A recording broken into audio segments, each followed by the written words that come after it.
Title: Little Women. Author: Louisa May Alcott. Part 1. Chapter 1. Playing Pilgrims. "Christmas won't be Christmas without any presents," grumbled Joe, lying on the rug. "It's so dreadful to be poor," sighed Meg, looking down at her old dress. "I don't think it's fair for some girls to have plenty of pretty things and other girls nothing at all," added little Amy with an injured sniff. "We've got father and mother and each other," said Beth contentedly from her corner. The 4 young faces on which the firelight shone brightened at the cheerful words, but darkened again as Joe said sadly, "We haven't got father, and shall not have him for a long time."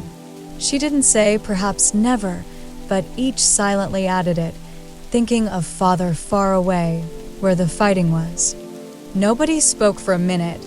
Then Meg said in an altered tone, "You know, the reason Mother proposed not having any presents this Christmas was because it is going to be a hard winter for everyone, and she thinks we ought not to spend money for pleasure, when our men are suffering so in the army. We can't do much, but we can make our little sacrifices and ought to do it gladly." "But I am afraid I don't," and Meg shook her head as she thought regretfully of all the pretty things she wanted. "But I don't think the little we should spend would do any good. We've each got $1, and the army wouldn't be much helped by our giving that. I agree not to expect anything from Mother or you, but I do want to buy Undine and Cintran for myself." "I've wanted it so long," said Joe, who was a bookworm. "I plan to spend mine in new music," said Beth, with a little sigh, which no one heard but the hearth brush and kettle holder. "I shall get a nice box of Faber's drawing pencils. I really need them," said Amy decidedly. "Mother didn't say anything about our money, and she won't wish us to give up everything. Let's each buy what we want and have a little fun. I'm sure we work hard enough to earn it," cried Joe, examining the heels of her shoes in a gentlemanly manner. "I know I do, teaching those tiresome children nearly all day, when I'm longing to enjoy myself at home," began Meg, in the complaining tone again. "You don't have half such a hard time as I do," said Joe. "How would you like to be shut up for hours with a nervous, fussy old lady who keeps you trotting, is never satisfied, and worries you till you're ready to fly out the window or cry? It's naughty to fret, but I do think washing dishes and keeping things tidy is the worst work in the world. It makes me cross, and my hands get so stiff, I can't practice well at all." And Beth looked at her rough hands with a sigh that anyone could hear that time.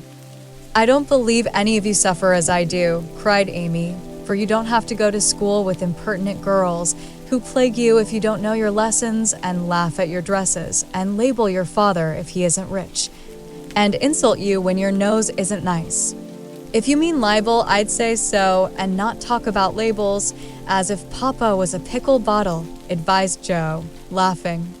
"I know what I mean, and you needn't be satirical about it. It's proper to use good words and improve your vocabulary," returned Amy, with dignity. "Don't peck at one another, children. Don't you wish we had the money Papa lost when we were little, Joe? Dear me, how happy and good we'd be if we had no worries," said Meg, who could remember better times. "You said the other day you thought we were a deal happier than the King children, for they were fighting and fretting all the time, in spite of their money." "So I did, Beth." "Well, I think we are. For though we do have to work, we make fun of ourselves, and are a pretty jolly set, as Joe would say." "Joe does use such slang words," observed Amy, with a reproving look at the long figure stretched on the rug. Joe immediately sat up, put her hands in her pockets, and began to whistle. "Don't, Joe. It's so boyish. That's why I do it. I detest rude, unladylike girls. I hate affected, niminy-piminy chits." "Birds in their little nests agree," sang Beth, the peacemaker, with such a funny face that both sharp voices softened to a laugh and the pecking ended for that time. "Really, girls, you are both to be blamed," said Meg, beginning to lecture in her elder sisterly fashion. You are old enough to leave off boyish tricks and to behave better, Josephine. It didn't matter so much when you were a little girl, but now you are so tall and turn up your hair, you should remember that you are a young lady. I'm not. And if turning up my hair makes me one, I'll wear it in 2 tails till I'm 20, cried Jo, pulling off her net and shaking down a chestnut mane. I hate to think I've got to grow up and be Miss March and wear long gowns and look as prim as a China Aster. It's bad enough to be a girl anyway, when I like boys' games and work and manners. I can't get over my disappointment in not being a boy. And it's worse than ever now, for I'm dying to go and fight with Papa. And I can only stay home and knit like a poky old woman. And Jo shook the blue army sock till the needles rattled like castanets, and her ball bounded across the room. Poor Jo. It's too bad, but it can't be helped. So you must try to be contented with making your name boyish and playing brother to us girls, said Beth, stroking the rough head with a hand that all the dish-washing and dusting in the world could not make ungentle in its touch. As for you, Amy, continued Meg, you are altogether too particular and prim. Your airs are funny now, but you'll grow up an affected little goose if you don't take care. I like your nice manners and refined ways of speaking when you don't try to be elegant. But your absurd words are as bad as Jo's slang. If Jo is a tomboy and Amy a goose, what am I, please? Asked Beth, ready to share the lecture. You're a dear and nothing else, answered Meg warmly, and no one contradicted her, for the mouse was the pet of the family. As young readers like to know how people look, we will take this moment to give them a little sketch of the 4 sisters who sat knitting away in the twilight, while the December snow fell quietly without and the fire crackled cheerfully within.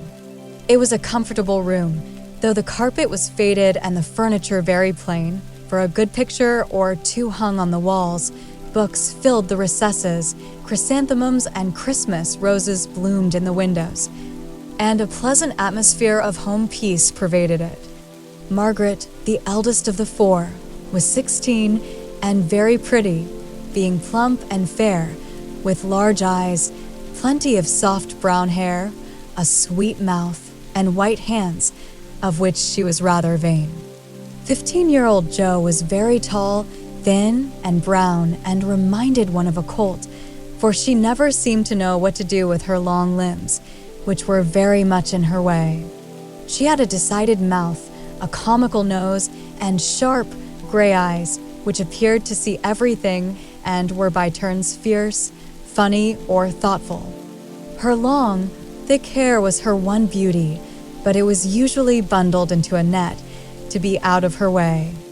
Round shoulders had Jo, big hands and feet, a flyaway look to her clothes, and the uncomfortable appearance of a girl who was rapidly shooting up into a woman and didn't like it.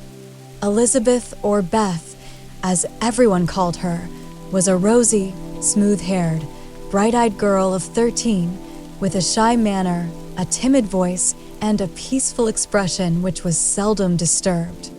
Her father called her Little Miss Tranquility, and the name suited her excellently, for she seemed to live in a happy world of her own, only venturing out to meet the few whom she trusted and loved. Amy, though the youngest, was a most important person, in her own opinion at least. A regular snow maiden with blue eyes and yellow hair curling on her shoulders, pale and slender, and always carrying herself like a young lady mindful of her manners. What the characters of the 4 sisters were we will leave to be found out. The clock struck 6 and, having swept up the hearth, Beth put a pair of slippers down to warm. Somehow the sight of the old shoes had a good effect upon the girls, for Mother was coming, and everyone brightened to welcome her. Meg stopped lecturing and lighted the lamp. Amy got out of the easy chair without being asked, and Jo forgot how tired she was as she sat up to hold the slippers nearer to the blaze. They are quite worn out. Mommy must have a new pair. I thought I'd get her some with my dollar, said Beth. No, I shall, cried Amy. I'm the oldest, began Meg, but Joe cut in with a decided, I'm the man of the family now Papa is away, and I shall provide the slippers, for he told me to take special care of Mother while he was gone. I'll tell you what we'll do, said Beth. Let's each get her something for Christmas and not get anything for ourselves. That's like you, dear. What will we get? Exclaimed Joe.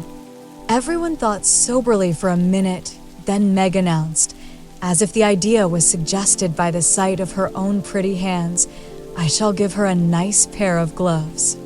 Army shoes, best to be had, cried Joe. Some handkerchiefs, all hemmed, said Beth. I'll get a little bottle of cologne. She likes it, and it won't cost much, so I'll have some left to buy my pencils, added Amy. How will we give the things? Asked Meg. Put them on the table and bring her in and see her open the bundles. Don't you remember how we used to do on our birthdays? Answered Joe. I used to be so frightened when it was my turn to sit in the chair with the crown on and see you all come marching round to give the presents, with a kiss. I liked the things and the kisses, but it was dreadful to have you sit looking at me while I opened the bundles, said Beth, who was toasting her face and the bread for tea at the same time. Let Marmee think we are getting things for ourselves, and then surprise her. We must go shopping tomorrow afternoon, Meg. There is so much to do about the play for Christmas night, said Joe, marching up and down, with her hands behind her back and her nose in the air. I don't mean to act any more after this time. I'm getting too old for such things, observed Meg, who was as much a child as ever about dressing up frolics. You won't stop, I know, as long as you can trail around in a white gown with your hair down and wear gold paper jewelry. You are the best actress we've got, and there'll be an end of everything if you quit the board, said Joe. We ought to rehearse tonight. Come here, Amy, and do the fainting scene, for you are as stiff as a poker in that. I can't help it. I never saw anyone faint, and I don't choose to make myself all black and blue, tumbling flat as you do. If I can go down easily, I'll drop. If I can't, I shall fall into a chair and be graceful. I don't care if Hugo does come at me with a pistol, returned Amy, who was not gifted with dramatic power, but was chosen because she was small enough to be borne out shrieking by the villain of the piece. Do it this way. Clasp your hands so, and stagger across the room, crying frantically, Roderigo. Save me! Save me! And away went Joe, with a melodramatic scream which was truly thrilling. Amy followed, but she poked her hands out stiffly before her and jerked herself along as if she went by machinery, and her owl was more suggestive of pins being run into her than of fear and anguish. Joe gave a despairing groan, and Meg laughed outright, while Beth let her bread burn as she watched the fun with interest. It's no use. Do the best you can when the time comes, and if the audience laughs, don't blame me. Come on, Meg. Then things went smoothly, for Don Pedro defied the world in a speech of 2 pages, without a single break. Hagar, the witch, chanted an awful incantation over her kettle full of simmering toads, with weird effect. Roderigo rent his chains asunder manfully, and Hugo died in agonies of remorse and arsenic, with a wild, ha. It's the best we've had yet, said Meg, as the dead villain sat up and rubbed his elbows. I don't see how you can write and act such splendid things, Joe. You're a regular Shakespeare, exclaimed Beth, who firmly believed that her sisters were gifted with wonderful genius in all things. Not quite, replied Joe modestly. I do think The Witch's Curse, an operatic tragedy, is rather a nice thing, but I'd like to try Macbeth if we only had a trapdoor for Banquo. I always wanted to do the killing part. Is that a dagger that I see before me? Muttered Joe, rolling her eyes and clutching at the air as she had seen a famous tragedian do. No, it's the toasting fork with Mother's shoe on it instead of the bread. Beth stage struck, cried Meg, and the rehearsal ended in a general burst of laughter. "Glad to find you so merry, my girls," said a cheery voice at the door, and actors and audience turned to welcome a tall, motherly lady with a "Can I help you?" look about her, which was truly delightful. She was not elegantly dressed, but a noble-looking woman, and the girls thought the gray cloak and unfashionable bonnet covered the most splendid mother in the world. "Well, dearies, how have you got on today?" "There was so much to do, getting the boxes ready to go tomorrow, that I didn't come home to dinner." "Has anyone called, Beth?" "How's your cold, Meg?" "Joe, you look tired to death." "Come and kiss me, baby." While making these maternal inquiries, Mrs. March got her wet things off, her warm slippers on, and sitting down in the easy chair, drew Amy to her lap, preparing to enjoy the happiest hour of her busy day. The girls flew about, trying to make things comfortable, each in her own way. Meg arranged the tea table. Joe brought wood and set chairs, dropping, overturning, and clattering everything she touched. Beth trotted to and fro between parlor kitchen, quiet and busy, while Amy gave directions to everyone, as she sat with her hands folded. As they gathered about the table, Mrs. March said, with a particularly happy face, "I've got a treat for you after supper." A quick, bright smile went round like a streak of sunshine. Beth clapped her hands, regardless of the biscuit she held, and Joe tossed up her napkin, crying, "A letter." "A letter." 3 cheers for Father. "Yes, a nice long letter. He is well, and thinks he shall get through the cold season better than we feared. He sends all sorts of loving wishes for Christmas, and an especial message to you girls," said Mrs. March, patting her pocket as if she had got a treasure there. "Hurry and get done. Don't stop to quirk your little finger and simper over your plate, Amy," cried Joe, choking on her tea and dropping her bread, butter side down, on the carpet in her haste to get at the treat. Beth ate no more, but crept away to sit in her shadowy corner and brood over the delight to come, till the others were ready. "I think it was so splendid in Father to go as chaplain when he was too old to be drafted, and not strong enough for a soldier," said Meg warmly. "Don't I wish I could go as a drummer, a what's-its-name? Or a nurse, so I could be near him and help him," exclaimed Joe, with a groan. "It must be very disagreeable to sleep in a tent, and eat all sorts of bad-tasting things, and drink out of a tin mug," sighed Amy. "When will he come home, Marmee?" asked Beth, with a little quiver in her voice. "Not for many months, dear, unless he is sick. He will stay and do his work faithfully as long as he can, and we won't ask for him back a minute sooner than he can be spared. Now come and hear the letter." They all drew to the fire, Mother in the big chair with Beth at her feet, Meg and Amy perched on either arm of the chair, and Joe leaning on the back, where no one would see any sign of emotion if the letter should happen to be touching. Very few letters were written in those hard times that were not touching, especially those which fathers sent home. In this one little was said of the hardships endured, the dangers faced, or the homesickness conquered. It was a cheerful, hopeful letter, full of lively descriptions of camp life, marches, and military news, and only at the end did the writer's heart overflow with fatherly love and longing for the little girls at home. "Give them all of my dear love and a kiss. Tell them I think of them by day, pray for them by night, and find my best comfort in their affection at all times. A year seems very long to wait before I see them, but remind them that while we wait we may all work, so that these hard days need not be wasted.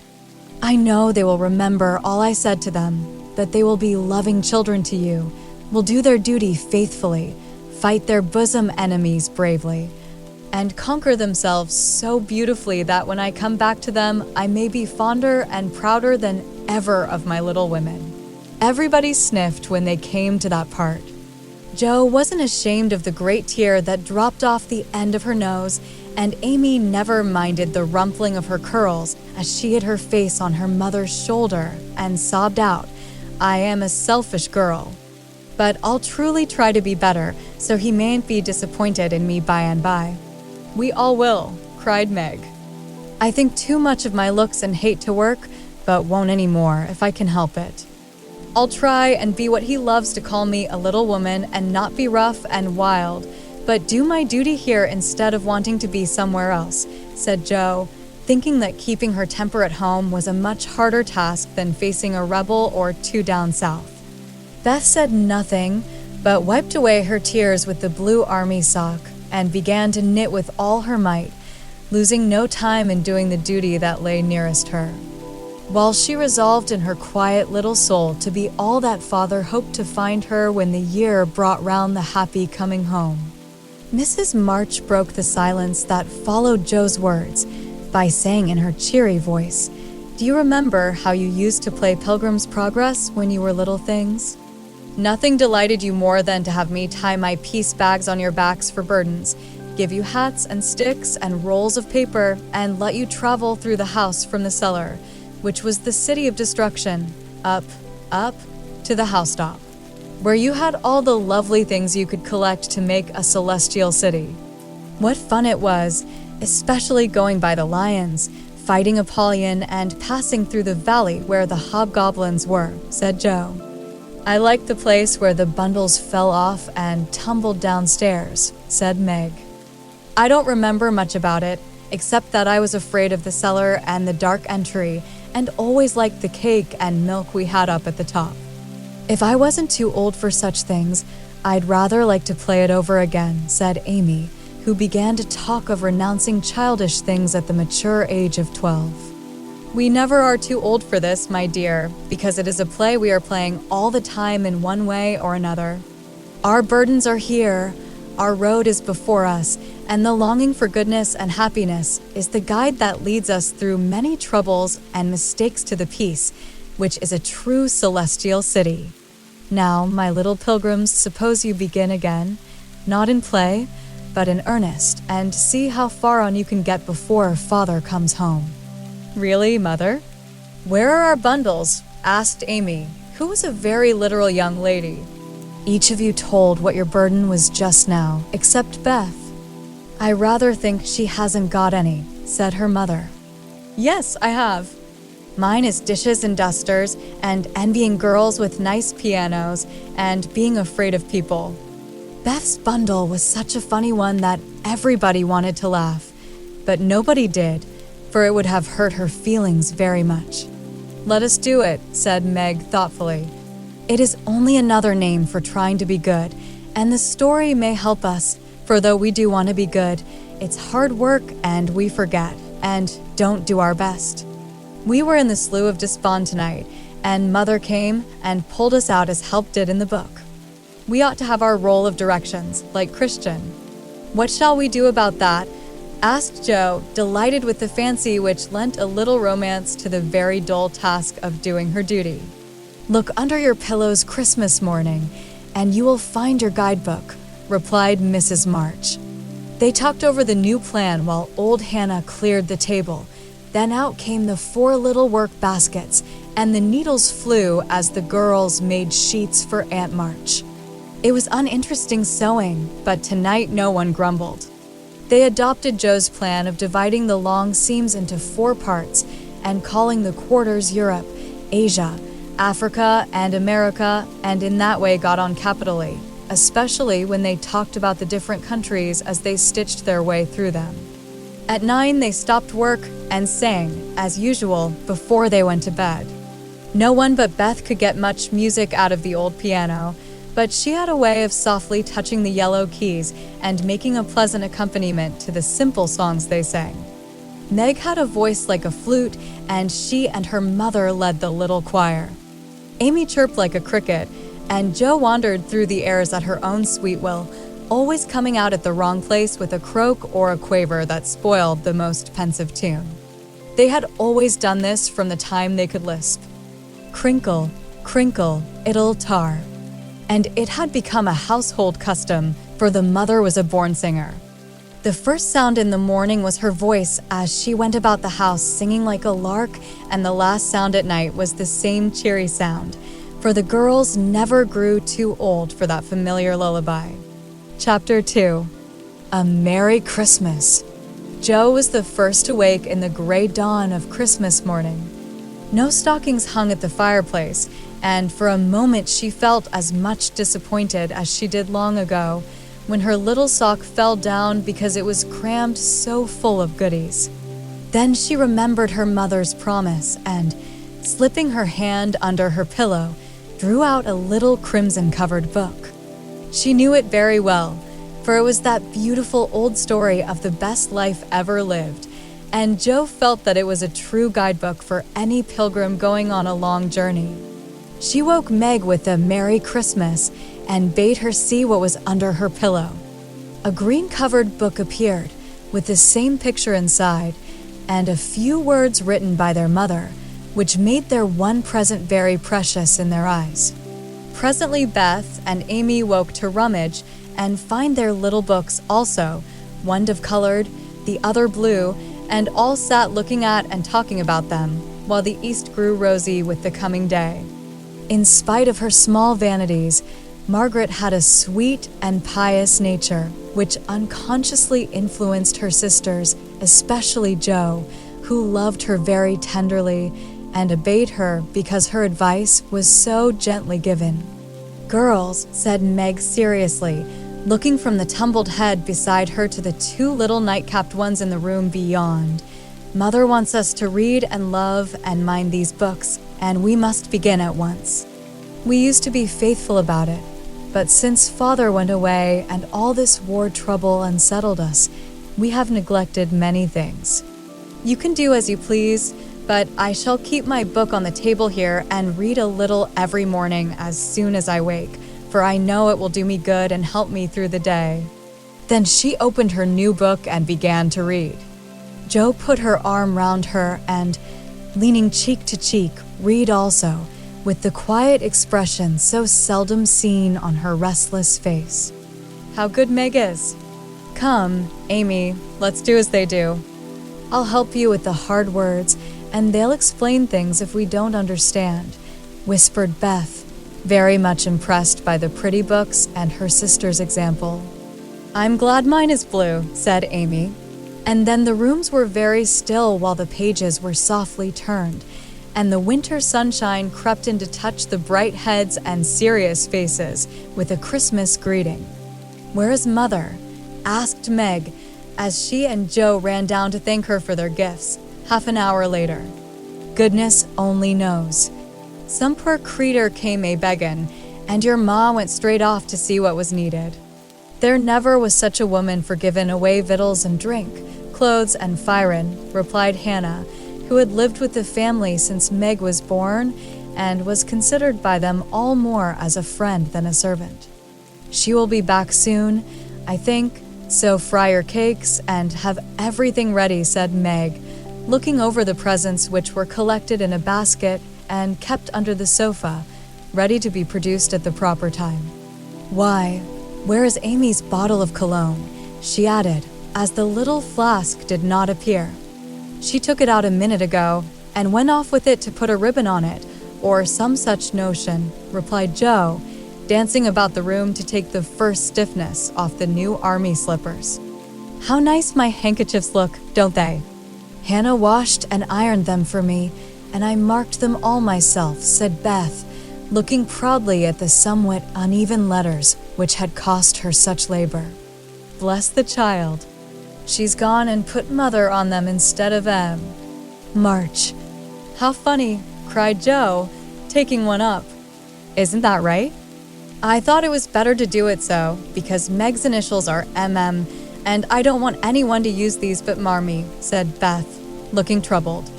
"It's all right, dear, and a very pretty idea, quite sensible too, for no one can ever mistake now." "It will please her very much, I know," said Meg, with a frown for Joe and a smile for Beth. "There's Mother." "Hide the basket, quick," cried Joe as a door slammed and steps sounded in the hall. Amy came in hastily and looked rather abashed when she saw her sisters all waiting for her. "Where have you been, and what are you hiding behind you?" asked Meg, surprised to see, by her hood and cloak, that lazy Amy had been out so early. Don't laugh at me, Joe. I didn't mean anyone should know till the time came. I only meant to change the little bottle for a big one, and I gave all my money to get it, and I'm truly trying not to be selfish anymore. As she spoke, Amy showed the handsome flask which replaced the cheap one and looked so earnest and humble in her little effort to forget herself that Meg hugged her on the spot, and Joe pronounced her a trump while Beth ran to the window and picked her finest rose to ornament the stately bottle. You see, I felt ashamed of my present after reading and talking about being good this morning, so I ran round the corner and changed it the minute I was up, and I'm so glad, for mine is the handsomest now. Another bang of the street door sent the basket under the sofa, and the girls to the table, eager for breakfast. Merry Christmas, Mommy. Many of them. Thank you for our books. We read some, and mean to every day. They all cried in chorus. Merry Christmas, little daughters. I'm glad you began at once, and hope you will keep on. But I want to say one word before we sit down. Not far away from here lies a poor woman with a little newborn baby. 6 children are huddled into one bed to keep from freezing, for they have no fire. There is nothing to eat over there, and the oldest boy came to tell me they were suffering hunger and cold. My girls, will you give them your breakfast as a Christmas present? They were all unusually hungry, having waited nearly an hour, and for a minute no one spoke, only a minute, for Joe exclaimed impetuously, I'm so glad you came before we began. May I go and help carry the things to the poor little children? Asked Beth eagerly. I shall take the cream and the muffins, added Amy, heroically giving up the article she most liked. Meg was already covering the buckwheats and piling the bread into one big plate. I thought you'd do it, said Mrs. March, smiling as if satisfied. You shall all go and help me, and when we come back we will have bread and milk for breakfast and make it up at dinner time. They were soon ready, and the procession set out. Fortunately, it was early, and they went through back streets, so few people saw them and no one laughed at the queer party. A poor, bare, miserable room it was, with broken windows, no fire, ragged bedclothes, a sick mother, wailing baby, and a group of pale, hungry children cuddled under one old quilt, trying to keep warm. How the big eyes stared and the blue lips smiled as the girls went in. ACH, Main God.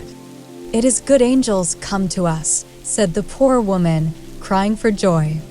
Funny angels in hoods and mittens, said Joe, and set them to laughing.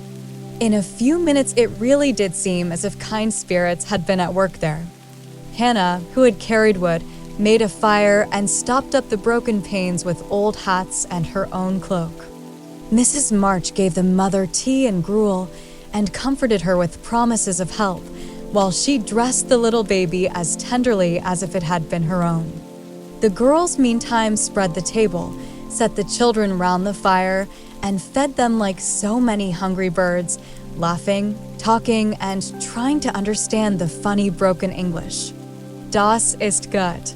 Die Engelkinder, cried the poor things as they ate and warmed their purple hands at the comfortable blaze. The girls had never been called angel children before and thought it very agreeable, especially Joe, who had been considered a Sancho ever since she was born. That was a very happy breakfast, though they didn't get any of it. And when they went away, leaving comfort behind, I think there were not in all the city 4 merrier people than the hungry little girls who gave away their breakfasts and contented themselves with bread and milk on Christmas morning. That's loving our neighbor better than ourselves, and I like it, said Meg, as they set out their presents while their mother was upstairs collecting clothes for the poor Hummels. Not a very splendid show, but there was a great deal of love done up in the few little bundles, and the tall vase of red roses, white chrysanthemums, and trailing vines, which stood in the middle, gave quite an elegant air to the table. She's coming. Strike up, Beth. Open the door, Amy. 3 cheers for Marmee, cried Joe, prancing about while Meg went to conduct Mother to the seat of honor. Beth played her gayest march, Amy threw open the door, and Meg enacted escort with great dignity.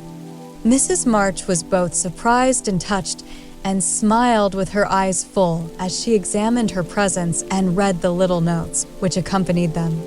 The slippers went on at once. A new handkerchief was slipped into her pocket, while scented with Amy's cologne. The rose was fastened in her bosom, and the nice gloves were pronounced a perfect fit. There was a good deal of laughing and kissing and explaining in the simple, loving fashion which makes these home festivals so pleasant at the time, so sweet to remember long afterward, and then all fell to work. The morning charities and ceremonies took so much time that the rest of the day was devoted to preparations for the evening festivities. Being still too young to go off into the theater, and not rich enough to afford any great outlay for private performances, the girls put their wits to work, and necessity being the mother of invention, made whatever they needed.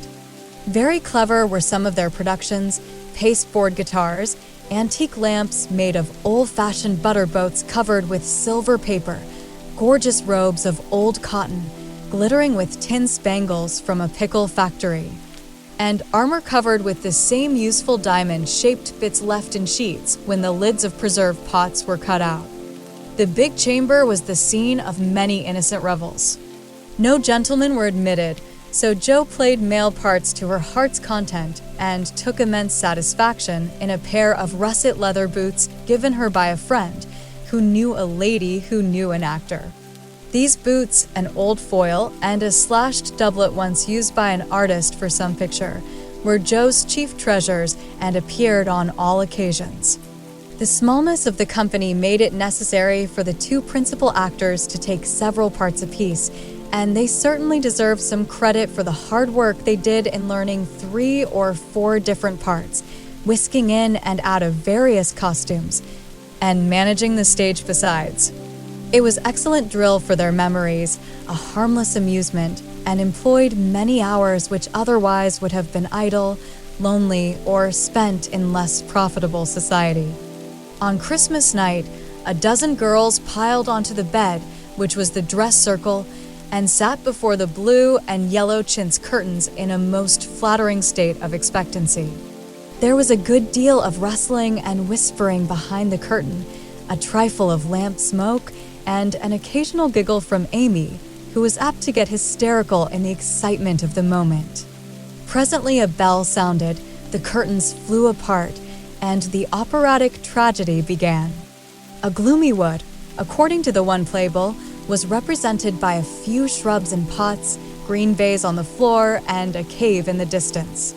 This cave was made with a clothes horse for a roof, bureaus for walls, and in it was a small furnace in full blast, with a black pot on it and an old witch bending over it. The stage was dark, and the glow of the furnace had a fine effect, especially as real steam issued from the kettle when the witch took off the cover. A moment was allowed for the first thrill to subside. Then Hugo, the villain, stalked in with a clinking sword at his side, a slouching hat, black beard, mysterious cloak, and the boots. After pacing to and fro in much agitation, he struck his forehead and burst out in a wild strain, singing of his hatred for Roderigo, his love for Zara, and his pleasing resolution to kill the one and win the other. The gruff tones of Hugo's voice, with an occasional shout when his feelings overcame him, were very impressive, and the audience applauded the moment he paused for breath.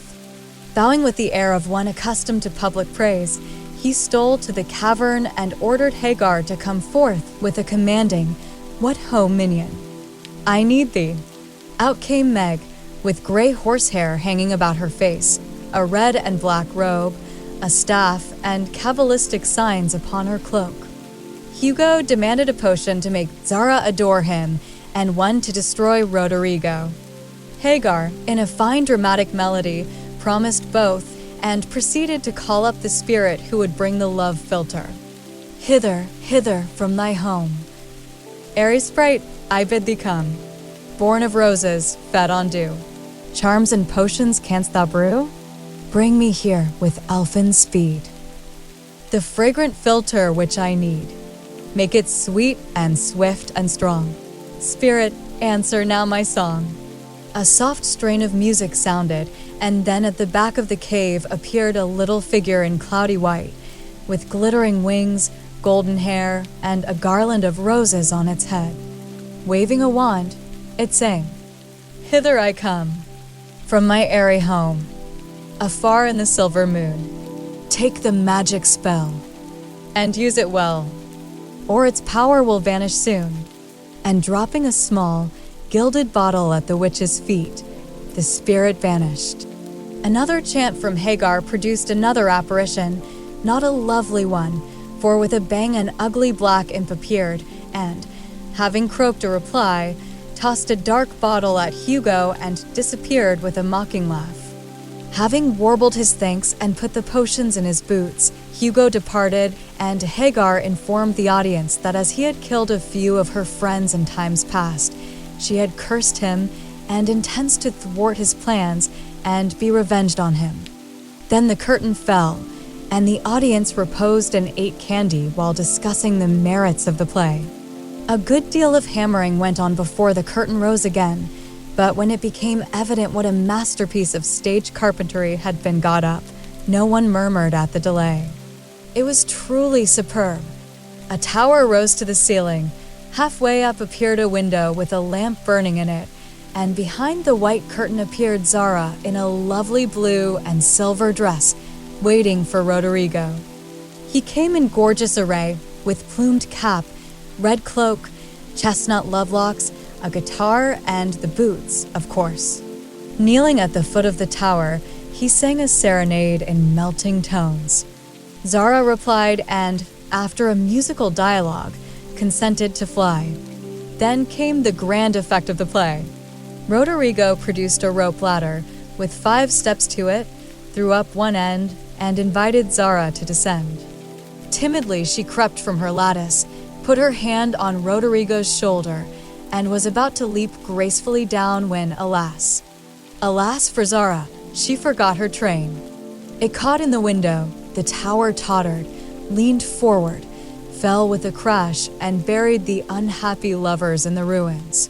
A universal shriek arose as the russet boots waved wildly from the wreck, and a golden head emerged, exclaiming, "I told you so.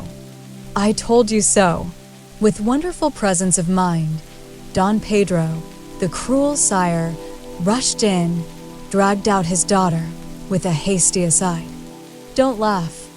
Act as if it was all right," and ordering Roderigo up, banished him from the kingdom with wrath and scorn. Though decidedly shaken by the fall from the tower upon him, Roderigo defied the old gentleman and refused to stir. This dauntless example fired Zara. She also defied her sire, and he ordered them both to the deepest dungeons of the castle. A stout little retainer came in with chains and led them away, looking very much frightened and evidently forgetting the speech he ought to have made.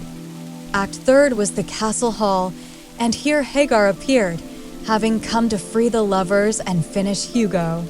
She hears him coming and hides, sees him put the potions into 2 cups of wine, and bid the timid little servant bear them to the captives in their cells, and tell them I shall come anon.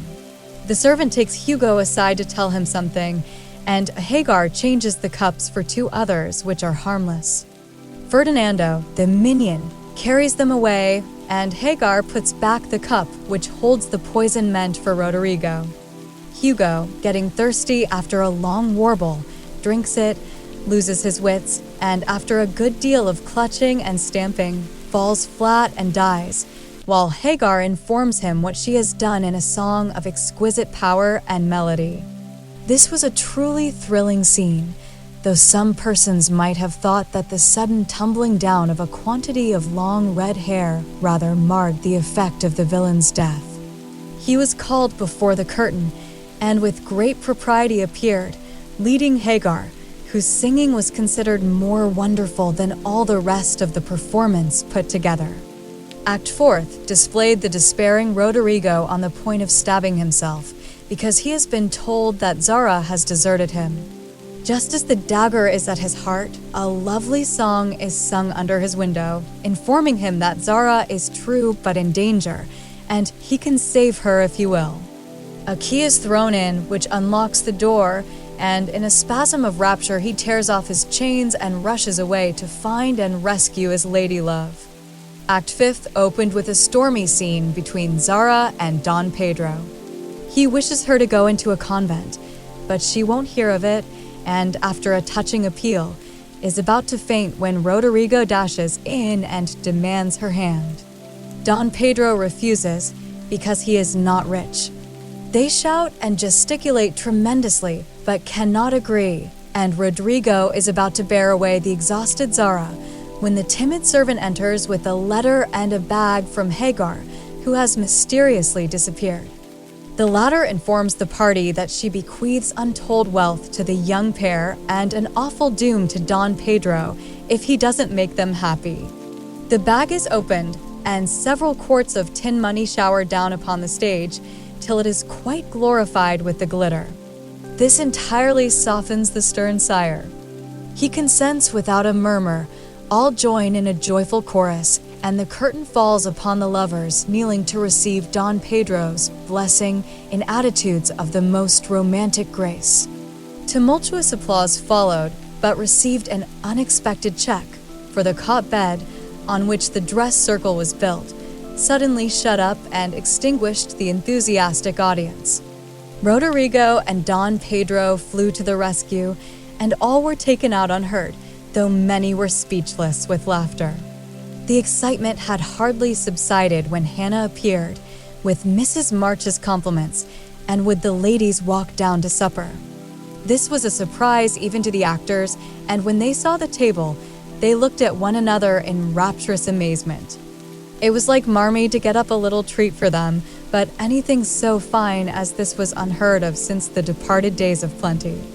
There was ice cream, actually 2 dishes of it, pink and white, and cake and fruit, and distracting French bonbons, and, in the middle of the table, for great bouquets of hot house flowers.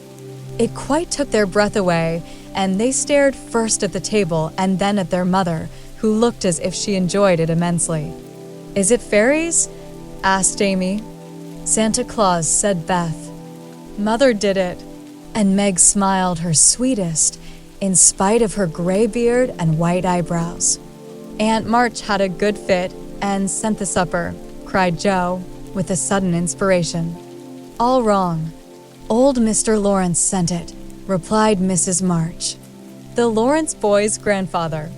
What in the world put such a thing into his head?" "We don't know him," exclaimed Meg. "Hannah told one of his servants about your breakfast party. He is an odd old gentleman, but that pleased him. He knew my father years ago, and he sent me a polite note this afternoon, saying he hoped I would allow him to express his friendly feeling toward my children by sending them a few trifles in honor of the day. I could not refuse, and so you have a little feast at night to make up for the bread and milk breakfast. That boy put it into his head, I know he did.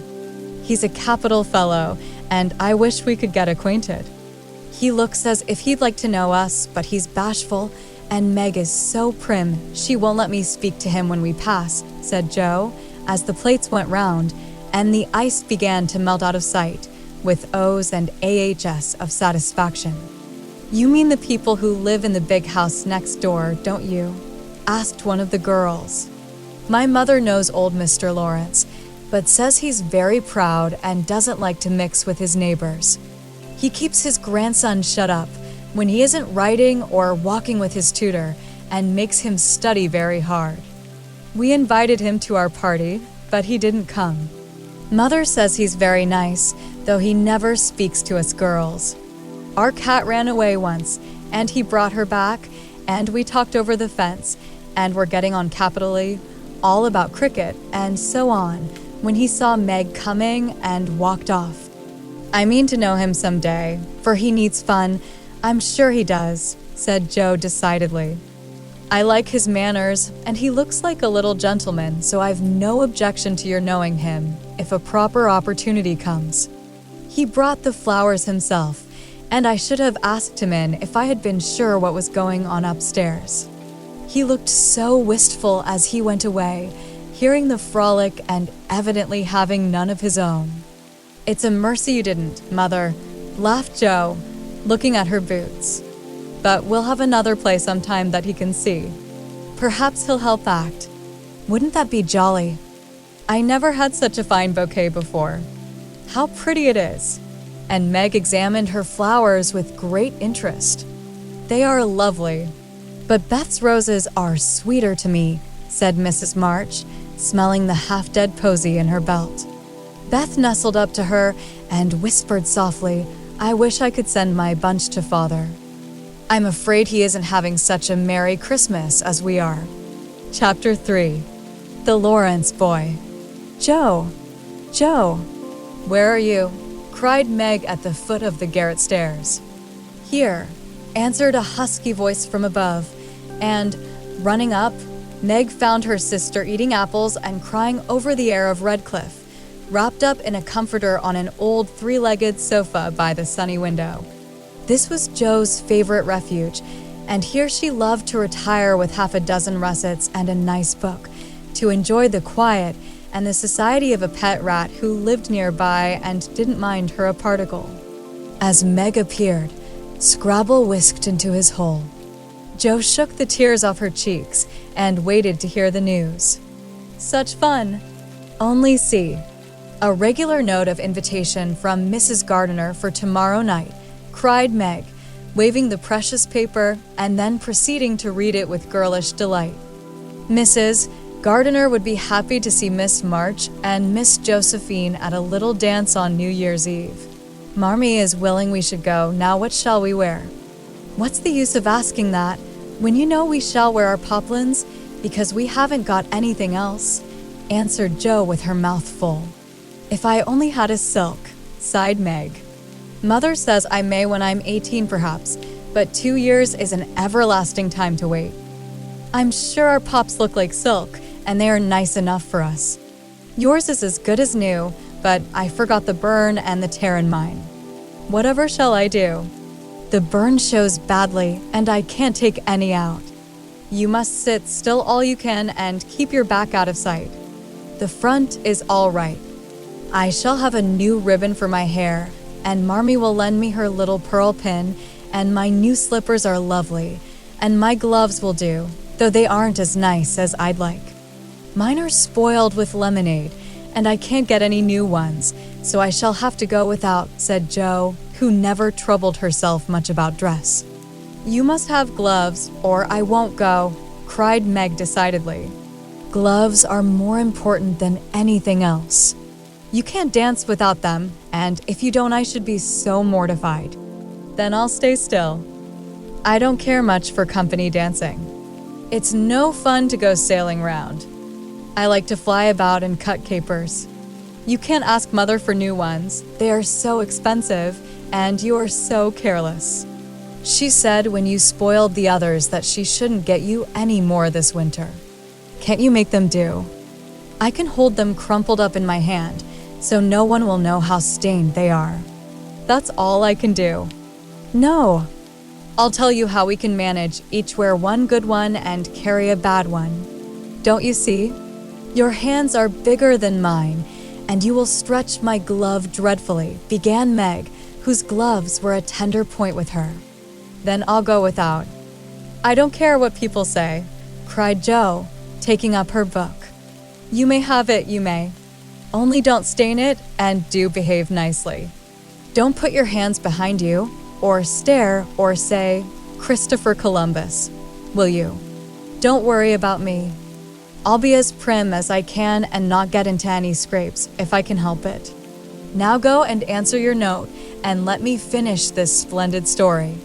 So Meg went away to accept with thanks, look over her dress, and sing blithely as she did up her one real lace frill, while Joe finished her story, her 4 apples, and had a game of romps with Scrabble. On New Year's Eve the parlor was deserted, for the 2 younger girls played dressing maids and the 2 elder were absorbed in the all-important business of getting ready for the party. Simple as the toilets were, there was a great deal of running up and down, laughing and talking, and at one time a strong smell of burned hair pervaded the house. Meg wanted a few curls about her face, and Joe undertook to pinch the papered locks with a pair of hot tongs. "Ought they to smoke like that?" asked Beth from her perch on the bed. "It's the dampness drying," replied Joe. "What a queer smell." "It's like burned feathers," observed Amy, smoothing her own pretty curls with a superior air. "There, now I'll take off the papers, and you'll see a cloud of little ringlets," said Joe, putting down the tongs. She did take off the papers, but no cloud of ringlets appeared, for the hair came with the papers, and the horrified hairdresser laid a row of little scorched bundles on the bureau before her victim. Oh, what have you done?" "I'm spoiled. I can't go. My hair, oh my hair," wailed Meg, looking with despair at the uneven frizzle on her forehead. "Just my luck. You shouldn't have asked me to do it. I always spoil everything." "I'm so sorry, but the tongs were too hot, and so I've made a mess," groaned poor Joe, regarding the little black pancakes with tears of regret. "It isn't spoiled. Just frizzle it and tie your ribbon so the ends come on your forehead a bit, and it will look like the last fashion." "I've seen many girls do it so," said Amy consolingly. "Serves me right for trying to be fine." "I wish I'd let my hair alone," cried Meg petulantly. "So do I. It was so smooth and pretty." "But it will soon grow out again," said Beth, coming to kiss and comfort the shorn sheep. After various lesser mishaps, Meg was finished at last, and by the united exertions of the entire family, Joe's hair was got up and her dress on. They looked very well in their simple suits, Meg's in silvery drab, with a blue velvet snood, lace frills, and the pearl pin. Joe in maroon, with a stiff, gentlemanly linen collar and a white chrysanthemum or two for her only ornament. Each put on one nice light glove, and carried one soiled one, and all pronounced the effect quite easy and fine. Meg's high-heeled slippers were very tight and hurt her, though she would not own it, and Joe's 19 hairpins all seemed stuck straight into her head, which was not exactly comfortable. But, dear me, let us be elegant or die. "Have a good time, dearies," said Mrs. March, as the sisters went daintily down the walk. "Don't eat much supper, and come away at 11 when I send Hannah for you." As the gate clashed behind them, a voice cried from a window, "Girls, girls, have you both got nice pocket handkerchiefs?" Yes, Spandy nice, and Meg has cologne on hers," cried Joe, adding with a laugh as they went on, "I do believe Mommy would ask that if we were all running away from an earthquake." It is one of her aristocratic tastes, and quite proper, for a real lady is always known by neat boots, gloves, and handkerchief, replied Meg, who had a good many little aristocratic tastes of her own. "Now don't forget to keep the bad breath out of sight, Joe. Is my sash right? And does my hair look very bad?" said Meg, as she turned from the glass in Mrs. Gardner's dressing room after a prolonged prank. "I know I shall forget. If you see me doing anything wrong, just remind me by a wink, will you?" returned Joe, giving her collar a twitch and her head a hasty brush. "No, winking isn't ladylike. I'll lift my eyebrows if anything is wrong, and nod if you are all right. Now hold your shoulders straight and take short steps, and don't shake hands if you are introduced to anyone. It isn't the thing. How do you learn all the proper ways?" "I never can. Isn't that music gay?" Down they went, feeling a trifle timid, for they seldom went to parties, and informal as this little gathering was, it was an event to them. Mrs. Gardiner, a stately old lady, greeted them kindly and handed them over to the eldest of her 6 daughters. Meg knew Sally and was at her ease very soon, but Jo, who didn't care much for girls or girlish gossip, stood about, with her back carefully against the wall, and felt as much out of place as a colt in a flower garden. Half a dozen jovial lads were talking about skates in another part of the room, and she longed to go and join them, for skating was one of the joys of her life. She telegraphed her wish to Meg, but the eyebrows went up so alarmingly that she dared not stir. No one came to talk to her, and one by one the group dwindled away till she was left alone. She could not roam about and amuse herself, for the burned breath would show, so she stared at people rather forlornly till the dancing began. Meg was asked at once, and the tight slippers tripped about so briskly that none would have guessed the pain their wearer suffered smilingly.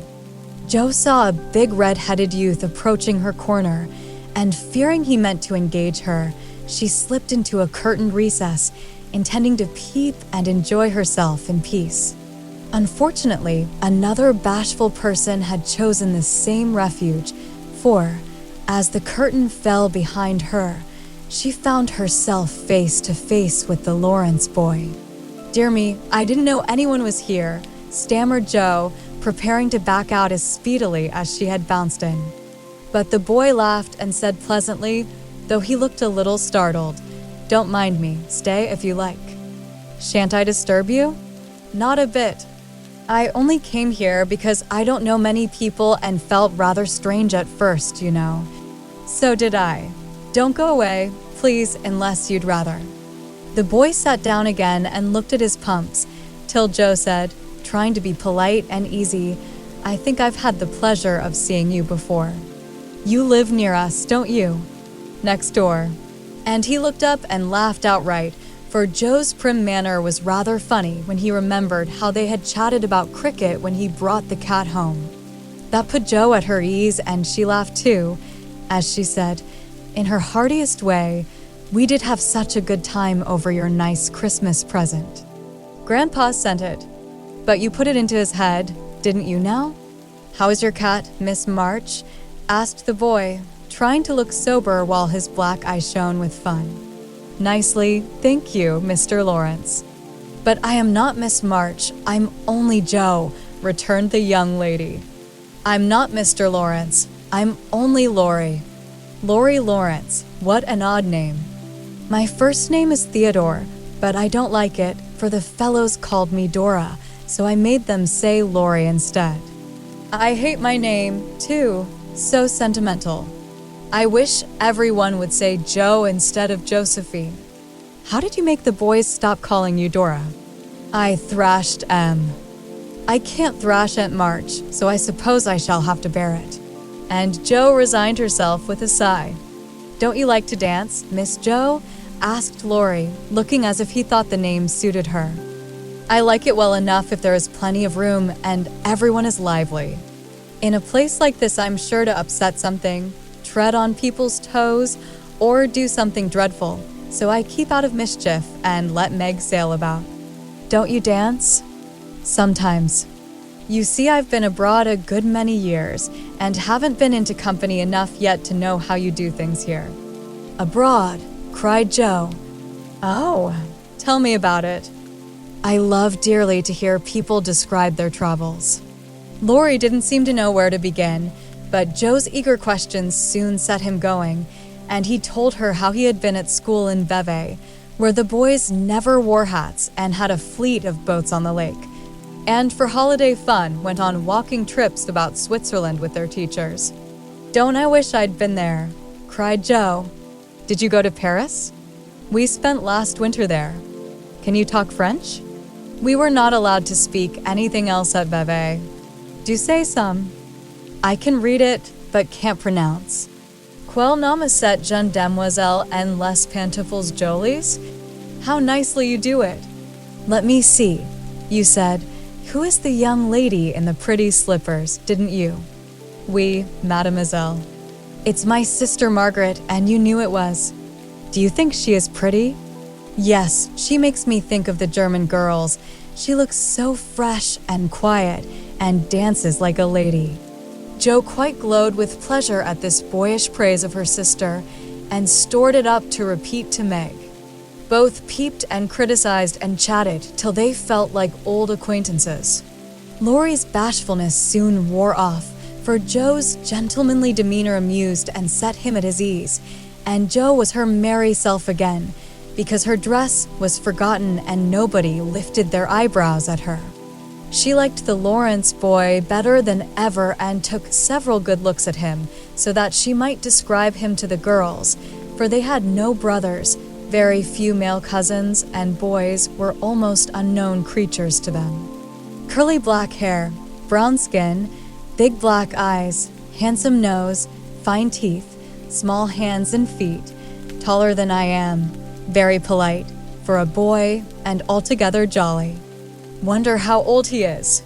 It was on the tip of Joe's tongue to ask, but she checked herself in time and, with unusual tact, tried to find out in a roundabout way. I suppose you are going to college soon? I see you pegging away at your books. No, I mean studying hard. And Joe blushed at the dreadful pegging which had escaped her. Lori smiled, but didn't seem shocked, and answered with a shrug. Not for a year or two. I won't go before 17, anyway. Aren't you but 15? Asked Joe, looking at the tall lad, whom she had imagined 17 already. 16, next month. How I wish I was going to college. You don't look as if you liked it. I hate it. Nothing but grinding or skylarking. And I don't like the way fellows do either in this country. What do you like? To live in Italy and to enjoy myself in my own way. Joe wanted very much to ask what his own way was, but his black brows looked rather threatening as he knit them, so she changed the subject by saying, as her foot kept time, "That's a splendid polka. Why don't you go and try it?" "If you will come too," he answered, with a gallant little bow. "I can't, for I told Meg I wouldn't," because there Joe stopped and looked undecided whether to tell or to laugh. "Because what?" "You won't tell." "Never." "Well, I have a bad trick of standing before the fire, and so I burn my frocks, and I scorched this one, and though it's nicely mended, it shows, and Meg told me to keep still so no one would see it." "You may laugh, if you want to." "It is funny, I know." But Lori didn't laugh. He only looked down a minute, and the expression of his face puzzled Joe when he said very gently, "Never mind that. I'll tell you how we can manage. There's a long hall out there, and we can dance grandly, and no one will see us. Please come." Joe thanked him and gladly went, wishing she had 2 neat gloves when she saw the nice, pearl-colored ones her partner wore. The hall was empty, and they had a grand polka, for Lori danced well and taught her the German step, which delighted Joe, being full of swing and spring. When the music stopped, they sat down on the stairs to get their breath, and Lori was in the midst of an account of a students' festival at Heidelberg when Meg appeared in search of her sister. She beckoned, and Joe reluctantly followed her into a side room, where she found her on a sofa, holding her foot and looking pale. "I've sprained my ankle. That stupid high heel turned and gave me a sad wrench. It aches so, I can hardly stand, and I don't know how I'm ever going to get home," she said, rocking to and fro in pain. "I knew you'd hurt your feet with those silly shoes." "I'm sorry, but I don't see what you can do except get a carriage or stay here all night," answered Joe, softly rubbing the poor ankle as she spoke. "I can't have a carriage without its costing ever so much. I dare say I can't get one at all, for most people come in their own, and it's a long way to the stable and no one to send." "I'll go." "No, indeed. It's past 9 and dark as Egypt. I can't stop here, for the house is full. Sally has some girls staying with her. I'll rest till Hannah comes and then do the best I can. I'll ask Lori." "He will go," said Joe, looking relieved as the idea occurred to her. "Mercy, no. Don't ask or tell anyone. I can't dance anymore, but as soon as supper is over, watch for Hannah and tell me the minute she comes. They are going out to supper now. I'll stay with you." "I'd rather." "No, dear. Run along and bring me some coffee. I'm so tired I can't stir." So Meg reclined, with rubbers well hidden, and Jo went blundering away to the dining room, which she found after going into a china closet and opening the door of a room where old Mr. Gardner was taking a little private refreshment. Making a dart at the table, she secured the coffee, which she immediately spilled, thereby making the front of her dress as bad as the back. "Oh, dear, what a blunderbuss I am," exclaimed Jo, finishing Meg's glove by scrubbing her gown with it. "Can I help you?" said a friendly voice. And there was Laurie with a full cup in one hand and a plate of ice in the other. "I was trying to get something for Meg, who is very tired, and someone shook me, and here I am in a nice state," answered Jo, glancing dismally from the stained skirt to the coffee-colored glove. "Too bad. I was looking for someone to give this to. May I take it to your sister?" "Oh, thank you. I'll show you where she is." I don't offer to take it myself, for I should only get into another scrape if I did. Jo led the way, and as if used to waiting on ladies, Laurie drew up a little table, brought a second installment of coffee and ice for Jo, and was so obliging that even particular Meg pronounced him a nice boy. They had a merry time over the bonbons and mottos, and were in the midst of a quiet game of buzz, with 2 or 3 other young people who had strayed in when Hannah appeared. Meg forgot her foot and rose so quickly that she was forced to catch hold of Jo with an exclamation of pain. "Hush, don't say anything," she whispered, adding aloud, "It's nothing." I turned my foot a little, that's all, and limped upstairs to put her things on. Hannah scolded, Meg cried, and Jo was at her wit's end, till she decided to take things into her own hands. Slipping out, she ran down and, finding a servant, asked if he could get her a carriage. It happened to be a hired waiter who knew nothing about the neighborhood, and Jo was looking round for help when Laurie, who had heard what she said, came up and offered his grandfather's carriage, which had just come for him, he said. "It's so early. You can't mean to go yet," began Jo, looking relieved but hesitating to accept the offer. "I always go early, I do, truly. Please let me take you home. It's all on my way, you know, and it rains, they say." That settled it, and telling him of Meg's mishap, Jo gratefully accepted and rushed up to bring down the rest of the party. Hannah hated rain as much as a cat does, so she made no trouble, and they rolled away in the luxurious close carriage, feeling very festive and elegant. Laurie went on the box so Meg could keep her foot up, and the girls talked over their party in freedom. I had a capital time. "Did you?" asked Jo, rumpling up her hair and making herself comfortable. "Yes, till I hurt myself. Sally's friend, Annie Moffat, took a fancy to me and asked me to come and spend a week with her when Sally does.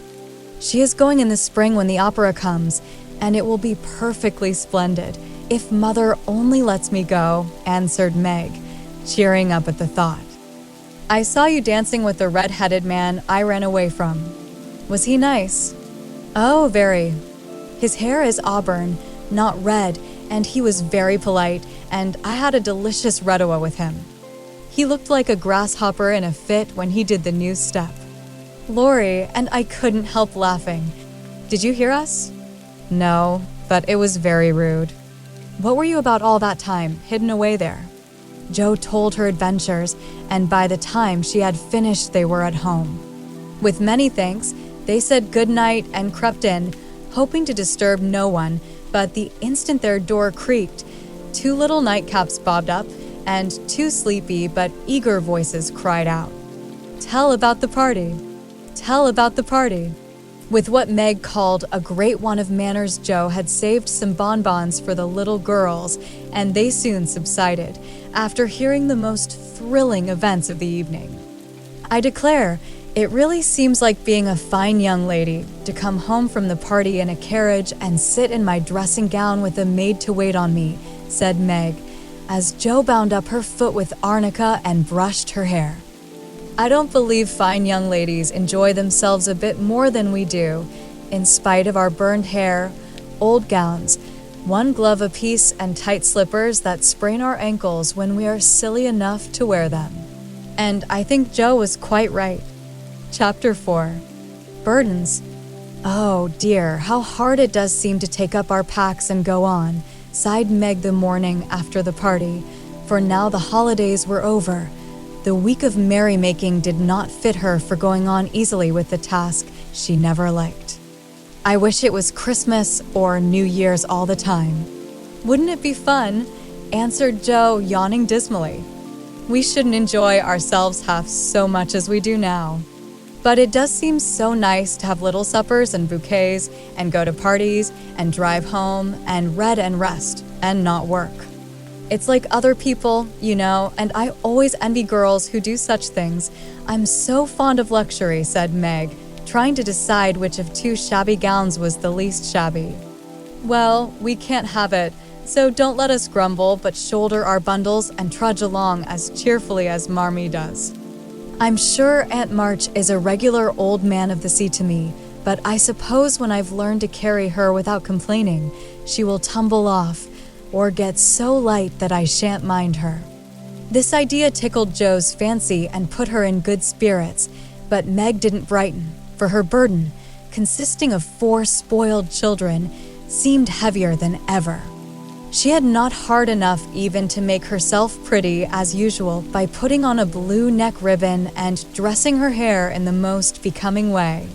Where's the use of looking nice when no one sees me but those cross midgets, and no one cares whether I'm pretty or not, she muttered, shutting her drawer with a jerk. I shall have to toil and moil all my days, with only little bits of fun now and then, and get old and ugly and sour, because I'm poorer and can't enjoy my life as other girls do. It's a shame. So Meg went down, wearing an injured look, and wasn't at all agreeable at breakfast time. Everyone seemed rather out of sorts and inclined to croak. Beth had a headache and lay on the sofa, trying to comfort herself with the cat and 3 kittens. Amy was fretting because her lessons were not learned, and she couldn't find her rubbers. Jo would whistle and make a great racket getting ready. Mrs. March was very busy trying to finish a letter, which must go at once, and Hannah had the grumps, for being up late didn't suit her. There never was such a cross family, cried Jo, losing her temper when she had upset an inkstand, broken both boot lacings, and sat down upon her hat. You're the crossest person in it, returned Amy, washing out the sum that was all wrong with the tears that had fallen on her slate. Beth, if you don't keep these horrid cats down cellar, I'll have them drowned, exclaimed Meg angrily as she tried to get rid of the kitten which had scrambled up her back and stuck like a bird just out of reach.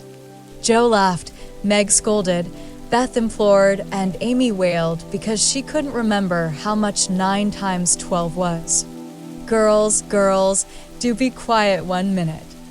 I must get this off by the early mail, and you drive me distracted with your worry, cried Mrs. March, crossing out the 3rd spoiled sentence in her letter.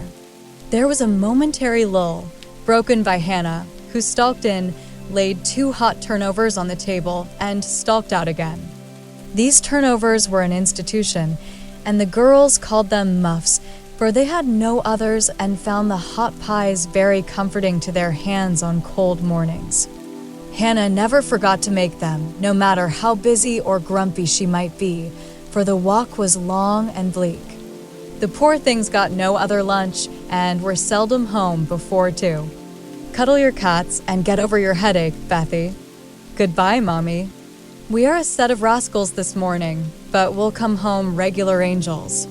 Now then, Meg. And Jo tramped away, feeling that the pilgrims were not setting out as they ought to do. They always looked back before turning the corner, for their mother was always at the window to nod and smile and wave her hand to them. Somehow it seemed as if they couldn't have got through the day without that, for whatever their mood might be, the last glimpse of that motherly face was sure to affect them like sunshine. If Marmee shook her fist instead of kissing her hand to us, it would serve us right, for more ungrateful wretches than we are were never seen, cried Joe, taking a remorseful satisfaction in the snowy walk and bitter wind. Don't use such dreadful expressions, replied Meg from the depths of the veil in which she had shrouded herself like a nun sick of the world. I like good strong words that mean something, replied Joe, catching her hat as it took a leap off her head preparatory to flying away altogether.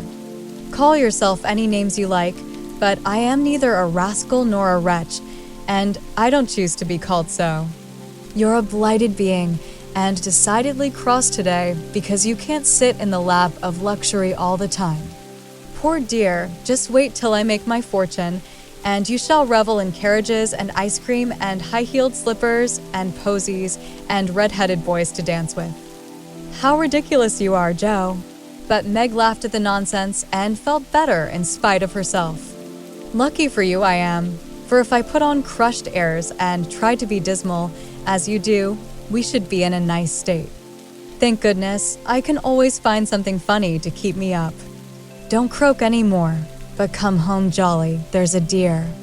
Joe gave her sister an encouraging pat on the shoulder as they parted for the day, each going a different way, each hugging her little warm turnover, and each trying to be cheerful in spite of wintry weather, hard work, and the unsatisfied desires of pleasure-loving youth. When Mr. March lost his property in trying to help an unfortunate friend, the two oldest girls begged to be allowed to do something toward their own support, at least.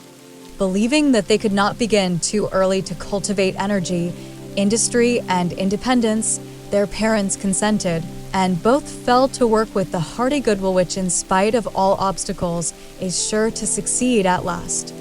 Margaret found a place as nursery governess and felt rich with her small salary. As she said, she was fond of luxury, and her chief trouble was poverty. She found it harder to bear than the others because she could remember a time when home was beautiful, life full of ease and pleasure, and want of any kind unknown. She tried not to be envious or discontented, but it was very natural that the young girl should long for pretty things, gay friends, accomplishments, and a happy life. At the King's she daily saw all she wanted, for the children's older sisters were just out, and Meg caught frequent glimpses of dainty ball dresses and bouquets, heard lively gossip about theaters, concerts, sleighing parties, and merrymakings of all kinds, and saw money lavished on trifles which would have been so precious to her. Poor Meg seldom complained, but a sense of injustice made her feel bitter toward everyone sometimes, for she had not yet learned to know how rich she was in the blessings which alone can make life happy. Joe happened to suit Aunt March, who was lame and needed an active person to wait upon her. The childless old lady had offered to adopt one of the girls when the troubles came and was much offended because her offer was declined. Other friends told the Marches that they had lost all chance of being remembered in the rich old lady's will, but the unworldly Marches only said, "We can't give up our girls for a dozen fortunes. Rich or poor, we will keep together and be happy in one another." The old lady wouldn't speak to them for a time, but happening to meet Joe at a friend's, something in her comical face and blunt manner struck the old lady's fancy, and she proposed to take her for a companion. This did not suit Joe at all, but she accepted the place since nothing better appeared, and, to everyone's surprise, got on remarkably well with her irascible relative. There was an occasional tempest, and once Joe marched home, declaring she couldn't bear it longer, but Aunt March always cleared up quickly and sent for her to come back again with such urgency that she could not refuse, for in her heart she rather liked the peppery old lady. I suspect that the real attraction was a large library of fine books, which was left to dust and spiders since Uncle March died. Joe remembered the kind old gentleman who used to let her build railroads and bridges with his big dictionaries, tell her stories about queer pictures in his Latin books, and buy her cards of gingerbread whenever he met her in the street. The dim, dusty room with the busts staring down from the tall bookcases, the cozy chairs, the globes, and best of all, the wilderness of books in which she could wander where she liked, made the library a region of bliss to her. The moment Aunt March took her nap or was busy with company, Jo hurried to this quiet place and, curling herself up in the easy chair, devoured poetry, romance, history, travels, and pictures like a regular bookworm. But like all happiness, it did not last long, for as sure as she had just reached the heart of the story, the sweetest verse of a song, or the most perilous adventure of her traveler, a shrill voice called, "Hosea fine." Hosea fine, and she had to leave her paradise to wind yarn, wash the poodle, or read Belsham's essays by the hour together. Jo's ambition was to do something very splendid. What it was, she had no idea as yet, but left it for time to tell her, and meanwhile, found her greatest affliction in the fact that she couldn't read, run, and ride as much as she liked. A quick temper, sharp tongue, and restless spirit were always getting her into scrapes, and her life was a series of ups and downs, which were both comic and pathetic. But the training she received at Aunt March's was just what she needed, and the thought that she was doing something to support herself made her happy in spite of the perpetual Hosea fine. Beth was too bashful to go to school. It had been tried, but she suffered so much that it was given up, and she did her lessons at home with her father. Even when he went away and her mother was called to devote her skill and energy to soldiers' aid societies, Beth went faithfully on by herself and did the best she could. She was a housewifely little creature and helped Hannah keep home neat and comfortable for the workers, never thinking of any reward but to be loved. Long, quiet days she spent, not lonely nor idle, for her little world was peopled with imaginary friends, and she was by nature a busy bee. There were 6 dolls to be taken up and dressed every morning, for Beth was a child still and loved her pets as well as ever. Not one whole or handsome one among them, all were outcasts till Beth took them in, for when her sisters outgrew these idols, they passed to her because Amy would have nothing old or ugly. Beth cherished them all the more tenderly for that very reason and set up a hospital for infirm dolls. No pins were ever stuck into their cotton vitals, no harsh words or blows were ever given them, no neglect ever saddened the heart of the most repulsive, but all were fed and clothed, nursed, and caressed with an affection which never failed. One forlorn fragment of dollanity had belonged to Jo, and, having led a tempestuous life, was left a wreck in the rag bag, from which dreary poorhouse it was rescued by Beth and taken to her refuge. Having no top to its head, she tied on a neat little cap, and as both arms and legs were gone, she hid these deficiencies by folding it in a blanket and devoting her best bed to this chronic invalid. If anyone had known the care lavished on that dolly, I think it would have touched their hearts, even while they laughed. She brought it bits of bouquets, she read to it, took it out to breathe fresh air, hidden under her coat. She sang it lullabies and never went to bed without kissing its dirty face and whispering tenderly, "I hope you'll have a good night, my poor dear." Beth had her troubles as well as the others, and not being an angel, but a very human little girl, she often wept a little weep, as Jo said, because she couldn't take music lessons and have a fine piano. She loved music so dearly, tried so hard to learn, and practiced away so patiently at the jingling old instrument, that it did seem as if someone, not to hint Aunt March, ought to help her. Nobody did, however, and nobody saw Beth wipe the tears off the yellow keys that wouldn't keep in tune when she was all alone. She sang like a little lark about her work, never was too tired for Marmee and the girls, and day after day said hopefully to herself, "I know I'll get my music sometime, if I'm good." There are many Beths in the world, shy and quiet, sitting in corners till needed, and living for others so cheerfully that no one sees the sacrifices till the little cricket on the hearth stops chirping and the sweet, sunshiny presence vanishes, leaving silence and shadow behind. If anybody had asked Amy what the greatest trial of her life was, she would have answered at once, my nose. When she was a baby, Joe had accidentally dropped her into the coal hod, and Amy insisted that the fall had ruined her nose forever. It was not big nor red. Like poor Petria's, it was only rather flat, and all the pinching in the world could not give it an aristocratic point. No one minded it but herself, and it was doing its best to grow, but Amy felt deeply the want of a Grecian nose, and drew whole sheets of handsome ones to console herself. Little Raphael, as her sisters called her, had a decided talent for drawing, and was never so happy as when copying flowers, designing fairies, or illustrating stories with queer specimens of art. Her teachers complained that instead of doing her sums, she covered her slate with animals.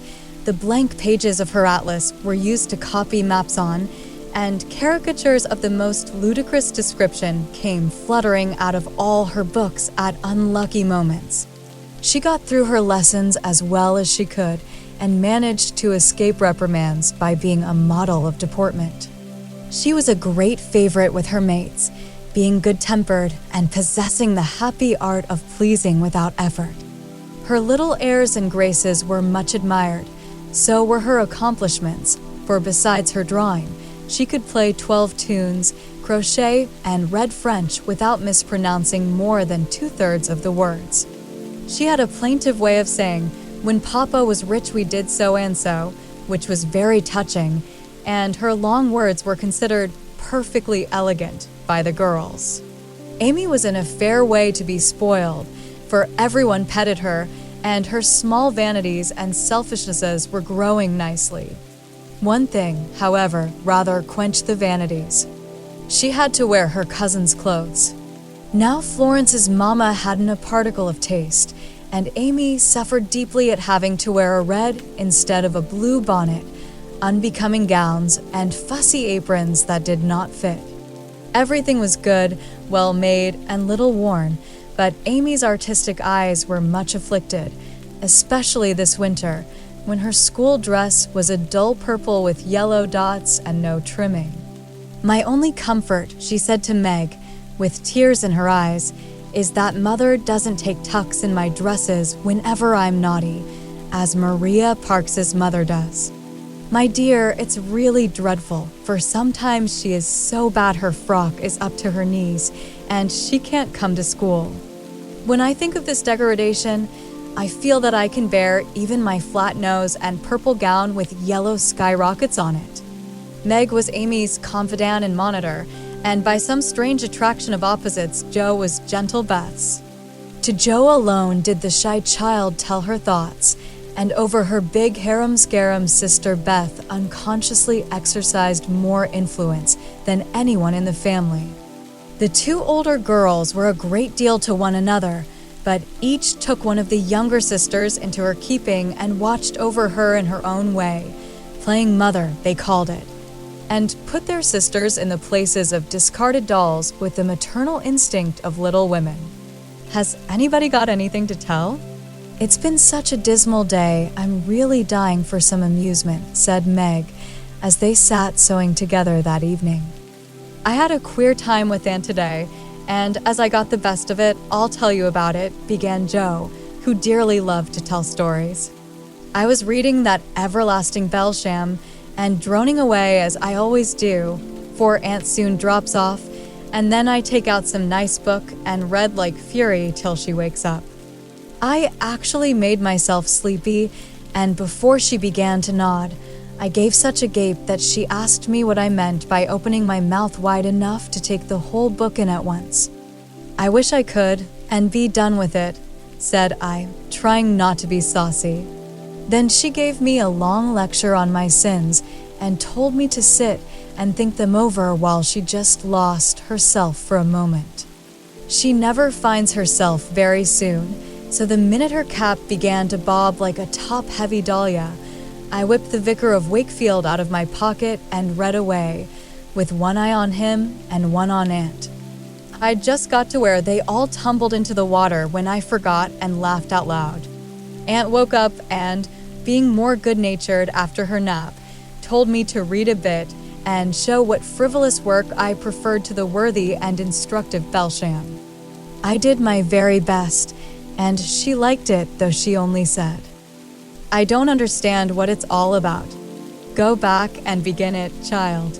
Back I went and made the primroses as interesting as ever I could. Once I was wicked enough to stop in a thrilling place and say meekly, "I'm afraid it tires you, ma'am. Shan't I stop now?"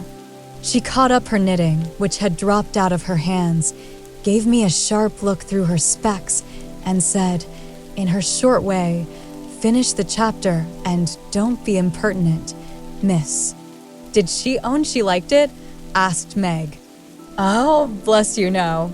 But she let old Belsham rest, and when I ran back after my gloves this afternoon, there she was, so hard at the vicar that she didn't hear me laugh as I danced a jig in the hall because of the good time coming. What a pleasant life she might have if only she chose. I don't envy her much, in spite of her money, for after all rich people have about as many worries as poor ones, I think, added Joe. "That reminds me," said Meg, "that I've got something to tell. It isn't funny like Joe's story, but I thought about it a good deal as I came home. At the King's today, I found everybody in a flurry, and one of the children said that her oldest brother had done something dreadful, and Papa had sent him away. I heard Mrs. King crying and Mr. King talking very loud, and Grace and Ellen turned away their faces when they passed me, so I shouldn't see how red and swollen their eyes were. I didn't ask any questions, of course, but I felt so sorry for them and was rather glad I hadn't any wild brothers to do wicked things and disgrace the family. I think being disgraced in school is a great deal try-inger than anything bad boys can do," said Amy, shaking her head, as if her experience of life had been a deep one. "Susie Perkins came to school today with a lovely red carnelian ring. I wanted it dreadfully and wished I was her with all my might. Well, she drew a picture of Mr. Davis with a monstrous nose and a hump, and the words, 'Young ladies, my eye is upon you,' coming out of his mouth in a balloon thing. We were laughing over it when all of a sudden his eye was on us, and he ordered Susie to bring up her slate. She was paralyzed with fright, but she went, and oh, what do you think he did? He took her by the ear. Just fancy how horrid, and led her to the recitation platform, and made her stand there half an hour, holding the slate so everyone could see. Didn't the girls laugh at the picture?" asked Joe, who relished the scrape. "Laugh? Not one. They sat still as mice, and Susie cried quarts. I know she did. I didn't envy her then, for I felt that millions of carnelian rings wouldn't have made me happy after that. I never should have got over such a agonizing mortification." And Amy went on with her work in the proud consciousness of virtue and the successful utterance of 2 long words in a breath.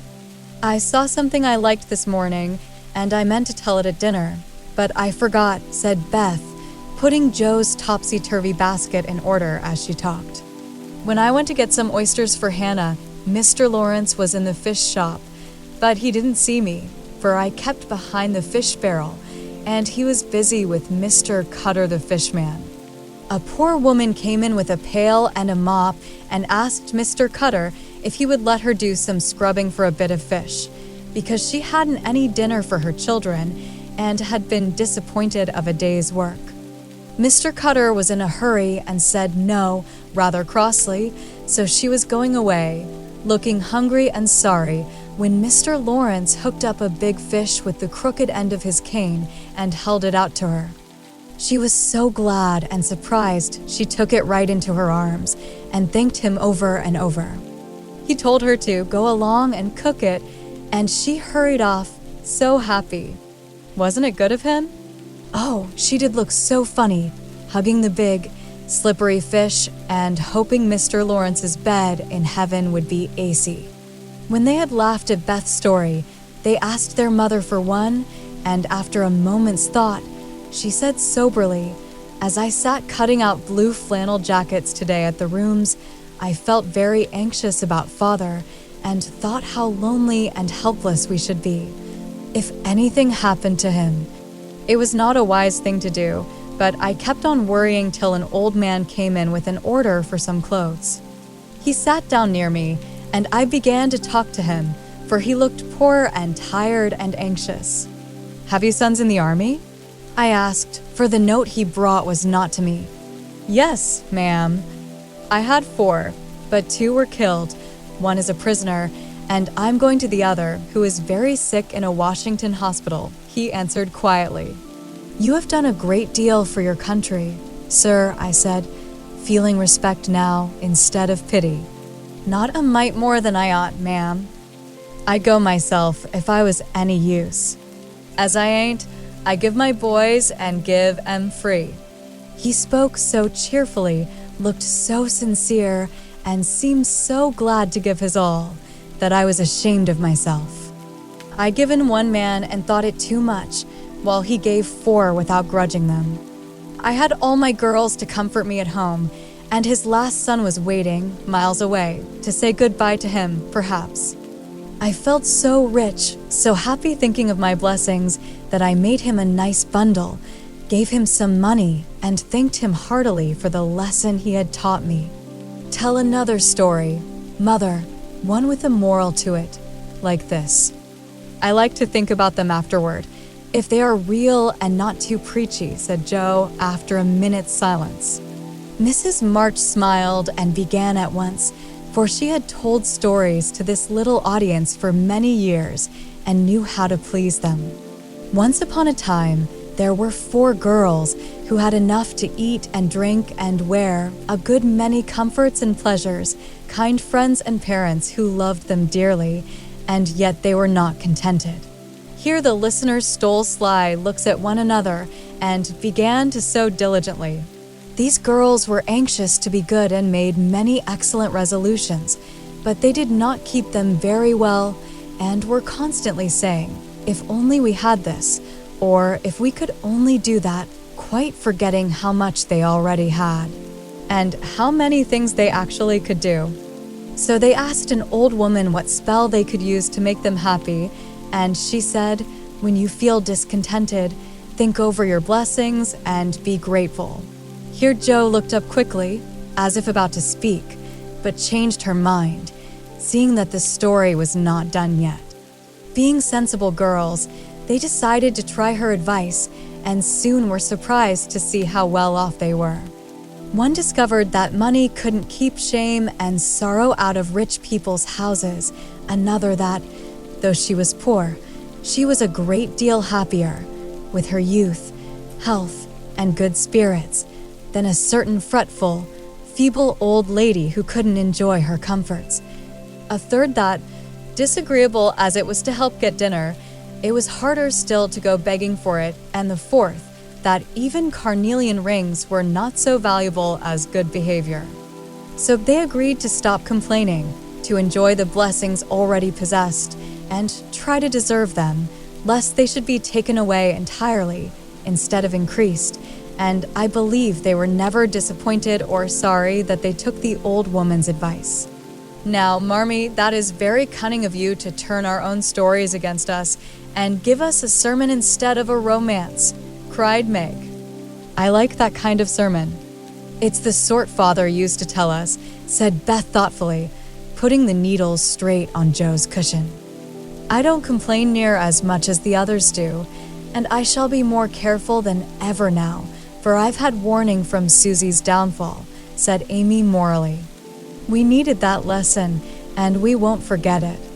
If we do so, you just say to us, as old Chloe did in Uncle Tom, 'Tink o be your marcies, chillin'.'" "Tink o be your marcies," added Joe, who could not, for the life of her, help getting a morsel of fun out of the little sermon, though she took it to heart as much as any of them. Chapter 5. Being Neighborly. "What in the world are you going to do now, Joe?" asked Meg one snowy afternoon as her sister came tramping through the hall in rubber boots, old sack, and hood, with a broom in one hand and a shovel in the other. "Going out for exercise," answered Joe with a mischievous twinkle in her eyes. "I should think 2 long walks this morning would have been enough." "It's cold and dull out, and I advise you to stay warm and dry by the fire, as I do," said Meg with a shiver. "Never take advice. Can't keep still all day, and not being a pussycat, I don't like to doze by the fire. I like adventures, and I'm going to find some." Meg went back to toast her feet and red Ivanhoe, and Joe began to dig paths with great energy. The snow was light, and with her broom, she soon swept a path all round the garden for Beth to walk in when the sun came out and the invalid dolls needed air. Now, the garden separated the Marches' house from that of Mr. Lawrence. Both stood in a suburb of the city, which was still country-like, with groves and lawns, large gardens, and quiet streets. A low hedge parted the 2 estates.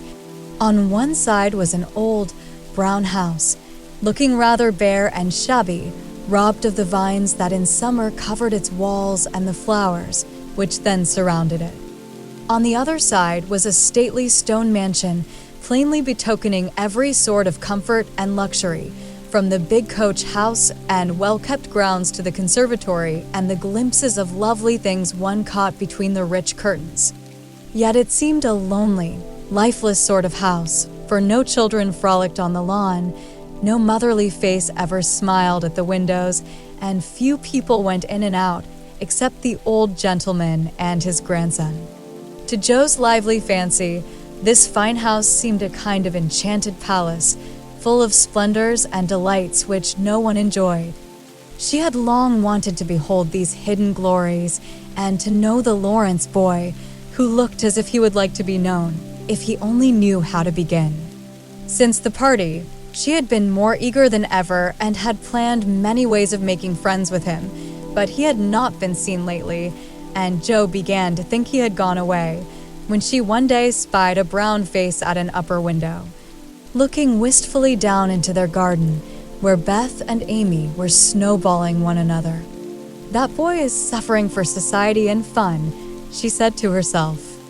"His grandpa does not know what's good for him and keeps him shut up all alone. He needs a party of jolly boys to play with, or somebody young and lively. I've a great mind to go over and tell the old gentleman so." The idea amused Joe, who liked to do daring things and was always scandalizing Meg by her queer performances. The plan of going over was not forgotten, and when the snowy afternoon came, Joe resolved to try what could be done. She saw Mr. Lawrence drive off, and then sallied out to dig her way down to the hedge, where she paused and took a survey. All quiet, curtains down at the lower windows, servants out of sight, and nothing human visible but a curly black head leaning on a thin hand at the upper window. "There he is," thought Joe, poor boy, "all alone and sick this dismal day. It's a shame.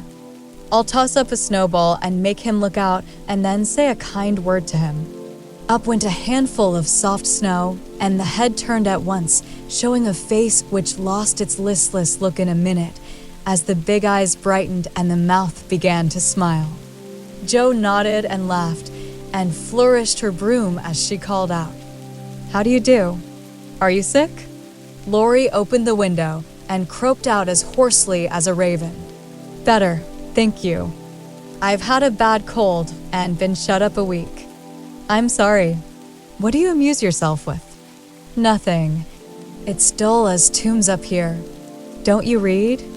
"Not much. They won't let me. Can't somebody read to you?" "Grandpa does sometimes, but my books don't interest him, and I hate to ask Brooke all the time." "Have someone come and see you then." "There isn't anyone I'd like to see. Boys make such a row, and my head is weak." "Isn't there some nice girl who'd read and amuse you?" "Girls are quiet and like to play nurse." "Don't know any." "You know us," began Joe, then laughed and stopped. "So I do. Will you come, please?" cried Lori. I'm not quiet and nice, but I'll come if Mother will let me. I'll go ask her. Shut the window, like a good boy, and wait till I come. With that, Jo shouldered her broom and marched into the house, wondering what they would all say to her.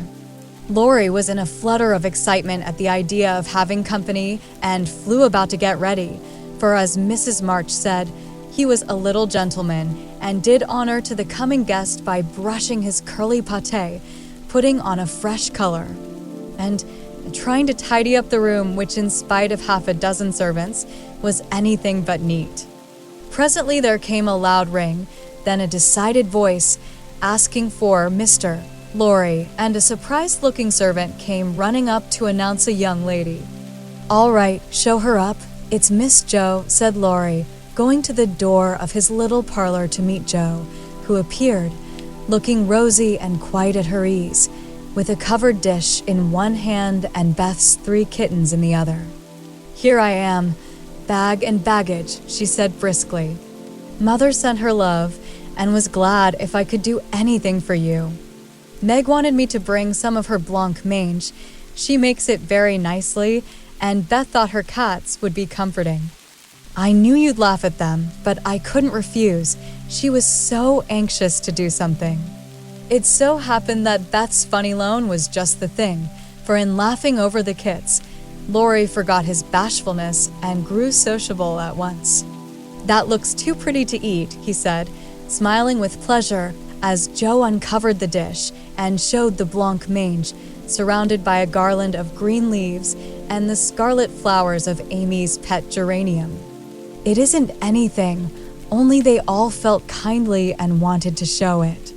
Tell the girl to put it away for your tea. It's so simple you can eat it, and being soft, it will slip down without hurting your sore throat. What a cozy room this is. It might be if it was kept nice, but the maids are lazy, and I don't know how to make them mind. It worries me, though. I'll write it up in 2 minutes, for it only needs to have the hearth brushed, and the things made straight on the mantelpiece, and the books put here, and the bottles there, and your sofa turned from the light, and the pillows plumped up a bit. Now then, you're fixed. And so he was, for, as she laughed and talked, Jo had whisked things into place and given quite a different air to the room. Lori watched her in respectful silence, and when she beckoned him to his sofa, he sat down with a sigh of satisfaction, saying gratefully, "How kind you are." Yes, that's what it wanted. Now please take the big chair and let me do something to amuse my company. No, I came to amuse you. Shall I read aloud? And Jo looked affectionately toward some inviting books nearby. Thank you. I've read all those, and if you don't mind, I'd rather talk, answered Lori. Not a bit. I'll talk all day if you'll only set me going. Beth says I never know when to stop. Is Beth the rosy one, who stays at home good deal and sometimes goes out with a little basket? Asked Lori with interest. Yes, that's Beth. She's my girl, and a regular good one she is, too. The pretty one is Meg, and the curly-haired one is Amy, I believe. How did you find that out? Lori colored up, but answered frankly, Why, you see, I often hear you calling to one another, and when I'm alone up here, I can't help looking over at your house. You always seem to be having such good times. I beg your pardon for being so rude, but sometimes you forget to put down the curtain at the window where the flowers are. And when the lamps are lighted, it's like looking at a picture to see the fire and you all around the table with your mother. Her face is right opposite, and it looks so sweet behind the flowers. I can't help watching it. I haven't got any mother, you know. And Lori poked the fire to hide a little twitching of the lips that he could not control. The solitary, hungry look in his eyes went straight to Jo's warm heart. She had been so simply taught that there was no nonsense in her head, and at 15 she was as innocent and frank as any child. Lori was sick and lonely, and feeling how rich she was in home and happiness, she gladly tried to share it with him. Her face was very friendly and her sharp voice unusually gentle as she said, "We'll never draw that curtain anymore, and I give you leave to look as much as you like. I just wish, though, instead of peeping, you'd come over and see us. Mother is so splendid. She'd do heaps of good, and Beth would sing to you if I begged her to, and Amy would dance. Meg and I would make you laugh over our funny stage properties, and we'd have jolly times. Wouldn't your grandpa let you?" "I think he would if your mother asked him. He's very kind, though he does not look so, and he lets me do what I like, pretty much, only he's afraid I might be a bother to strangers," began Laurie, brightening more and more. "We are not strangers, we are neighbors, and you needn't think you'd be a bother. We want to know you, and I've been trying to do it this ever so long. We haven't been here a great while, you know, but we have got acquainted with all our neighbors but you. You see, Grandpa lives among his books and doesn't mind much what happens outside. Mr. Brooke, my tutor, doesn't stay here, you know, and I have no one to go about with me, so I just stop at home and get on as I can." "That's bad. You ought to make an effort and go visiting everywhere you are asked. Then you'll have plenty of friends and pleasant places to go to. Never mind being bashful. It won't last long if you keep going." Laurie turned red again, but wasn't offended at being accused of bashfulness, for there was so much goodwill in Jo it was impossible not to take her blunt speeches as kindly as they were meant. "Do you like your school?" asked the boy, changing the subject after a little pause, during which he stared at the fire and Jo looked about her, well pleased. "Don't go to school. I'm a businessman, girl, I mean. I go to wait on my great-aunt, and a dear, cross old soul she is, too," answered Jo. Laurie opened his mouth to ask another question, but remembering just in time that it wasn't manners to make too many inquiries into people's affairs, he shut it again and looked uncomfortable. Jo liked his good breeding and didn't mind having a laugh at Aunt March, so she gave him a lively description of the fidgety old lady, her fat poodle, the parrot that talked Spanish, and the library where she reveled. Laurie enjoyed that immensely, and when she told about the prim old gentleman who came once to woo Aunt March, and in the middle of a fine speech, how Pole had tweaked his wig off to his great dismay, the boy lay back and laughed till the tears ran down his cheeks, and a maid popped her head in to see what was the matter. "Oh, that does me no end of good. Tell on, please," he said, taking his face out of the sofa cushion, red and shining with merriment. Much elated with her success, Jo did tell on all about their plays and plans, their hopes and fears for father, and the most interesting events of the little world in which the sisters lived. Then they got to talking about books, and to Jo's delight, she found that Laurie loved them as well as she did, and had read even more than herself. "If you like them so much, come down and see ours. Grandfather is out, so you needn't be afraid," said Laurie, getting up. "I'm not afraid of anything," returned Jo, with a toss of the head.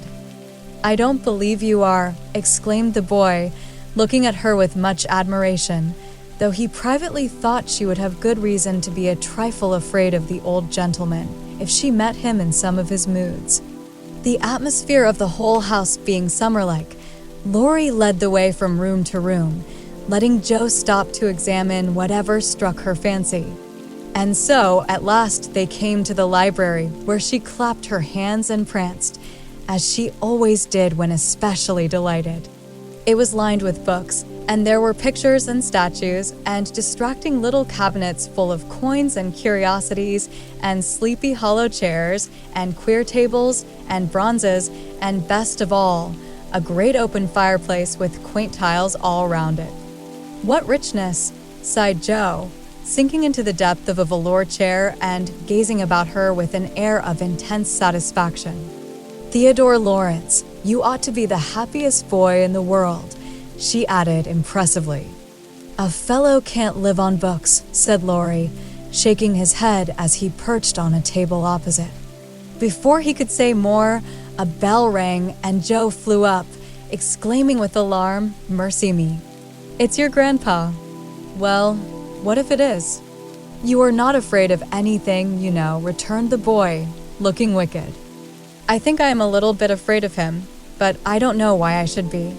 "Marmee said I might come, and I don't think you're any the worse for it," said Jo, composing herself, though she kept her eyes on the door.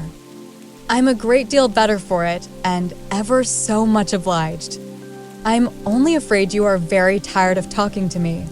"It was so pleasant, I couldn't bear to stop," said Laurie gratefully.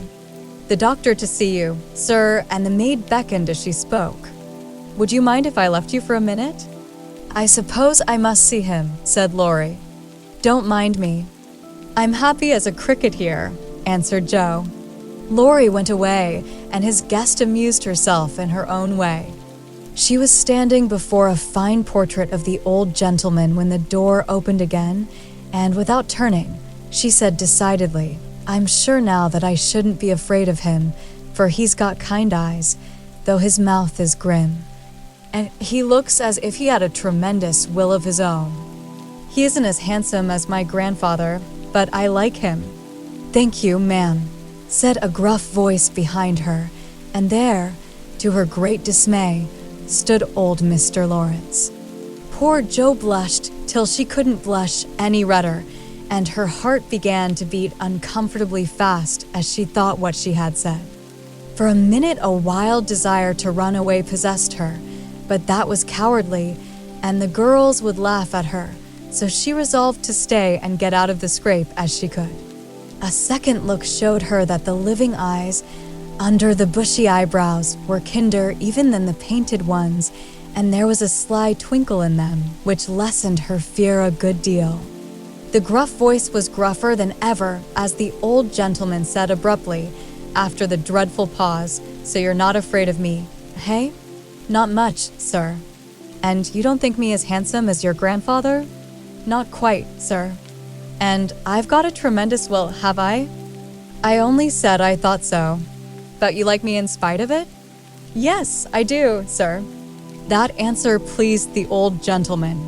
He gave a short laugh, shook hands with her, and, putting his finger under her chin, turned up her face, examined it gravely, and let it go, saying with a nod, "You've got your grandfather's spirit, if you haven't his face. He was a fine man, my dear, but what is better, he was a brave and an honest one, and I was proud to be his friend." "Thank you, sir," and Jo was quite comfortable after that, for it suited her exactly. "What have you been doing to this boy of mine, hey?" was the next question, sharply put. "Only trying to be neighborly, sir." And Jo told how her visit came about. "You think he needs cheering up a bit, do you?" "Yes, sir, he seems a little lonely, and young folks would do him good perhaps. We are only girls, but we should be glad to help if we could, for we don't forget the splendid Christmas present you sent us," said Jo eagerly. "Tut, tut, tut. That was the boy's affair. How is the poor woman?" "Doing nicely, sir." And off went Jo, talking very fast, as she told all about the Hummels, in whom her mother had interested richer friends than they were. Just her father's way of doing good. "I shall come and see your mother some fine day." "Tell her so." "There's the tea bell. We have it early on the boy's account. Come down and go on being neighborly. If you'd like to have me, sir. Shouldn't ask you if I didn't." And Mr. Lawrence offered her his arm with old-fashioned courtesy. What would Meg say to this, thought Jo as she was marched away, while her eyes danced with fun as she imagined herself telling the story at home. "Hey, why, what the dickens has come to the fellow?" said the old gentleman as Laurie came running downstairs and brought up with a start of surprise at the astounding sight of Jo arm in arm with his redoubtable grandfather. "I didn't know you'd come, sir," he began, as Jo gave him a triumphant little glance.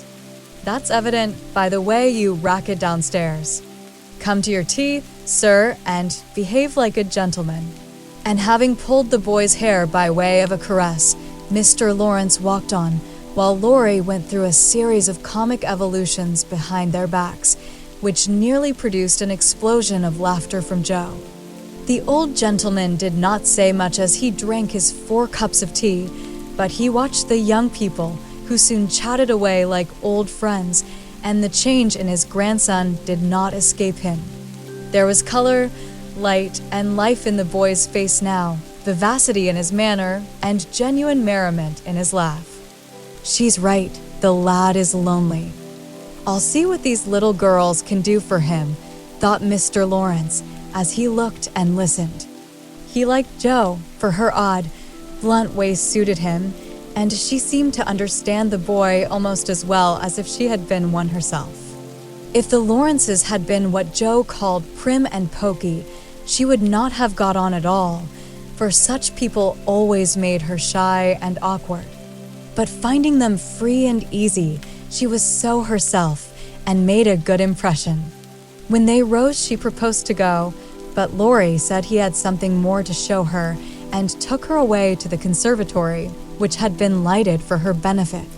It seemed quite fairy-like to Joe as she went up and down the walks, enjoying the blooming walls on either side, the soft light, the damp, sweet air, and the wonderful vines and trees that hung about her, while her new friend cut the finest flowers till his hands were full. Then he tied them up, saying, with the happy look Joe liked to see, "Please give these to your mother and tell her I like the medicine she sent me very much." They found Mr. Lawrence standing before the fire in the great drawing room, but Joe's attention was entirely absorbed by a grand piano, which stood open. "Do you play?" she asked, turning to Laurie with a respectful expression. "Sometimes," he answered modestly. "Please do now. I want to hear it so I can tell Beth." "Won't you first?" "Don't know how. Too stupid to learn, but I love music dearly." So Laurie played and Joe listened, with her nose luxuriously buried in heliotrope and tea roses. Her respect and regard for the Lawrence boy increased very much, for he played remarkably well and didn't put on any airs. She wished Beth could hear him, but she did not say so, only praised him till he was quite abashed, and his grandfather came to his rescue. That will do, young lady. Too many sugar plums are not good for him. His music isn't bad, but I hope he will do as well in more important things. Going? Well, I'm much obliged to you, and I hope you'll come again. My respects to your mother. Good night, Dr. Joe." He shook hands kindly, but looked as if something did not please him. When they got into the hall, Joe asked Laurie if she had said something amiss. He shook his head. "No, it was me. He doesn't like to hear me play." "Why not?" "I'll tell you some day." "John is going home with you, as I can't." "No need of that. I am not a young lady, and it's only a step." "Take care of yourself, won't you?" "Yes, but you will come again, I hope? If you promise to come and see us after you are well." "I will. Good night, Laurie." "Good night, Joe. Good night." When all the afternoon's adventures had been told, the family felt inclined to go visiting in a body, for each found something very attractive in the big house on the other side of the hedge. Mrs. March wanted to talk of her father with the old man who had not forgotten him. Meg longed to walk in the conservatory. Beth sighed for the grand piano, and Amy was eager to see the fine pictures and statues. "Mother, why didn't Mr. Lawrence like to have Laurie play?" asked Joe, who was of an inquiring disposition. "I am not sure, but I think it was because his son, Laurie's father, married an Italian lady, a musician, which displeased the old man, who is very proud.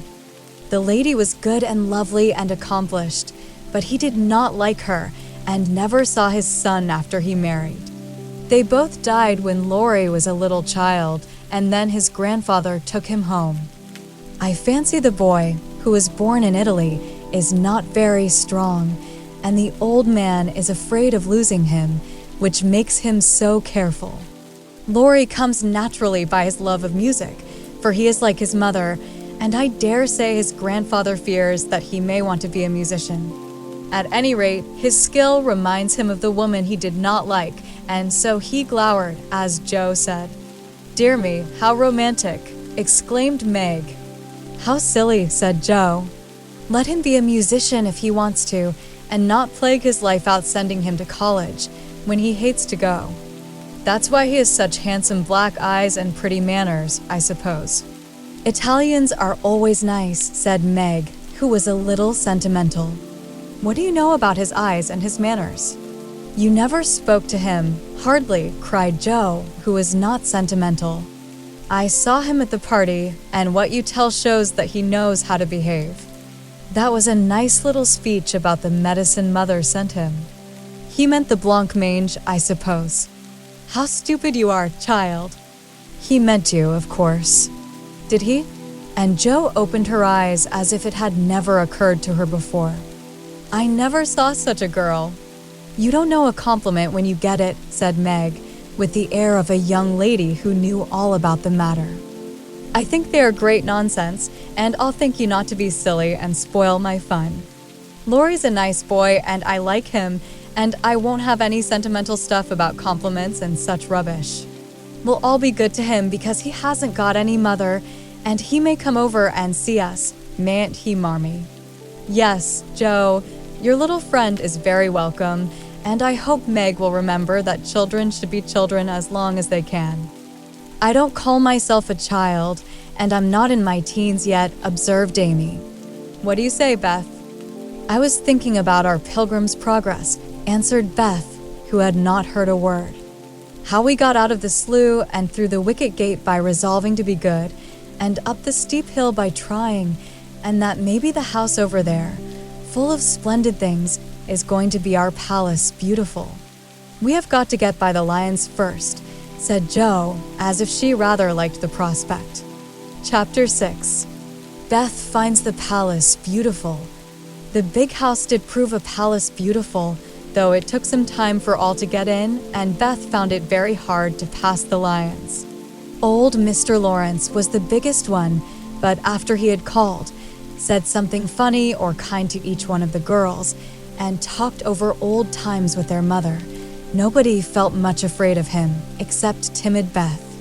The other lion was the fact that they were poor and Laurie rich, for this made them shy of accepting favors which they could not return. But after a while, they found that he considered them the benefactors and could not do enough to show how grateful he was for Mrs. March's motherly welcome, their cheerful society, and the comfort he took in that humble home of theirs. So they soon forgot their pride and interchanged kindnesses without stopping to think which was the greater. All sorts of pleasant things happened about that time, for the new friendship flourished like grass in spring. Everyone liked Laurie, and he privately informed his tutor that the Marches were regularly splendid girls. With the delightful enthusiasm of youth, they took the solitary boy into their midst and made much of him, and he found something very charming in the innocent companionship of these simple-hearted girls. Never having known mother or sisters, he was quick to feel the influences they brought about him, and their busy, lively ways made him ashamed of the indolent life he led. He was tired of books and found people so interesting now that Mr. Brooke was obliged to make very unsatisfactory reports, for Laurie was always playing truant and running over to the Marches. "Never mind, let him take a holiday and make it up afterward," said the old gentleman. "The good lady next door says he is studying too hard and needs young society, amusement, and exercise. I suspect she is right, and that I've been coddling the fellow as if I'd been his grandmother. Let him do what he likes, as long as he is happy. He can't get into mischief in that little nunnery over there, and Mrs. March is doing more for him than we can." What good times they had, to be sure. Such plays and tableaux, such sleigh rides and skating frolics, such pleasant evenings in the old parlor, and now and then such gay little parties at the great house. Meg could walk in the conservatory whenever she liked and revel in bouquets. Joe browsed over the new library voraciously and convulsed the old gentleman with her criticisms, Amy copied pictures and enjoyed beauty to her heart's content, and Laurie played Lord of the Manor in the most delightful style. But Beth, though yearning for the grand piano, could not pluck up courage to go to the Mansion of Bliss, as Meg called it. She went once with Joe, but the old gentleman, not being aware of her infirmity, stared at her so hard from under his heavy eyebrows and said, "Hey," so loud that he frightened her so much her feet chattered on the floor. She never told her mother, and she ran away, declaring she would never go there anymore, not even for the dear piano.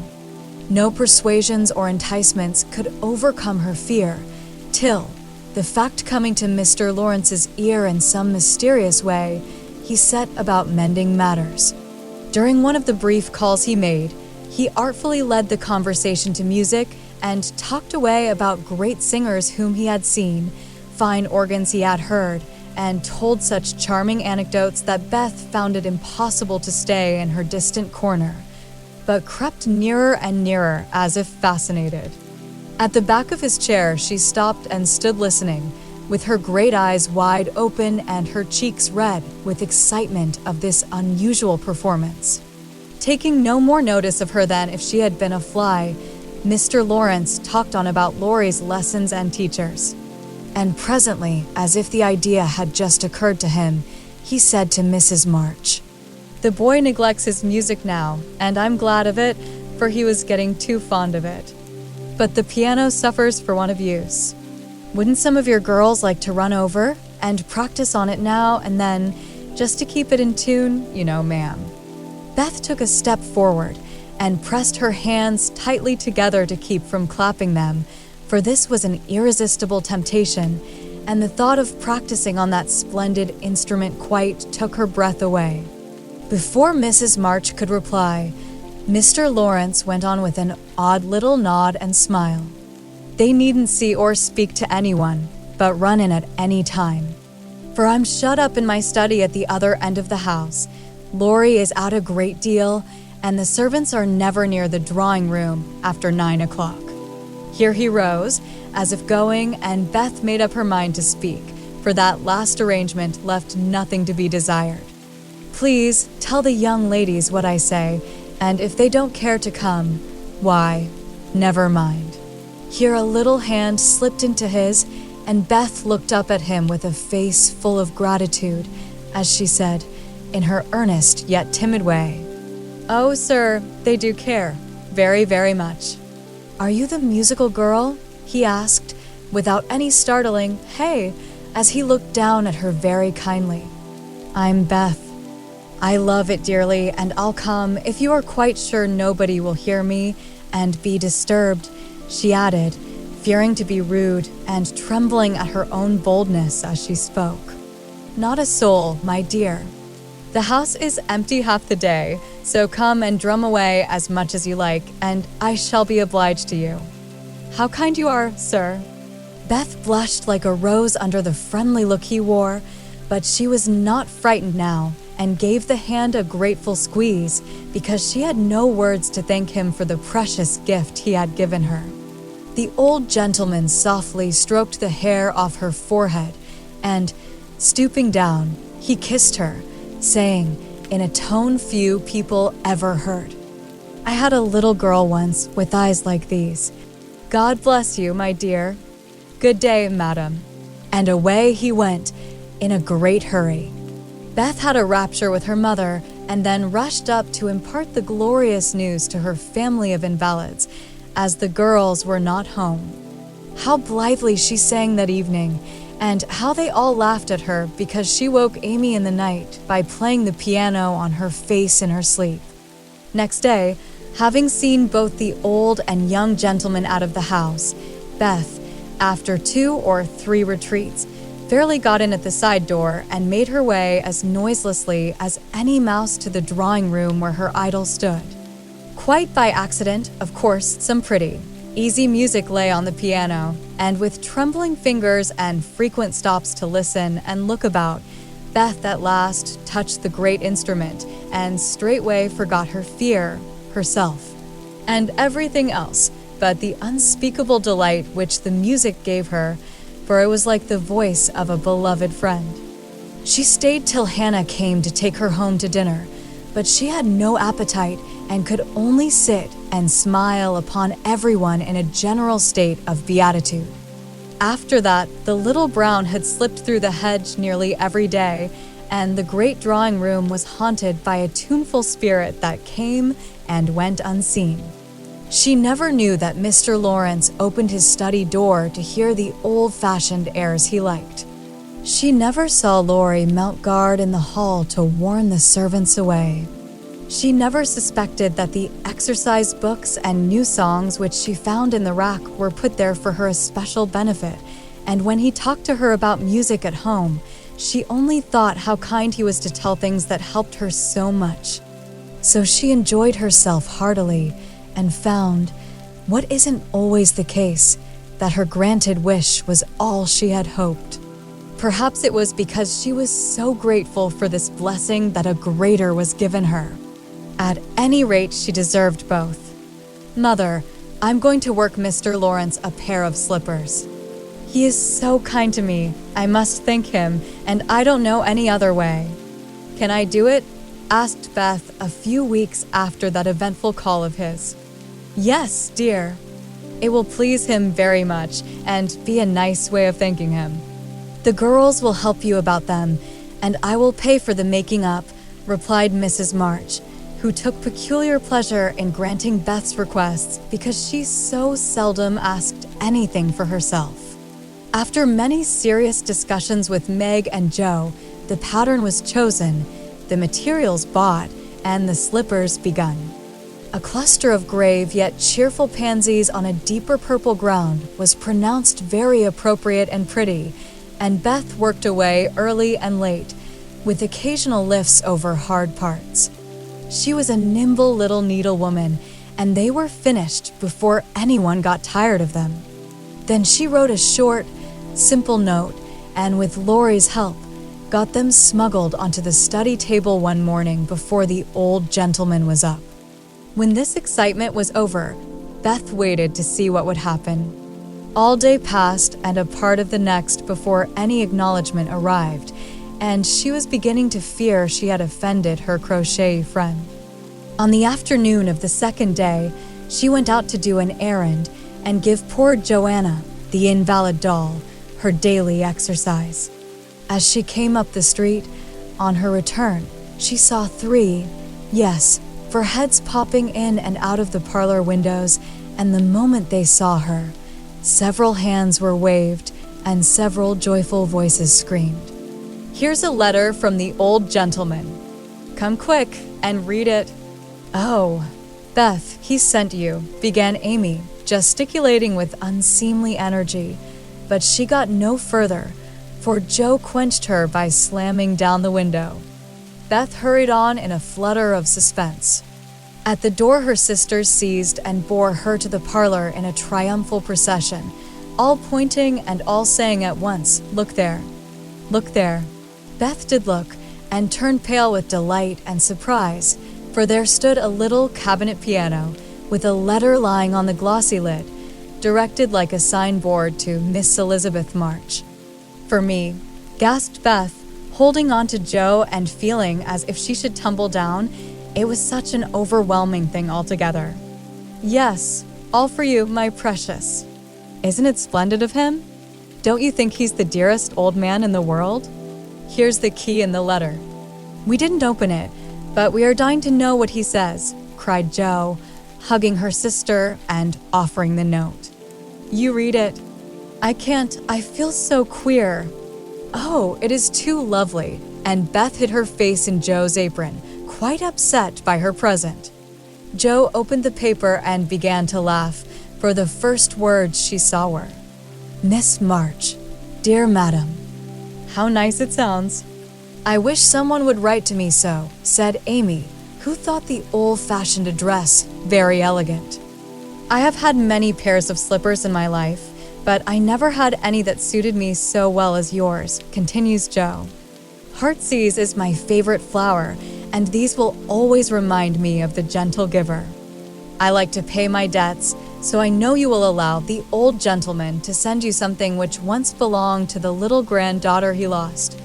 With hearty thanks and best wishes, I remain your grateful friend and humble servant, James Lawrence. There, Beth, that's an honor to be proud of, I'm sure. Laurie told me how fond Mr. Lawrence used to be of the child who died, and how he kept all her little things carefully. Just think, he's given you her piano. That comes of having big blue eyes and loving music, said Jo, trying to soothe Beth, who trembled and looked more excited than she had ever been before. See the cunning brackets to hold candles, and the nice green silk, puckered up, with a gold rose in the middle, and the pretty rack and stool, all complete, added Meg, opening the instrument and displaying its beauties. Your humble servant, James Lawrence. Only think of his writing that to you. I'll tell the girls. They'll think it's splendid, said Amy, much impressed by the note. Try it, honey. Let's hear the sound of the baby piano, said Hannah, who always took a share in the family joys and sorrows. So Beth tried it, and everyone pronounced it the most remarkable piano ever heard. It had evidently been newly tuned and put in apple pie order, but perfect as it was, I think the real charm lay in the happiest of all happy faces which leaned over it, as Beth lovingly touched the beautiful black and white keys and pressed the bright pedals. You'll have to go and thank him, said Jo, by way of a joke, for the idea of the child's really going never entered her head. I guess I'll go now, before I get frightened thinking about it. And, to the utter amazement of the assembled family, Beth walked deliberately down the garden, through the hedge, and in at the Lawrences' door. Well, I wish I may die if it ain't the queerest thing I ever see. The pianist has turned her head. She'd never have gone in her right mind, cried Hannah, staring after her, while the girls were rendered quite speechless by the miracle. They would have been still more amazed if they had seen what Beth did afterward.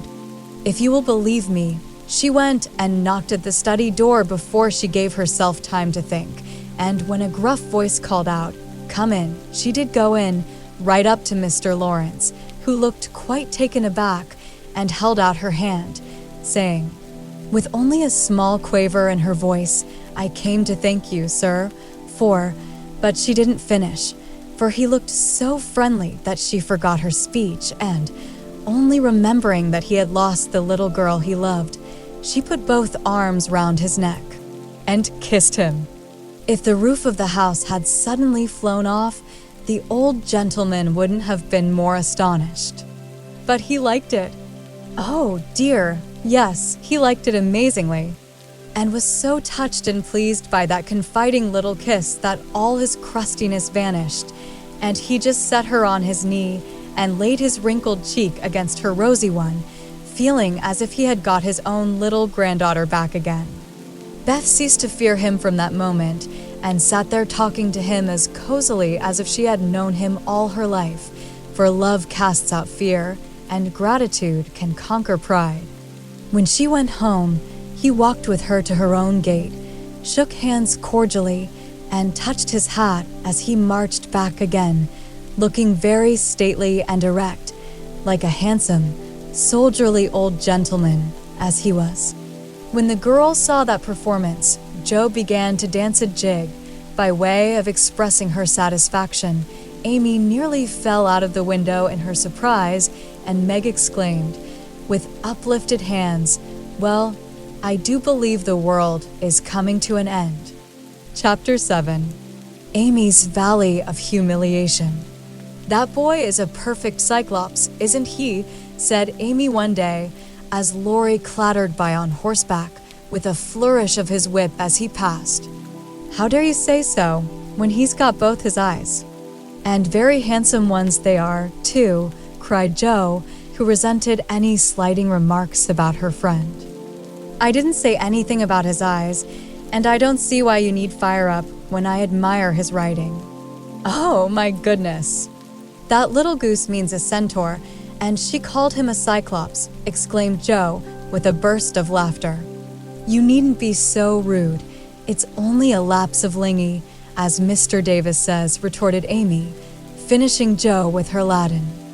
"I just wish I had a little of the money Laurie spends on that horse," she added, as if to herself, yet hoping her sisters would hear.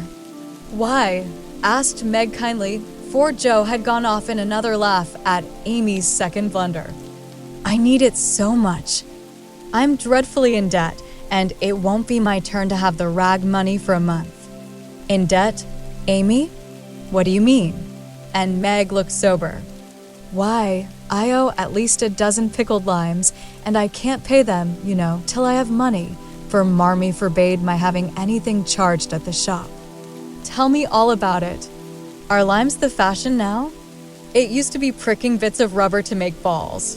And Meg tried to keep her countenance. Amy looked so grave and important. "Why, you see, the girls are always buying them, and unless you want to be thought mean, you must do it too. It's nothing but limes now, for everyone is sucking them in their desks in school time and trading them off for pencils, bead rings, paper dolls, or something else at recess. If one girl likes another, she gives her a lime.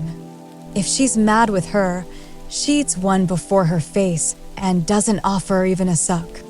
They treat by turns, and I've had ever so many but haven't returned them, and I ought, for they are debts of honor, How much will pay them off and restore your credit?" asked Meg, taking out her purse. "A quarter would more than do it, and leave a few cents over for a treat for you. Don't you like limes?" "Not much. You may have my share. Here's the money. Make it last as long as you can, for it isn't very plenty, "Oh, thank you. It must be so nice to have pocket money. I'll have a grand feast, for I haven't tasted a lime this week." I felt delicate about taking any, as I couldn't return them, and I'm actually suffering for one. Next day Amy was rather late at school, but could not resist the temptation of displaying, with pardonable pride, a moist brown paper parcel before she consigned it to the inmost recesses of her desk. During the next few minutes, the rumor that Amy March had got 24 delicious limes, she ate one on the way, and was going to treat circulated through her set, and the attentions of her friends became quite overwhelming. Katie Brown invited her to her next party on the spot. Mary Kingsley insisted on lending her watch till recess, and Jenny Snow, a satirical young lady who had basely twit Amy upon her limeless state, promptly buried the hatchet and offered to furnish answers to certain appalling sums. But Amy had not forgotten Miss Snow's cutting remarks about some persons whose noses were not too flat to smell other people's limes, and stuck-up people who were not too proud to ask for them, and she instantly crushed that Snow girl's hopes by the withering telegram. "You needn't be so polite all of a sudden, for you won't get any." A distinguished personage happened to visit the school that morning, and Amy's beautifully drawn maps received praise, which honor to her foe rankled in the soul of Miss Snow and caused Miss March to assume the airs of a studious young peacock. But alas, alas, pride goes before a fall, and the revengeful Snow turned the tables with disastrous success. No sooner had the guest paid the usual stale compliments and bowed himself out than Jenny, under pretense of asking an important question, informed Mr. Davis, the teacher, that Amy March had pickled limes in her desk. Now Mr. Davis had declared limes a contraband article and solemnly vowed to publicly ferule the first person who was found breaking the law. This much-enduring man had succeeded in banishing chewing gum after a long and stormy war, had made a bonfire of the confiscated novels and newspapers, had suppressed a private post office, had forbidden distortions of the face, nicknames, and caricatures, and done all that one man could do to keep 100 rebellious girls in order. Boys are trying enough to human patience, goodness knows, but girls are infinitely more so, especially to nervous gentlemen with tyrannical tempers and no more talent for teaching than Dr. Blimber. Mr. Davis knew any quantity of Greek, Latin, algebra, and ologies of all sorts, so he was called a fine teacher, and manners, morals, feelings, and examples were not considered of any particular importance. It was a most unfortunate moment for denouncing Amy, and Jenny knew it. Mr. Davis had evidently taken his coffee too strong that morning. There was an east wind, which always affected his neuralgia, and his pupils had not done him the credit which he felt he deserved. Therefore, to use the expressive, if not elegant, language of a schoolgirl, he was as nervous as a witch and as cross as a bear. The word limes was like fire to powder, his yellow face flushed, and he rapped on his desk with an energy which made Jenny skip to her seat with unusual rapidity. "Young ladies, attention, if you please." At the stern order the buzz ceased, and 50 pairs of blue, black, gray, and brown eyes were obediently fixed upon his awful countenance. "Miss March, come to the desk." Amy rose to comply with outward composure, but a secret fear oppressed her, for the limes weighed upon her conscience.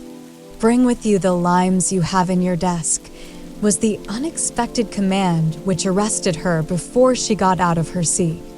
"Don't take all," whispered her neighbor, a young lady of great presence of mind. Amy hastily shook out half a dozen and laid the rest down before Mr. Davis, feeling that any man possessing a human heart would relent when that delicious perfume met his nose. Unfortunately, Mr. Davis particularly detested the odor of the fashionable pickle, and disgust added to his wrath. "Is that all?" "Not quite," stammered Amy. "Bring the rest immediately." With a despairing glance at her set, she obeyed. "You are sure there are no more?" "I never lie, sir." "So I see. Now take these disgusting things 2 by 2 and throw them out of the window." There was a simultaneous sigh, which created quite a little gust, as the last hope fled and the treat was ravished from their longing lips. Scarlet with shame and anger, Amy went to and fro 6 dreadful times, and as each doomed couple, looking so plump and juicy, fell from her reluctant hands, a shout from the street completed the anguish of the girls, for it told them that their feast was being exulted over by the little Irish children who were their sworn foes. This was too much. All flashed indignant or appealing glances at the inexorable Davis, and one passionate lime lover burst into tears. As Amy returned from her last trip, Mr. Davis gave a portentous hem and said, in his most impressive manner, "Young ladies, you remember what I said to you a week ago. I am sorry this has happened, but I never allow my rules to be infringed, and I never break my word. Miss March, hold out your hand." Amy started and put both hands behind her, turning on him an imploring look which pleaded for her better than the words she could not utter. She was rather a favorite with old Davises, as, of course, he was called, and it's my private belief that he would have broken his word if the indignation of one irrepressible young lady had not found vent in a hiss.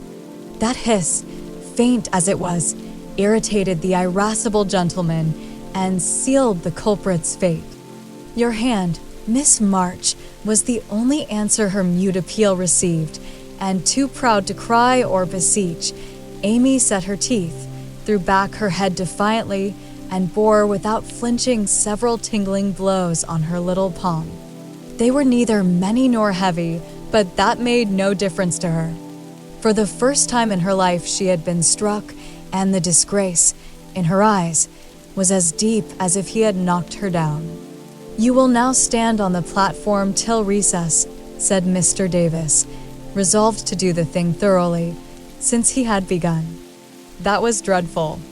It would have been bad enough to go to her seat and see the pitying faces of her friends or the satisfied ones of her few enemies, but to face the whole school, with that shame fresh upon her, seemed impossible. And for a second she felt as if she could only drop down where she stood and break her heart with crying. A bitter sense of wrong and the thought of Jenny Snow helped her to bear it, and, taking the ignominious place, she fixed her eyes on the stove funnel above what now seemed a sea of faces, and stood there, so motionless and white that the girls found it hard to study with that pathetic figure before them. During the 15 minutes that followed, the proud and sensitive little girl suffered a shame and pain which she never forgot. To others it might seem a ludicrous or trivial affair, but to her it was a hard experience, for during the 12 years of her life she had been governed by love alone, and a blow of that sort had never touched her before. The smart of her hand and the ache of her heart were forgotten in the sting of the thought, I shall have to tell at home, and they will be so disappointed in me. The 15 minutes seemed an hour, but they came to an end at last, and the word recess had never seemed so welcome to her before. You can go, Miss March, said Mr. Davis, looking, as he felt, uncomfortable. He did not soon forget the reproachful glance Amy gave him as she went, without a word to anyone, straight into the anteroom, snatched her things, and left the place forever, as she passionately declared to herself. She was in a sad state when she got home, and when the older girls arrived, some time later, an indignation meeting was held at once. Mrs. March did not say much, but looked disturbed, and comforted her afflicted little daughter in her tenderest manner. Meg bathed the insulted hand with glycerin and tears. Beth felt that even her beloved kittens would fail as a balm for griefs like this. Joe wrathfully proposed that Mr. Davis be arrested without delay, and Hannah shook her fist at the villain and pounded potatoes for dinner as if she had him under her pestle. No notice was taken of Amy's flight, except by her mates, but the sharp-eyed demoiselles discovered that Mr. Davis was quite benignant in the afternoon, also unusually nervous.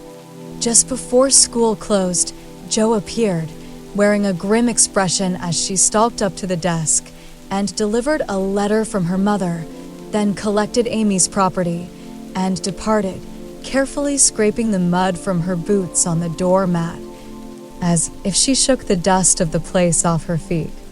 Yes, you can have a vacation from school, but I want you to study a little every day with Beth, said Mrs. March that evening. I don't approve of corporal punishment, especially for girls. I dislike Mr. Davis's manner of teaching and don't think the girls you associate with are doing you any good, so I shall ask your father's advice before I send you anywhere else. That's good.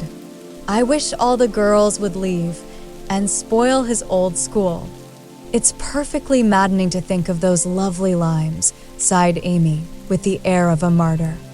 I am not sorry you lost them, for you broke the rules and deserved some punishment for disobedience, was the severe reply, which rather disappointed the young lady, who expected nothing but sympathy. Do you mean you are glad I was disgraced before the whole school? Cried Amy. I should not have chosen that way of mending a fault, replied her mother, but I'm not sure that it won't do you more good than a bolder method. You are getting to be rather conceited, my dear, and it is quite time you set about correcting it. You have a good many little gifts and virtues, but there is no need of parading them, for conceit spoils the finest genius. There is not much danger that real talent or goodness will be overlooked long, even if it is.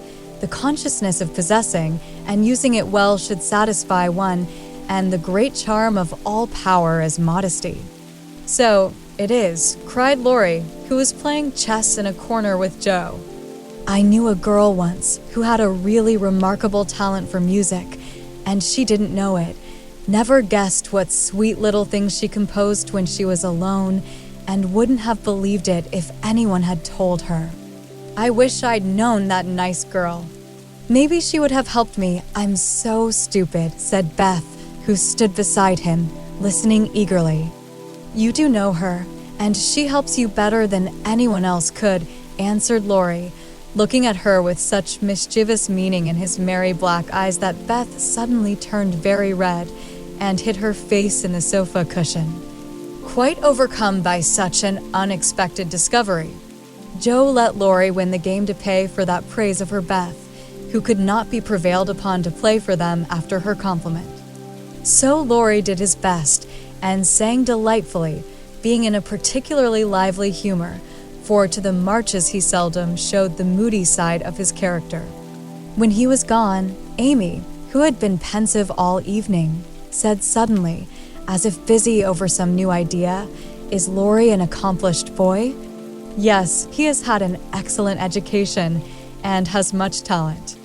"He will make a fine man, if not spoiled by petting," replied her mother. "And he isn't conceited, is he?" asked Amy. "Not in the least. That is why he is so charming and we all like him so much." "I see.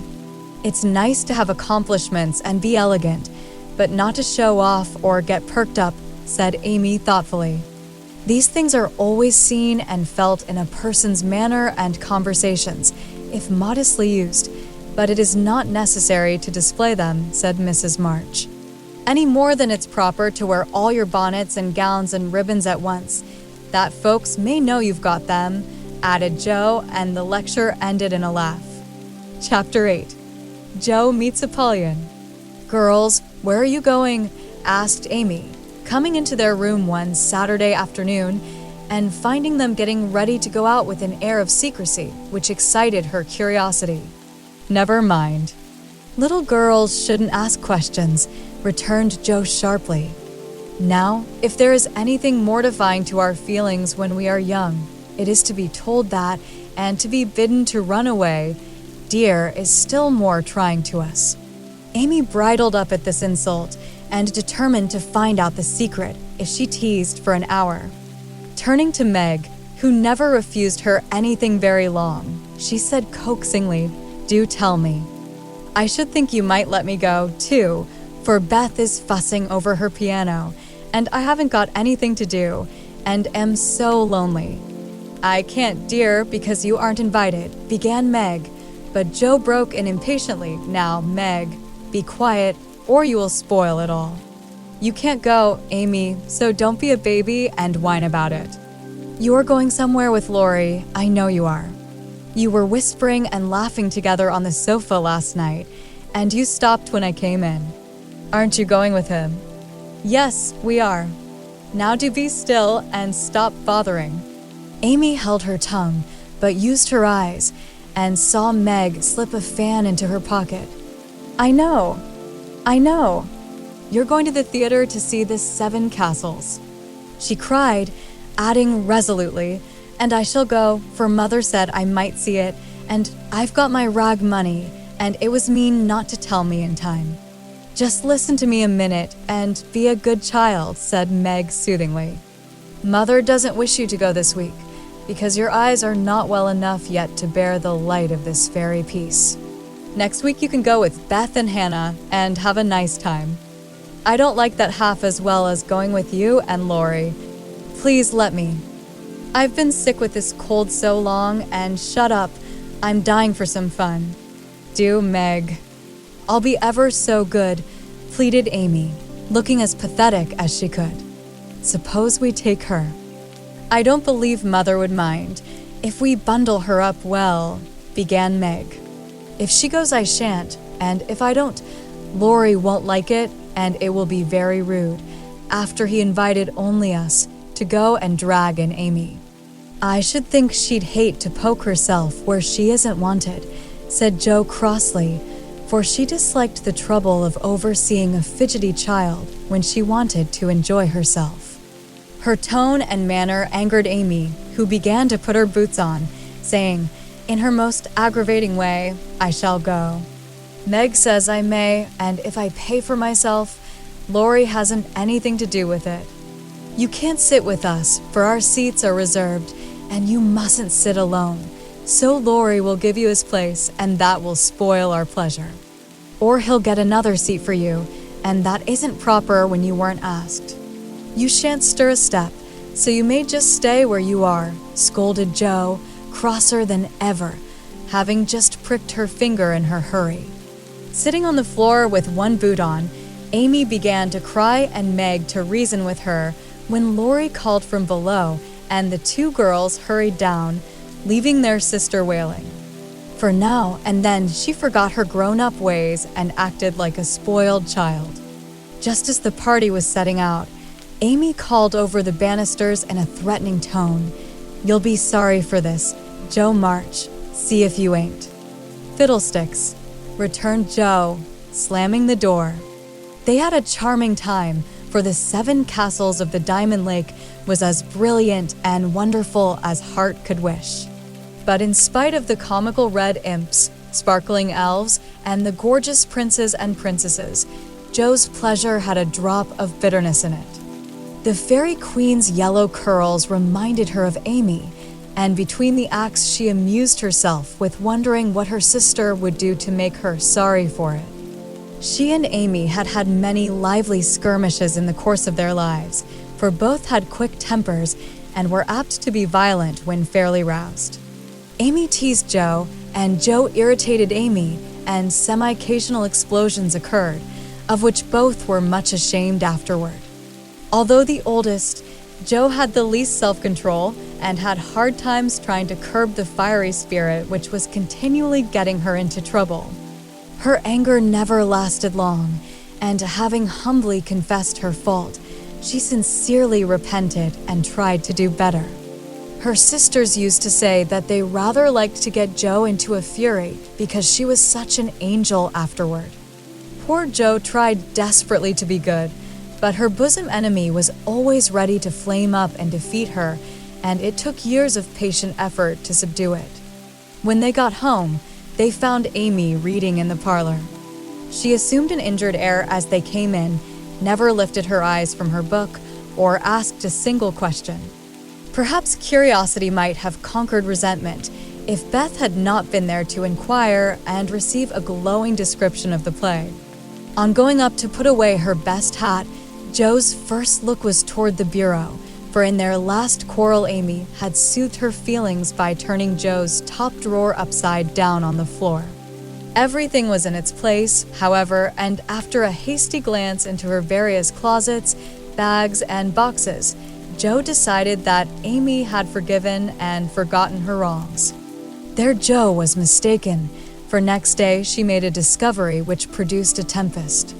Meg, Beth, and Amy were sitting together late in the afternoon when Joe burst into the room, looking excited and demanding breathlessly, "Has anyone taken my book?" Meg and Beth said no at once and looked surprised. Amy poked the fire and said nothing. Joe saw her color rise and was down upon her in a minute. "Amy, you've got it." "No, I haven't." "You know where it is then?" "No, I don't." "That's a fib," cried Joe, taking her by the shoulders and looking fierce enough to frighten a much braver child than Amy. "It isn't." "I haven't got it, don't know where it is now, and don't care. You know something about it, and you'd better tell at once or I'll make you." And Joe gave her a slight shake. "Scold as much as you like. You'll never see your silly old book again," cried Amy, getting excited in her turn. "Why not?" "I burned it up." "What?" "My little book I was so fond of, and worked over, and meant to finish before Father got home." "Have you really burned it?" said Joe, turning very pale, while her eyes kindled and her hands clutched Amy nervously. "Yes, I did. I told you I'd make you pay for being so cross yesterday, and I have so." Amy got no farther, for Joe's hot temper mastered her, and she shook Amy till her teeth chattered in her head, crying in a passion of grief and anger. "You wicked, wicked girl. I never can write it again, and I'll never forgive you as long as I live."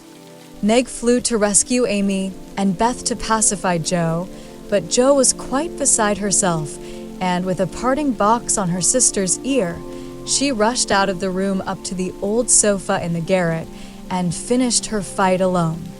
The storm cleared up below, for Mrs. March came home, and, having heard the story, soon brought Amy to a sense of the wrong she had done her sister. Joe's book was the pride of her heart, and was regarded by her family as a literary sprout of great promise. It was only half a dozen little fairy tales, but Jo had worked over them patiently, putting her whole heart into her work, hoping to make something good enough to print. She had just copied them with great care and had destroyed the old manuscript so that Amy's bonfire had consumed the loving work of several years. It seemed a small loss to others, but to Jo it was a dreadful calamity, and she felt that it never could be made up to her. Beth mourned as for a departed kitten, and Meg refused to defend her pet. Mrs. March looked grave and grieved, and Amy felt that no one would love her till she had asked pardon for the act which she now regretted more than any of them. When the tea bell rang, Jo appeared, looking so grim and unapproachable that it took all Amy's courage to say meekly, "Please forgive me, Jo.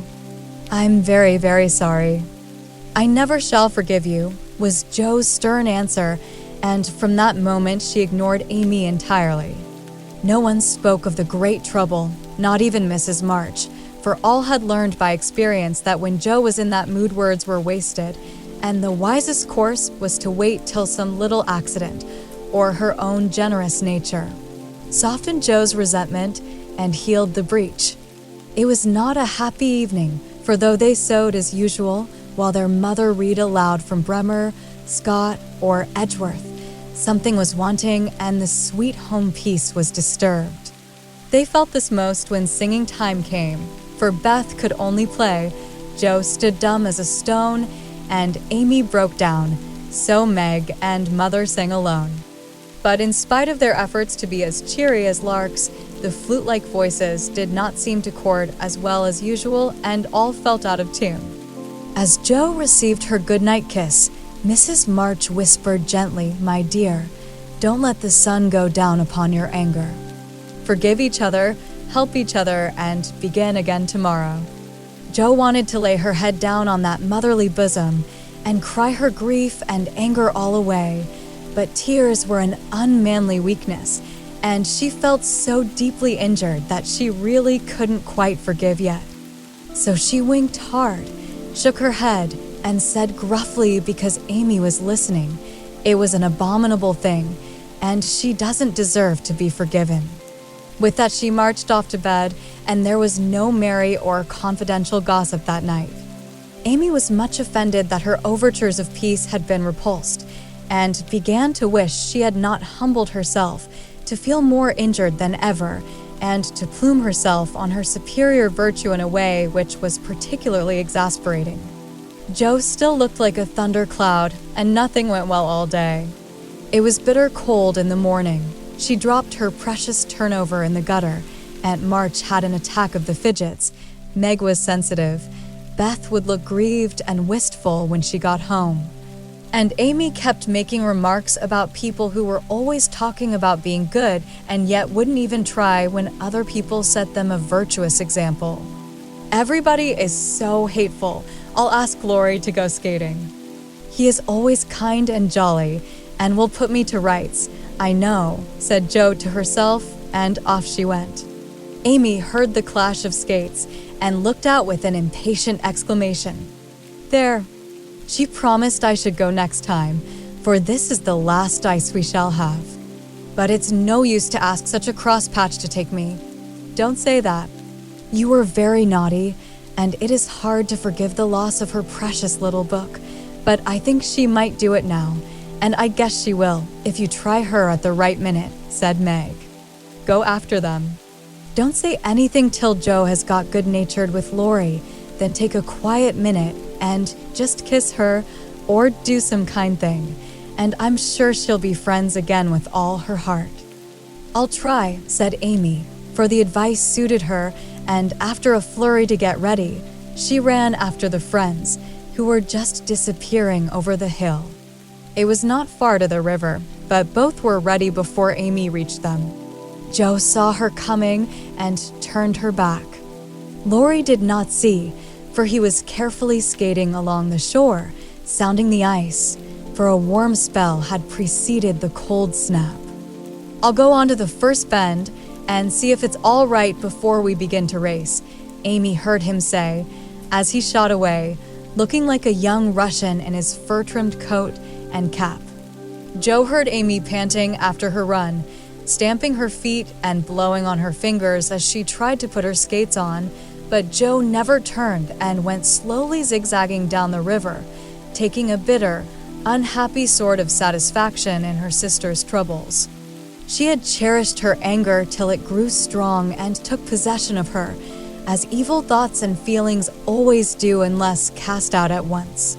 As Laurie turned the bend, he shouted back, "Keep near the shore." "It isn't safe in the middle," Jo heard, but Amy was struggling to her feet and did not catch a word.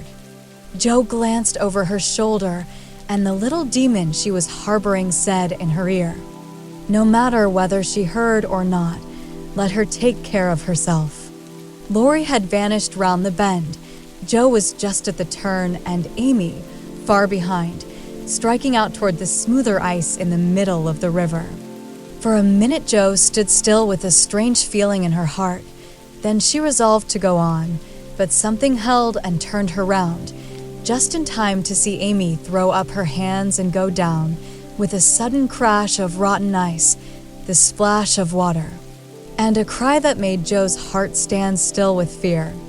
She tried to call Laurie, but her voice was gone. She tried to rush forward, but her feet seemed to have no strength in them, and for a second, she could only stand motionless, staring with a terror-stricken face at the little blue hood above the black water. Something rushed swiftly by her, and Laurie's voice cried out, "Bring a rail. Quick, quick." How she did it, she never knew, but for the next few minutes she worked as if possessed, blindly obeying Laurie, who was quite self-possessed, and lying flat, held Amy up by his arm and hockey stick till Jo dragged a rail from the fence, and together they got the child out, more frightened than hurt. "Now then, we must walk her home as fast as we can.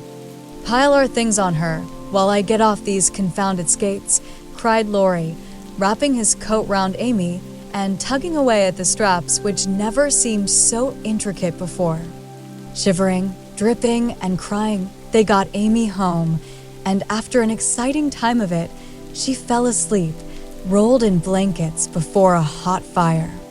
During the bustle, Jo had scarcely spoken but flown about, looking pale and wild, with her things half off, her dress torn, and her hands cut and bruised by ice and rails and refractory buckles.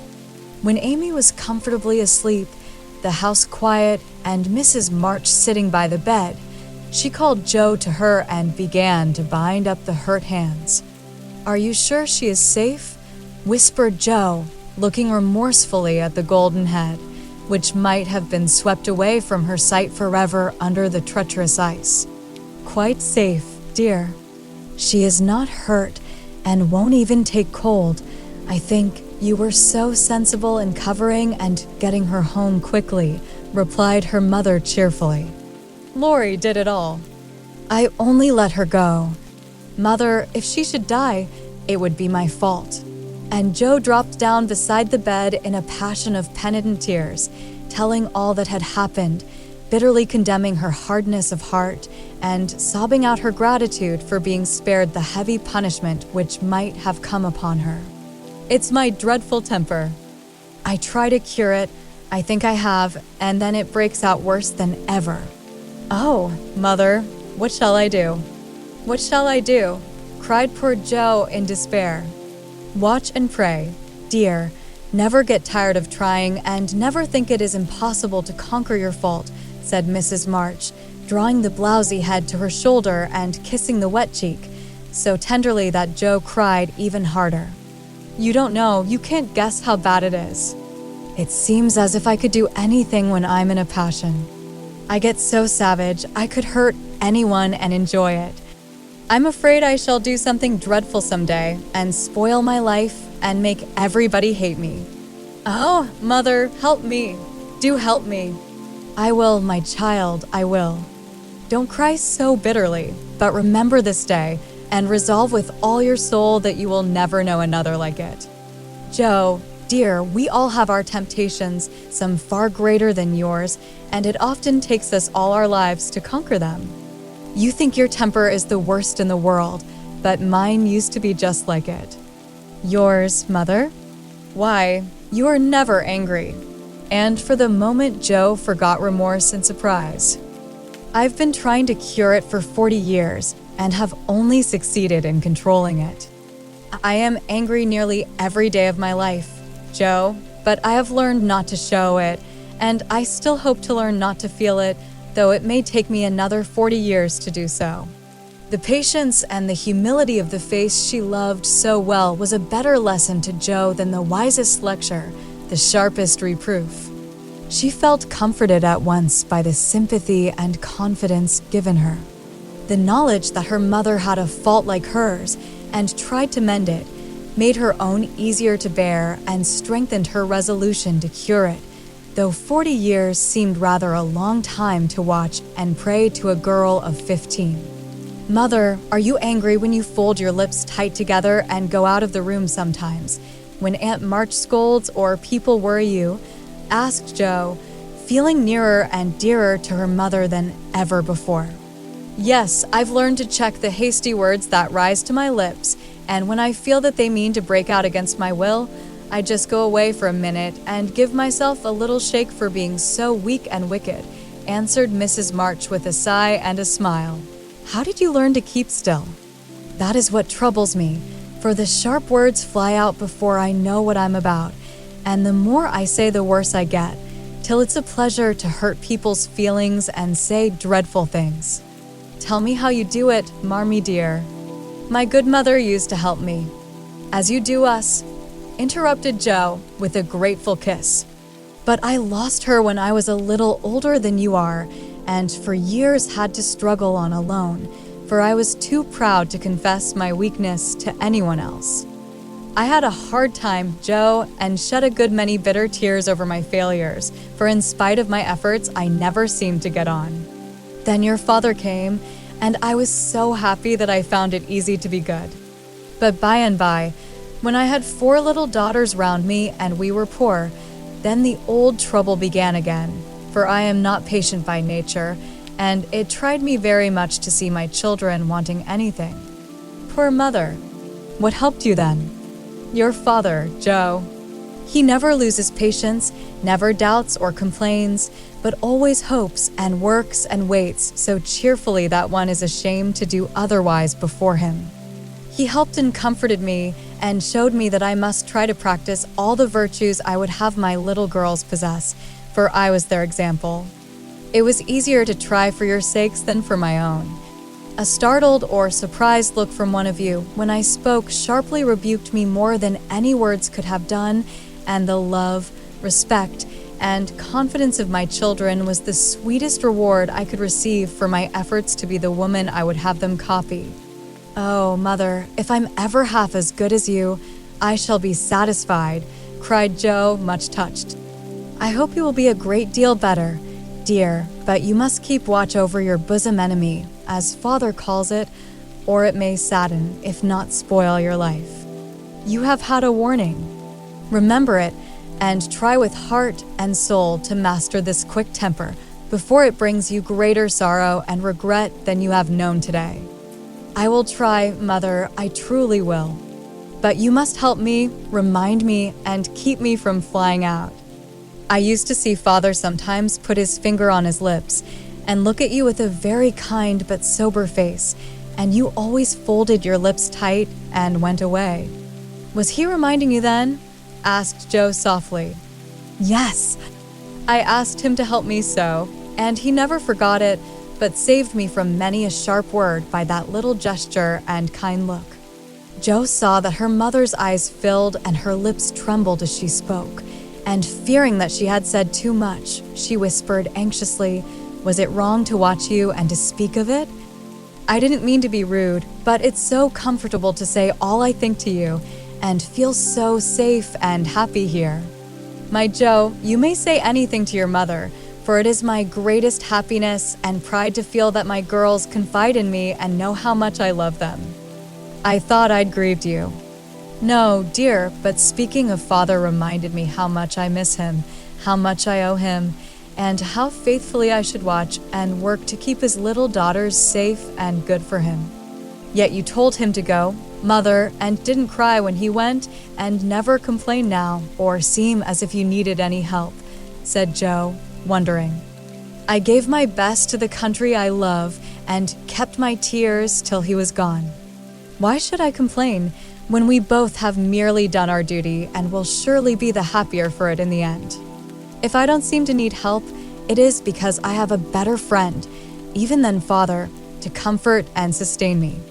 My child, the troubles and temptations of your life are beginning and may be many, but you can overcome and outlive them all if you learn to feel the strength and tenderness of your heavenly Father as you do that of your earthly one. The more you love and trust him, the nearer you will feel to him, and the less you will depend on human power and wisdom. His love and care never tire or change, can never be taken from you, but may become the source of lifelong peace, happiness, and strength. Believe this heartily and go to God with all your little cares and hopes and sins and sorrows as freely and confidingly as you come to your mother." Joe's only answer was to hold her mother close, and in the silence which followed the sincerest prayer she had ever prayed left her heart without words. For in that sad yet happy hour, she had learned not only the bitterness of remorse and despair, but the sweetness of self-denial and self-control, and led by her mother's hand. She had drawn nearer to the friend who always welcomes every child with a love stronger than that of any father, tenderer than that of any mother. Amy stirred and sighed in her sleep, and as if eager to begin at once to mend her fault, Joe looked up with an expression on her face which it had never worn before. "I let the sun go down on my anger. I wouldn't forgive her, and today, if it hadn't been for Lori, it might have been too late. How could I be so wicked?" said Joe, half aloud, as she leaned over her sister, softly stroking the wet hair scattered on the pillow. As if she heard, Amy opened her eyes and held out her arms with a smile that went straight to Joe's heart. Neither said a word, but they hugged one another close, in spite of the blankets, and everything was forgiven and forgotten in one hearty kiss. Chapter 9. Meg Goes to Vanity Fair. "I do think it was the most fortunate thing in the world that those children should have the measles just now," said Meg, one April day, as she stood packing the go-abroady trunk in her room, surrounded by her sisters. "And so nice of Annie Moffat not to forget her promise." "A whole fortnight of fun will be regularly splendid," replied Joe, looking like a windmill as she folded skirts with her long arms. "And such lovely weather. I'm so glad of that," added Beth, tidily sorting neck and hair ribbons in her best box, lent for the great occasion. "I wish I was going to have a fine time and wear all these nice things," said Amy with her mouth full of pins, as she artistically replenished her sister's cushion. "I wish you were all going, but as you can't, I shall keep my adventures to tell you when I come back." "I'm sure it's the least I can do when you have been so kind, lending me things and helping me get ready," said Meg, glancing round the room at the very simple outfit, which seemed nearly perfect in their eyes. "What did Mother give you out of the treasure box?" asked Amy, who had not been present at the opening of a certain cedar chest in which Mrs. March kept a few relics of past splendor, as gifts for her girls when the proper time came. "A pair of silk stockings, that pretty carved fan, and a lovely blue sash. I wanted the violet silk, but there isn't time to make it over, so I must be contented with my old tarlatan. It will look nice over my new muslin skirt, and the sash will set it off beautifully.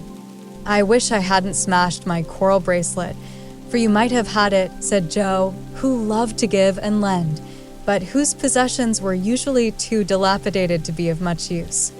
"There is a lovely old-fashioned pearl set in the treasure chest, but Mother said real flowers were the prettiest ornament for a young girl, and Lori promised to send me all I want," replied Meg.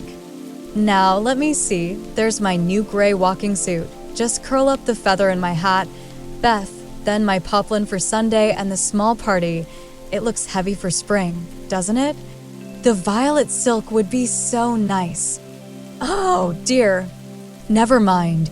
You've got the tarlatan for the big party, and you always look like an angel in white, said Amy, brooding over the little store of finery in which her soul delighted. It isn't low-necked, and it doesn't sweep enough, but it will have to do. My blue house dress looks so well, turned and freshly trimmed, that I feel as if I'd got a new one. My silk sacque isn't a bit the fashion, and my bonnet doesn't look like Sally's. I didn't like to say anything, but I was sadly disappointed in my umbrella. I told Mother Black with a white handle, but she forgot and bought a green one with a yellowish handle. It's strong and neat, so I ought not to complain, but I know I shall feel ashamed of it beside Annie's silk one with a gold top, sighed Meg, surveying the little umbrella with great disfavor. Change it, advised Joe. I won't be so silly or hurt Marmie's feelings when she took so much pains to get my things. It's a nonsensical notion of mine, and I'm not going to give up to it. My silk stockings and 2 pairs of new gloves are my comfort. You are a dear to lend me yours, Joe. I feel so rich and sort of elegant with 2 new pairs and the old ones cleaned up for common. And Meg took a refreshing peep at her glove box. Annie Moffat has blue and pink bows on her nightcaps. Would you put some on mine? She asked, as Beth brought up a pile of snowy muslins, fresh from Hannah's hands. No, I wouldn't, for the smart caps won't match the plain gowns without any trimming on them. Poor folks shouldn't rig, said Joe decidedly. I wonder if I shall ever be happy enough to have real lace on my clothes and bows on my caps, said Meg impatiently. You said the other day that you'd be perfectly happy if you could only go to Annie Moffat's, observed Beth in her quiet way. So I did. Well, I am happy and I won't fret, but it does seem as if the more one gets, the more one wants, doesn't it? There now, the trays are ready, and everything in but my ball dress, which I shall leave for Mother to pack, said Meg, cheering up, as she glanced from the half-filled trunk to the many times pressed and mended white tarlatan, which she called her ball dress with an important air. The next day was fine, and Meg departed in style for a fortnight of novelty and pleasure. Mrs. March had consented to the visit rather reluctantly, fearing that Margaret would come back more discontented than she went. But she begged so hard, and Sally had promised to take good care of her, and a little pleasure seemed so delightful after a winter of irksome work that the mother yielded, and the daughter went to take her first taste of fashionable life. The Moffats were very fashionable, and simple Meg was rather daunted, at first, by the splendor of the house and the elegance of its occupants. But they were kindly people, in spite of the frivolous life they led, and soon put their guest at her ease. Perhaps Meg felt, without understanding why, that they were not particularly cultivated or intelligent people, and that all their gilding could not quite conceal the ordinary material of which they were made. It certainly was agreeable to fare sumptuously, drive in a fine carriage, wear her best frock every day, and do nothing but enjoy herself. It suited her exactly, and soon she began to imitate the manners and conversation of those about her, to put on little airs and graces, use French phrases, crimp her hair, take in her dresses, and talk about the fashions as well as she could. The more she saw of Annie Moffat's pretty things, the more she envied her and sighed to be rich. Home now looked bare and dismal as she thought of it. Work grew harder than ever, and she felt that she was a very destitute and much-injured girl, in spite of the new gloves and silk stockings. She had not much time for repining, however, for the 3 young girls were busily employed in having a good time. They shopped, walked, rode, and called all day, went to theaters and operas, or frolicked at home in the evening, for Annie had many friends and knew how to entertain them. Her older sisters were very fine young ladies, and one was engaged, which was extremely interesting and romantic, Meg thought. Mr. Moffat was a fat, jolly old gentleman who knew her father, and Mrs. Moffat, a fat, jolly old lady who took as great a fancy to Meg as her daughter had done. Everyone petted her, and Daisy, as they called her, was in a fair way to have her head turned. When the evening for the small party came, she found that the poplin wouldn't do at all, for the other girls were putting on thin dresses and making themselves very fine indeed. So out came the tarleton, looking older, limper, and shabbier than ever besides Sally's crisp new one. Meg saw the girls glance at it, and then at one another, and her cheeks began to burn, for with all her gentleness she was very proud. No one said a word about it, but Sally offered to dress her hair, and Annie to tie her sash, and Belle, the engaged sister, praised her white arms. But in their kindness Meg saw only pity for her poverty, and her heart felt very heavy as she stood by herself, while the others laughed, chattered, and flew about like gauzy butterflies. The hard, bitter feeling was getting pretty bad when the maid brought in a box of flowers. Before she could speak, Annie had the cover off, and all were exclaiming at the lovely roses, heath, and fern within. It's for Belle, of course. George always sends her some, but these are altogether ravishing, cried Annie, with a great sniff. They are for Miss March, the man said. And here's a note, put in the maid, holding it to Meg. What fun! Who are they from? Didn't know you had a lover, cried the girls, fluttering about Meg in a high state of curiosity and surprise. The note is from Mother, and the flowers from Laurie, said Meg simply, yet much gratified that he had not forgotten her. Oh, indeed, said Annie with a funny look as Meg slipped the note into her pocket as a sort of talisman against envy, vanity, and false pride, for the few loving words had done her good, and the flowers cheered her up by their beauty.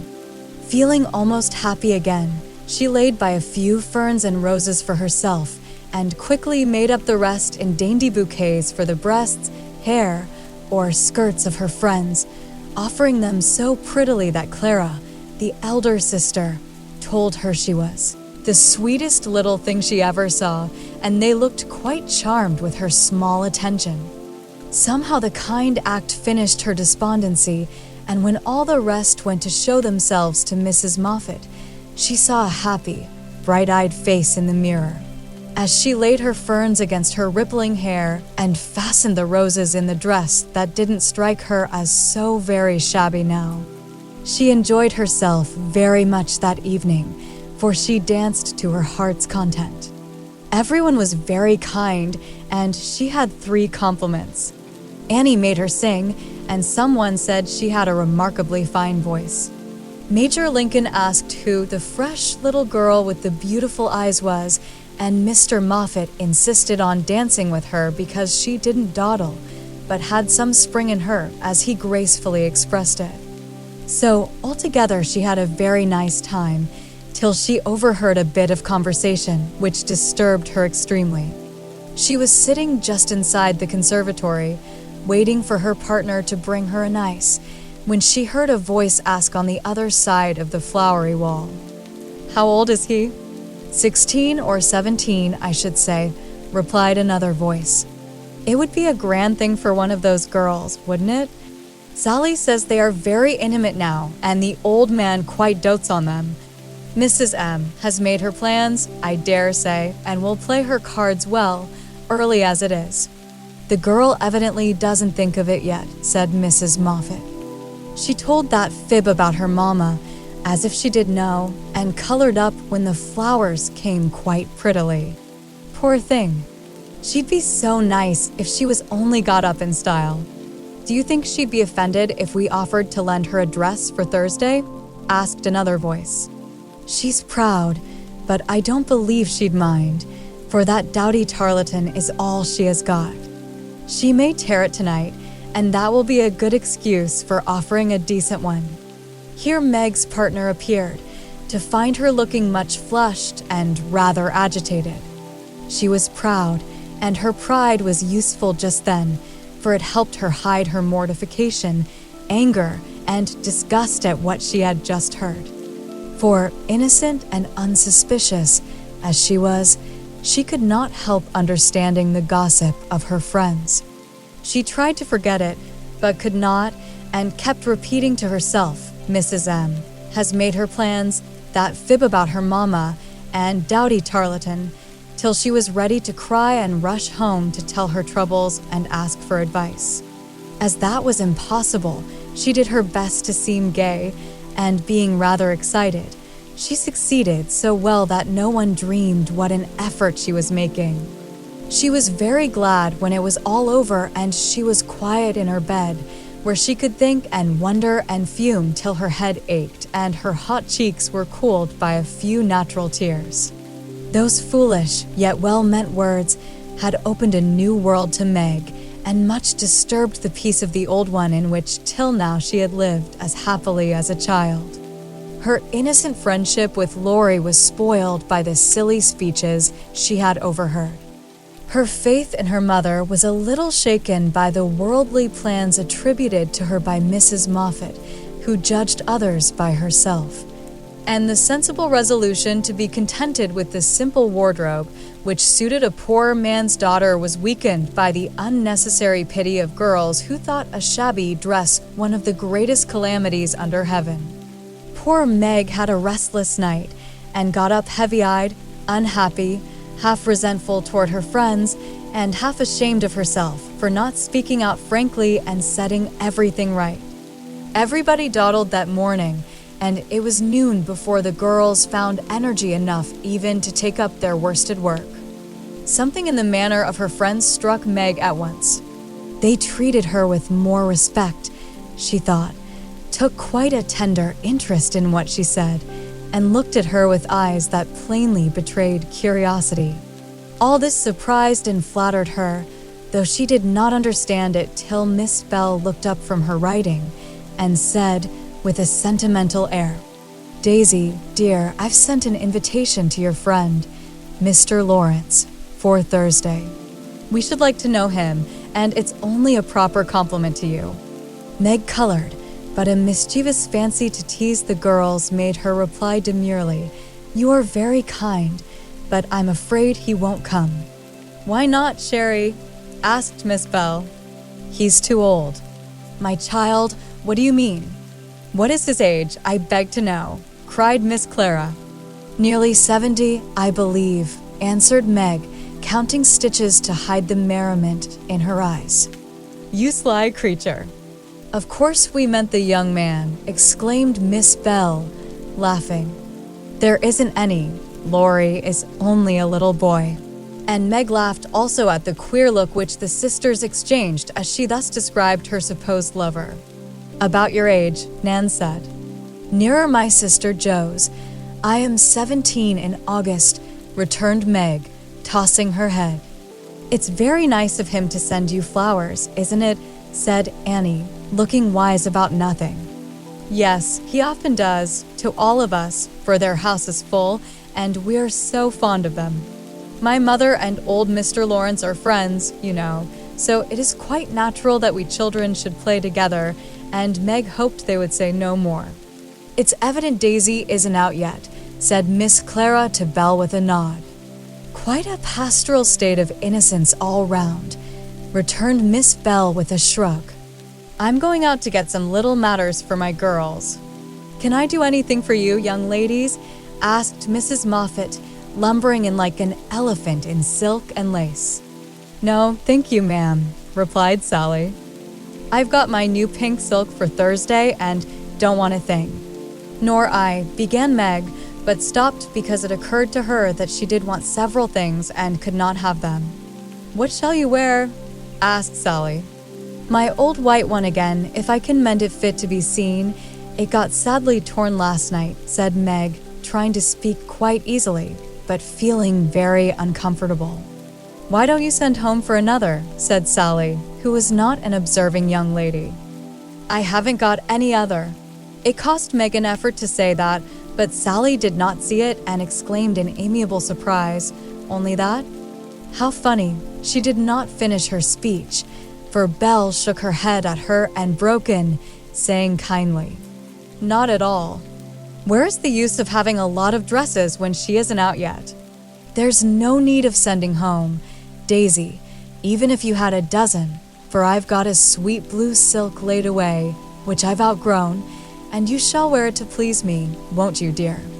"You are very kind, but I don't mind my old dress if you don't.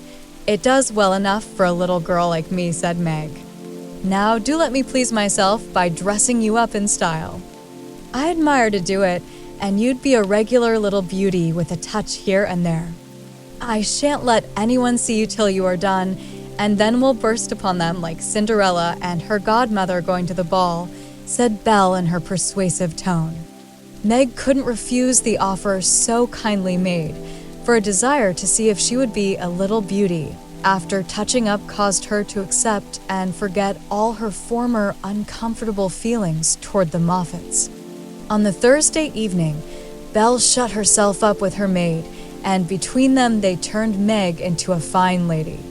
They crimped and curled her hair, they polished her neck and arms with some fragrant powder, touched her lips with coral and salve to make them redder, and Hortense would have added a soupçon of rouge if Meg had not rebelled. They laced her into a sky-blue dress, which was so tight she could hardly breathe and so low in the neck that modest Meg blushed at herself in the mirror. A set of silver filigree was added, bracelets, necklace, brooch, and even earrings, for Hortense tied them on with a bit of pink silk which did not show. A cluster of Tirose buds at the bosom and a ruche reconciled Meg to the display of her pretty, white shoulders, and a pair of high-heeled silk boots satisfied the last wish of her heart. A lace handkerchief, a plumy fan, and a bouquet in a shoulder holder finished her off, and Miss Belle surveyed her with the satisfaction of a little girl with a newly dressed doll. "Mademoiselle is charmante, très jolie, is she not?" cried Hortense, clasping her hands in an affected rapture. "Come and show yourself," said Miss Belle, leading the way to the room where the others were waiting.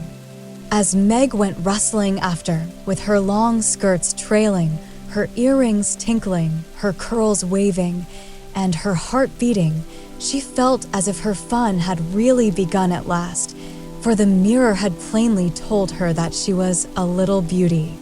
Her friends repeated the pleasing phrase enthusiastically, and for several minutes she stood, like a jackdaw in the fable, enjoying her borrowed plumes, while the rest chattered like a party of magpies.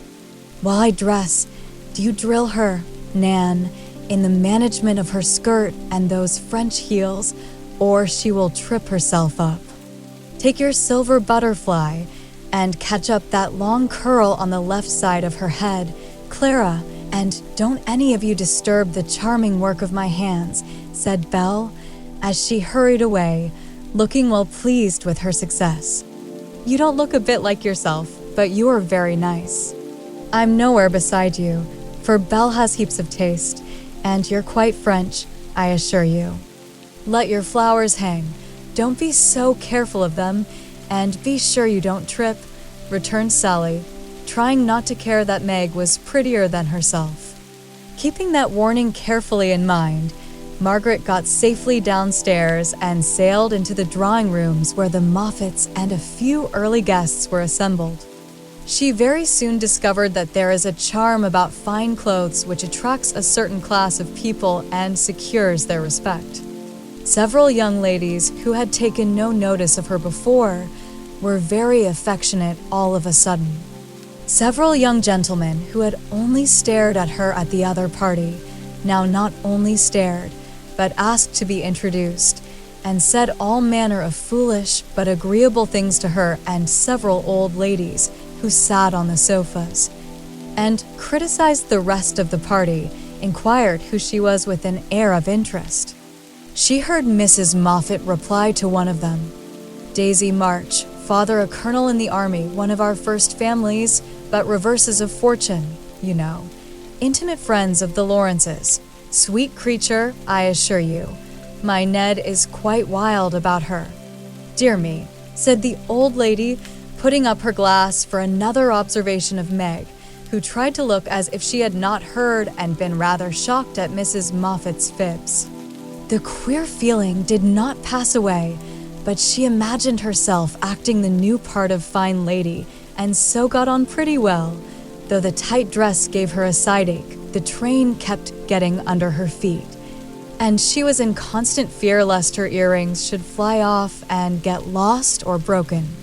She was flirting her fan and laughing at the feeble jokes of a young gentleman who tried to be witty, when she suddenly stopped laughing and looked confused, for just opposite, she saw Laurie.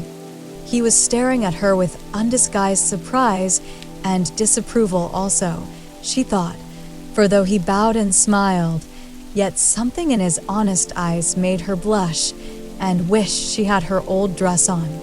To complete her confusion, she saw Belle nudge Annie, and both glance from her to Laurie, who, she was happy to see, looked unusually boyish and shy. Silly creatures, to put such thoughts into my head. I won't care for it, or let it change me a bit, thought Meg, and rustled across the room to shake hands with her friend. I'm glad you came. I was afraid you wouldn't, she said, with her most grown-up air. Joe wanted me to come and tell her how you looked, so I did, answered Laurie, without turning his eyes upon her, though he half smiled at her maternal tone.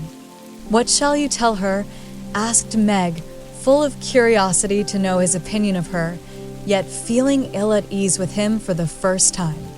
I shall say I didn't know you, for you look so grown up and unlike yourself. I'm quite afraid of you, he said, fumbling at his glove button. How absurd of you.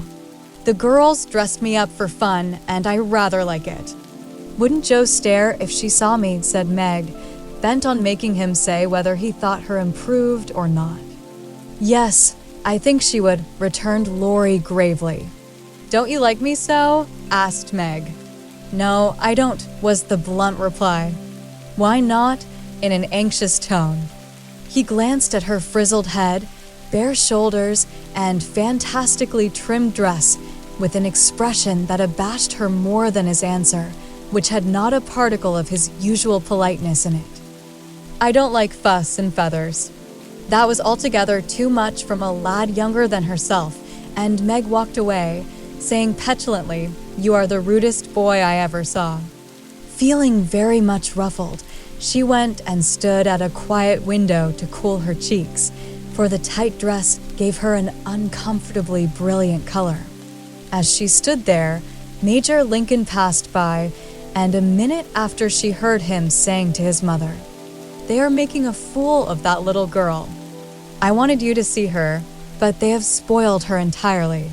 She's nothing but a doll tonight. Oh dear, sighed Meg. I wish I'd been sensible and worn my own things. Then I should not have disgusted other people or felt so uncomfortable and ashamed of myself. She leaned her forehead on the cool pane and stood half hidden by the curtains, never minding that her favorite waltz had begun, till someone touched her, and turning, she saw Laurie, looking penitent, as he said, with his very best bow and his hand out.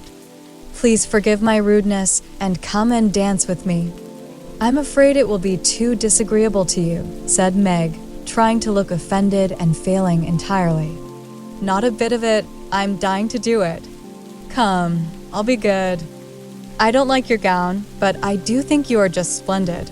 And he waved his hands as if words failed to express his admiration. Meg smiled and relented and whispered as they stood waiting to catch the time, Take care my skirt doesn't trip you up. It's the plague of my life, and I was a goose to wear it.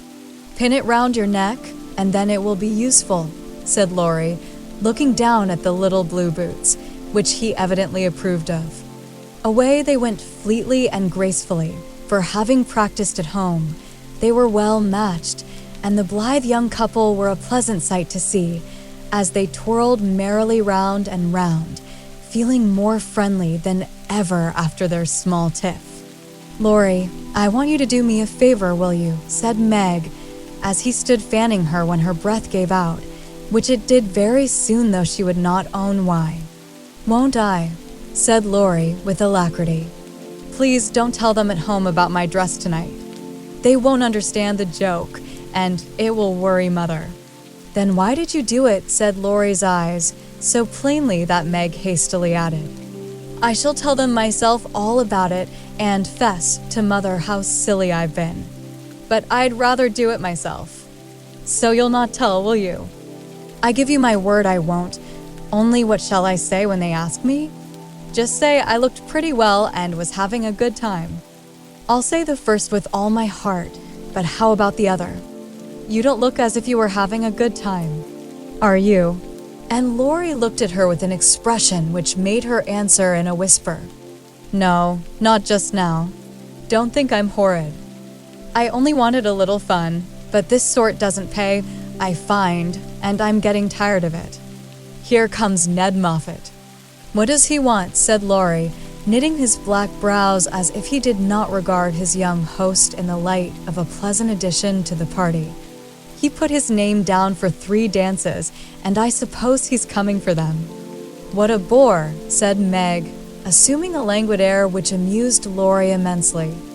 He did not speak to her again till supper time, when he saw her drinking champagne with Ned and his friend Fisher, who were behaving like a pair of fools, as Laurie said to himself. For he felt a brotherly sort of right to watch over the marches and fight their battles whenever a defender was needed. "You'll have a splitting headache tomorrow if you drink much of that." "I wouldn't. Meg, your mother doesn't like it, you know," he whispered, leaning over her chair, as Ned turned to refill her glass and Fisher stooped to pick up her fan. "I'm not Meg tonight. I'm a doll who does all sorts of crazy things. Tomorrow I shall put away my fuss and feathers and be desperately good again," she answered with an affected little laugh. "Wish tomorrow was here, then," muttered Laurie, walking off, ill-pleased at the change he saw in her. Meg danced and flirted, chattered and giggled, as the other girls did. After supper she undertook the German and blundered through it, nearly upsetting her partner with her long skirt, and romping in a way that scandalized Laurie, who looked on and meditated a lecture. But he got no chance to deliver it, for Meg kept away from him till he came to say good night. "Remember," she said, trying to smile, for the splitting headache had already begun. "Silence à la mort," replied Laurie, with a melodramatic flourish as he went away. This little bit of byplay excited Annie's curiosity, but Meg was too tired for gossip and went to bed, feeling as if she had been to a masquerade and hadn't enjoyed herself as much as she expected. She was sick all the next day, and on Saturday went home, quite used up with her fortnight's fun and feeling that she had sat in the lap of luxury long enough. It does seem pleasant to be quiet and not have company manners on all the time. "Home is a nice place, though it isn't splendid," said Meg, looking about her with a restful expression as she sat with her mother and Joe on the Sunday evening. "I'm glad to hear you say so, dear, for I was afraid home would seem dull and poor to you after your fine quarters," replied her mother, who had given her many anxious looks that day. For motherly eyes are quick to see any change in children's faces. Meg had told her adventures gaily and said over and over what a charming time she had had, but something still seemed to weigh upon her spirits, and when the younger girls were gone to bed, she sat thoughtfully staring at the fire, saying little and looking worried. As the clock struck 9 and Joe proposed bed, Meg suddenly left her chair and, taking Beth's stool, leaned her elbows on her mother's knee, saying bravely, "Mommy, I want to fess, Dot." "I thought so. What is it, dear?" "Shall I go away?" asked Joe discreetly. "Of course not. Don't I always tell you everything? I was ashamed to speak of it before the younger children, but I want you to know all the dreadful things I did at the Moffats." "We are prepared," said Mrs. March, smiling but looking a little anxious. "I told you they dressed me up, But I didn't tell you that they powdered and squeezed and frizzled and made me look like a fashion plate. Laurie thought I wasn't proper. I know he did, though he didn't say so, and one man called me a doll. I knew it was silly, but they flattered me and said I was a beauty and quantities of nonsense, so I let them make a fool of me. Is that all? Asked Joe as Mrs. March looked silently at the downcast face of her pretty daughter and could not find it in her heart to blame her little follies. No, I drank champagne and romped and tried to flirt, and was altogether abominable, said Meg self-reproachfully. There is something more, I think. And Mrs. March smoothed the soft cheek, which suddenly grew rosy as Meg answered slowly. Yes, it's very silly, but I want to tell it because I hate to have people say and think such things about us and Laurie. Then she told the various bits of gossip she had heard at the Moffats, and as she spoke, Joe saw her mother fold her lips tightly, as if ill-pleased that such ideas should be put into Meg's innocent mind. Well, if that isn't the greatest rubbish I ever heard, cried Joe indignantly. Why didn't you pop out and tell them so on the spot? I couldn't. It was so embarrassing for me. I couldn't help hearing it first, and then I was so angry and ashamed. I didn't remember that I ought to go away. Just wait till I see Annie Moffat, and I'll show you how to settle such ridiculous stuff. The idea of having plans and being kind to Laurie because he's rich and may marry us by and by. Won't he shout when I tell him what those silly things say about us poor children? And Joe laughed, as if on second thoughts the thing struck her as a good joke. If you tell Laurie, I'll never forgive you. She mustn't. Must she, Mother? Said Meg, looking distressed. No, never repeat that foolish gossip, and forget it as soon as you can, said Mrs. March gravely. I was very unwise to let you go among people of whom I know so little. Kind, I dare say, but worldly, ill-bred, and full of these vulgar ideas about young people. I am more sorry than I can express for the mischief this visit may have done you, Meg. Don't be sorry, I won't let it hurt me. I'll forget all the bad and remember only the good, for I did enjoy a great deal, and thank you very much for letting me go. I'll not be sentimental or dissatisfied, Mother. I know I'm a silly little girl, and I'll stay with you till I'm fit to take care of myself. But it is nice to be praised and admired, and I can't help saying I like it, said Meg, looking half ashamed of the confession. That is perfectly natural and quite harmless if the liking does not become a passion and lead one to do foolish or unmaidenly things. Learn to know and value the praise which is worth having, and to excite the admiration of excellent people by being modest as well as pretty, Meg. Margaret sat thinking a moment, while Jo stood with her hands behind her, looking both interested and a little perplexed, for it was a new thing to see Meg blushing and talking about admiration, lovers, and things of that sort. And Jo felt as if during that fortnight her sister had grown up amazingly and was drifting away from her into a world where she could not follow. Mother, do you have plans, as Mrs. Moffat said? Asked Meg bashfully. Yes, my dear, I have a great many, all mothers do, but mine differ somewhat from Mrs. Moffat's, I suspect. I will tell you some of them, for the time has come when a word may set this romantic little head and heart of yours right on a very serious subject. You are young, Meg, but not too young to understand me, and mother's lips are the fittest to speak of such things to girls like you. Jo, your turn will come in time, perhaps, so listen to my plans and help me carry them out if they are good. Jo went and sat on one arm of the chair, looking as if she thought they were about to join in some very solemn affair. Holding a hand of each and watching the two young faces wistfully, Mrs. March said, in her serious yet cheery way, I want my daughters to be beautiful, accomplished, and good, to be admired, loved, and respected, to have a happy youth, to be well and wisely married, and to lead useful, pleasant lives, with as little care and sorrow to try them as God sees fit to send. To be loved and chosen by a good man is the best and sweetest thing which can happen to a woman, and I sincerely hope my girls may know this beautiful experience. It is natural to think of it, Meg, right to hope and wait for it, and wise to prepare for it, so that when the happy time comes, you may feel ready for the duties and worthy of the joy. My dear girls, I am ambitious for you, but not to have you make a dash in the world, marry rich men merely because they are rich, or have splendid houses, which are not homes because love is wanting. Money is a needful and precious thing, and when well used, a noble thing, but I never want you to think it is the first or only prize to strive for. I'd rather see you poor men's wives, if you were happy, beloved, contented, than queens on thrones, without self-respect and peace.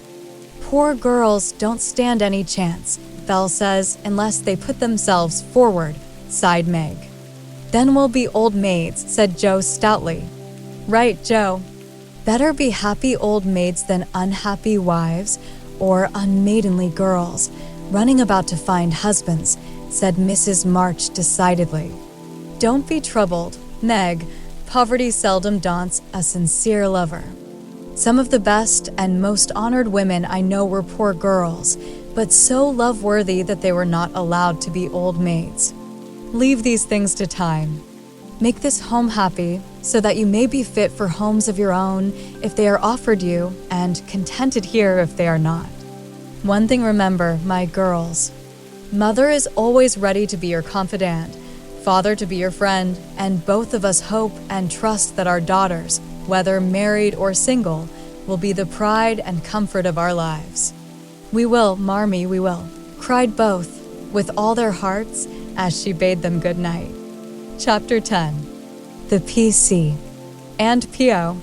As spring came on, a new set of amusements became the fashion, and the lengthening days gave long afternoons for work and play of all sorts.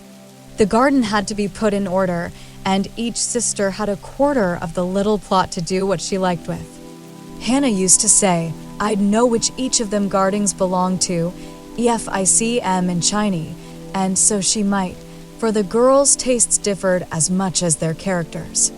Meg's had roses and heliotrope, myrtle, and a little orange tree in it.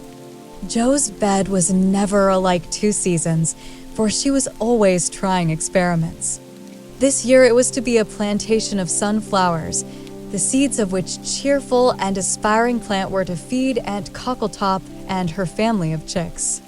Beth had old-fashioned fragrant flowers in her garden, sweet peas and mignonette, larkspur, pinks, pansies, and southernwood, with chickweed for the birds and catnip for the pussies. Amy had a bower in hers, rather small and earwiggy, but very pretty to look at, with honeysuckle and morning glories hanging their colored horns and bells in graceful wreaths all over it, tall white lilies, delicate ferns, and as many brilliant, picturesque plants as would consent to blossom there. Gardening, walks, rows on the river, and flower hunts employed the fine days, and for rainy ones, they had house diversions, some old, some new, all more or less original. One of these was the P.C., for as secret societies were the fashion, it was thought proper to have one, and as all of the girls admired Dickens, they called themselves the Pickwick Club. With a few interruptions, they had kept this up for a year and met every Saturday evening in the big garret, on which occasions the ceremonies were as follows. 3 chairs were arranged in a row before a table on which was a lamp, also 4 white badges, with a big P.C. in different colors on each, and the weekly newspaper called the Pickwick Portfolio, to which all contributed something, while Jo, who reveled in pens and ink, was the editor.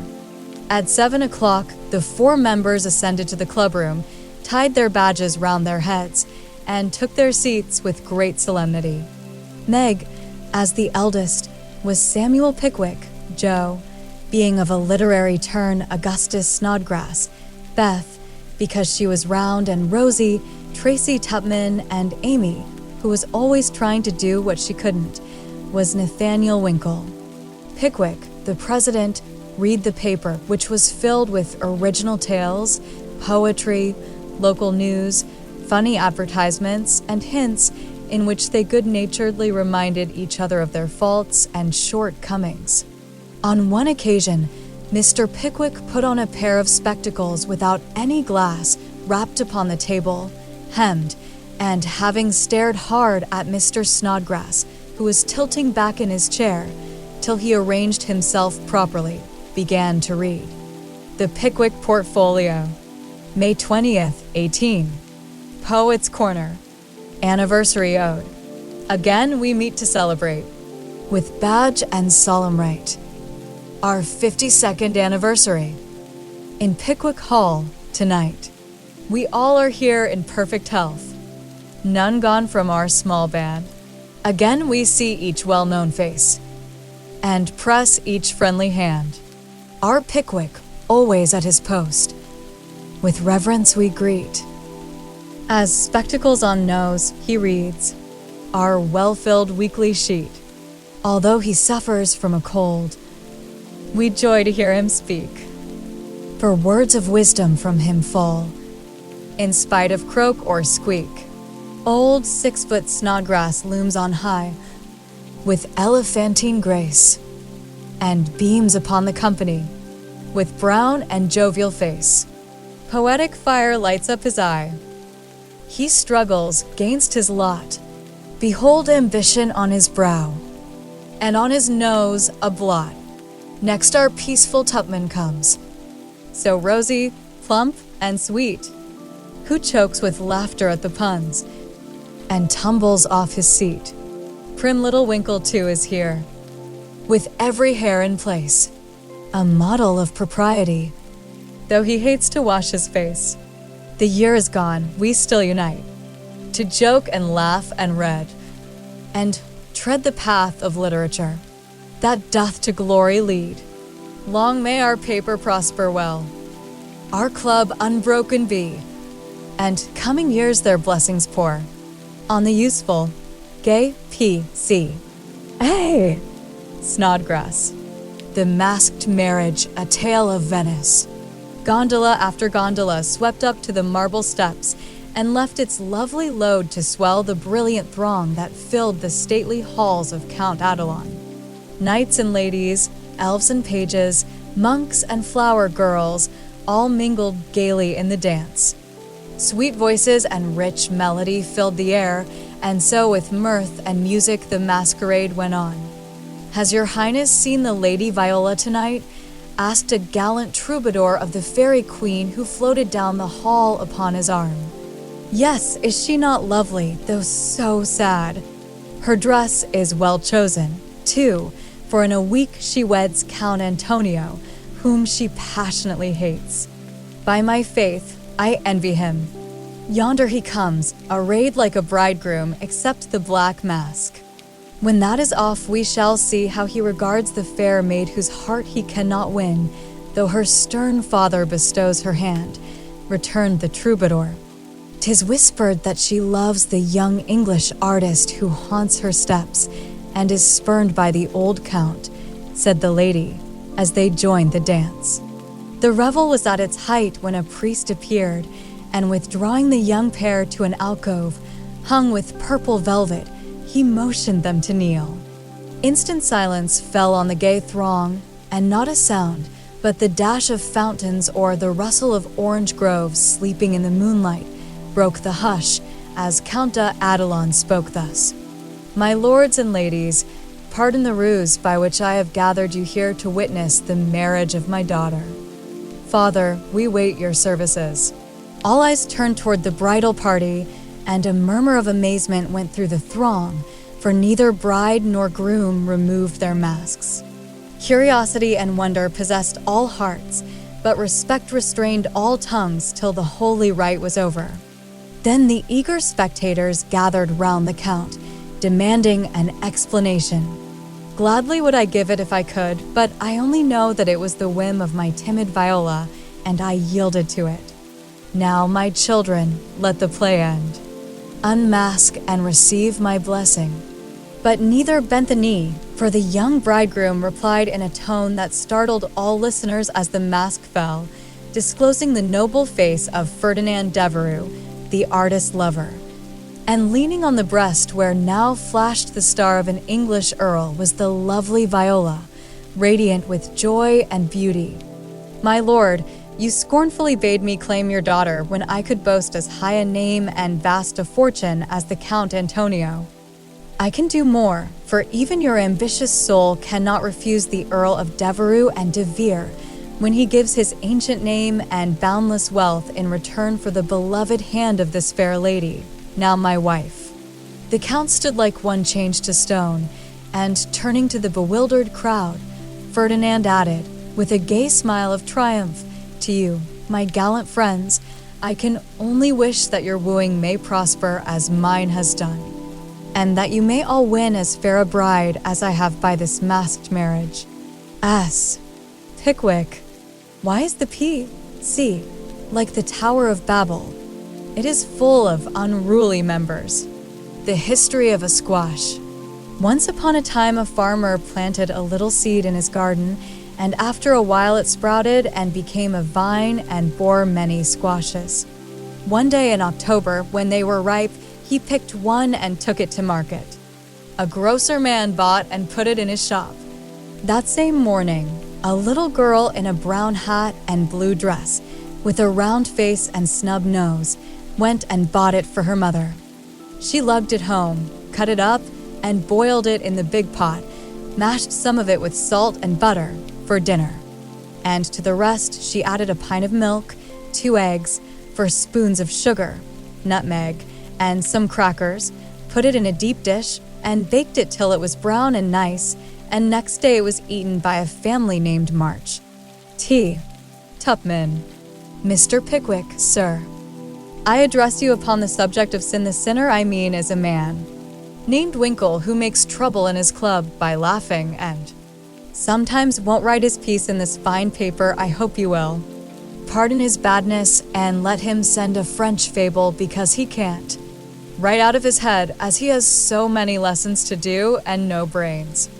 In future I will try to take time by the fetlock and prepare some work which will be all cummy la fo, that means all right I am in haste, as it is nearly school time. Yours respectably, N. Winkle. The above is a manly and handsome acknowledgement of past misdemeanors. If our young friends studied punctuation, it would be well. A sad accident. On Friday last, we were startled by a violent shock in our basement, followed by cries of distress.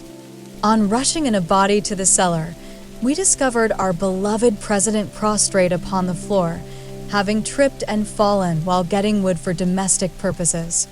A perfect scene of ruin met our eyes, for in his fall Mr. Pickwick had plunged his head and shoulders into a tub of water, upset a keg of soft soap upon his manly form, and torn his garments badly. On being removed from this perilous situation, it was discovered that he had suffered no injury but several bruises, and we are happy to add, is now doing well. Ed. The public bereavement. It is our painful duty to record the sudden and mysterious disappearance of our cherished friend, Mrs. Snowball Patpaw. This lovely and beloved cat was the pet of a large circle of warm and admiring friends, for her beauty attracted all eyes, her graces and virtues endeared her to all hearts, and her loss is deeply felt by the whole community. When last seen, she was sitting at the gate, watching the butcher's cart, and it is feared that some villain, tempted by her charms, basely stole her. Weeks have passed, but no trace of her has been discovered, and we relinquish all hope, tie a black ribbon to her basket, set aside her dish, and weep for her as one lost to us forever. A sympathizing friend sends the following gem: a lament for S. B. Patpaw. We mourn the loss of our little pet, and sigh o'er her hapless fate, for never more by the fire she'll sit, nor play by the old green gate. The little grave where her infant sleeps is 'neath the chestnut tree, but o'er her grave we may not weep. We know not where it may be. Her empty bed, her idle ball. We'll never see her more. No gentle tap, no loving purr is heard at the parlor door. Another cat comes after her mice, a cat with a dirty face. But she does not hunt as our darling did, nor play with her airy grace. Her stealthy paws tread the very hall where Snowball used to play, but she only spits at the dogs our pet, so gallantly drove away. She is useful and mild, and does her best, but she is not fair to see, and we cannot give her your place, dear, nor worship her as we worship thee. A.S. Advertisements. Miss Orinthy Bluggage, the accomplished, strong-minded lecturer, will deliver her famous lecture on Woman and Her Position at Pickwick Hall next Saturday evening after the usual performances. A weekly meeting will be held at Kitchen Place to teach young ladies how to cook. Hannah Brown will preside, and all are invited to attend. The Dustpan Society will meet on Wednesday next and parade in the upper story of the clubhouse. All members to appear in uniform and shoulder their brooms at 9 precisely. Mrs. Beth Bouncer will open her new assortment of dolls millinery next week. The latest Paris fashions have arrived, and orders are respectfully solicited. A new play will appear at the Barnville Theatre in the course of a few weeks, which will surpass anything ever seen on the American stage. The Greek Slave, or Constantine the Avenger, is the name of this thrilling drama. Hints: if SB didn't use so much soap on his hands, he wouldn't always be late at breakfast. AS is requested not to whistle in the street. TT, please don't forget Amy's napkin. NW must not fret because his dress has not 9 tucks. Weekly report. Meg, good. Joe, bad. Beth, very good. Amy, middling. As the president finished reading the paper, which I beg leave to assure my readers is a bona fide copy of one written by bona fide girls once upon a time, a round of applause followed, and then Mr. Snodgrass rose to make a proposition. Mr. President and gentlemen, he began, assuming a parliamentary attitude and tone, I wish to propose the admission of a new member, one who highly deserves the honor, would be deeply grateful for it, and would add immensely to the spirit of the club, the literary value of the paper, and be no and jolly and nice. I propose Mr. Theodore Lawrence as an honorary member of the P.C. Come now, do have him. Joe's sudden change of tone made the girls laugh, but all looked rather anxious, and no one said a word as Snodgrass took his seat. We'll put it to a vote, said the president. All in favor of this motion please to manifest it by saying, I. A loud response from Snodgrass followed, to everybody's surprise, by a timid one from Beth. Contrary-minded say, no. Meg and Amy were contrary-minded, and Mr. Winkle rose to say with great elegance, we don't wish any boys. They only joke and bounce about. This is a ladies' club, and we wish to be private and proper. I'm afraid he'll laugh at our paper and make fun of us afterward, observed Pickwick, pulling the little curl on her forehead, as she always did when doubtful. Up rose Snodgrass, very much in earnest. Sir, I give you my word as a gentleman, Laurie won't do anything of the sort. He likes to write, and he'll give a tone to our contributions and keep us from being sentimental. Don't you see? We can do so little for him, and he does so much for us. I think the least we can do is to offer him a place here and make him welcome if he comes. This artful allusion to benefits conferred brought Tupman to his feet, looking as if he had quite made up his mind. Yes, we ought to do it, even if we are afraid. I say he may come, and his grandpa, too, if he likes. This spirited burst from Beth electrified the club, and Joe left her seat to shake hands approvingly. Now then, Vote again. Everybody remember it's our Lori and say, "Aye," cried Snodgrass excitedly. "Aye, aye, aye," replied 3 voices at once. "Good. Bless you." Now, as there's nothing like taking time by the fetlock, as Winkle characteristically observes, allow me to present the new member. And, to the dismay of the rest of the club, Joe threw open the door of the closet and displayed Lori sitting on a rag bag, flushed and twinkling with suppressed laughter. "You rogue! You traitor! Joe, how could you?" cried the 3 girls as Snodgrass led her friend triumphantly forth and, producing both a chair and a badge, installed him in a jiffy. "The coolness of you 2 rascals is amazing," began Mr. Pickwick, trying to get up an awful frown and only succeeding in producing an amiable smile. But the new member was equal to the occasion and, rising with a grateful salutation to the chair, said in the most engaging manner, "Mr. President and ladies, I beg pardon, gentlemen, allow me to introduce myself as Sam Weller, the very humble servant of the club." "Good, good," cried Joe, pounding with the handle of the old warming pan on which she leaned. "My faithful friend and noble patron," continued Lori with a wave of the hand, "who has so flatteringly presented me, is not to be blamed for the base stratagem of tonight. I planned it, and she only gave in after lots of teasing. Come now, don't lay it all on yourself. You know I proposed the cupboard," broke in Snodgrass, who was enjoying the joke amazingly. "Never mind what she says. I'm the wretch that did it, sir," said the new member, with a Welleresque nod to Mr. Pickwick. "But on my honor, I never will do so again, and henceforth devote myself to the interest of this immortal club." "Here, here," cried Joe, clashing the lid of the warming pan like a cymbal. Go on," added Winkle and Tupman, while the president bowed benignly.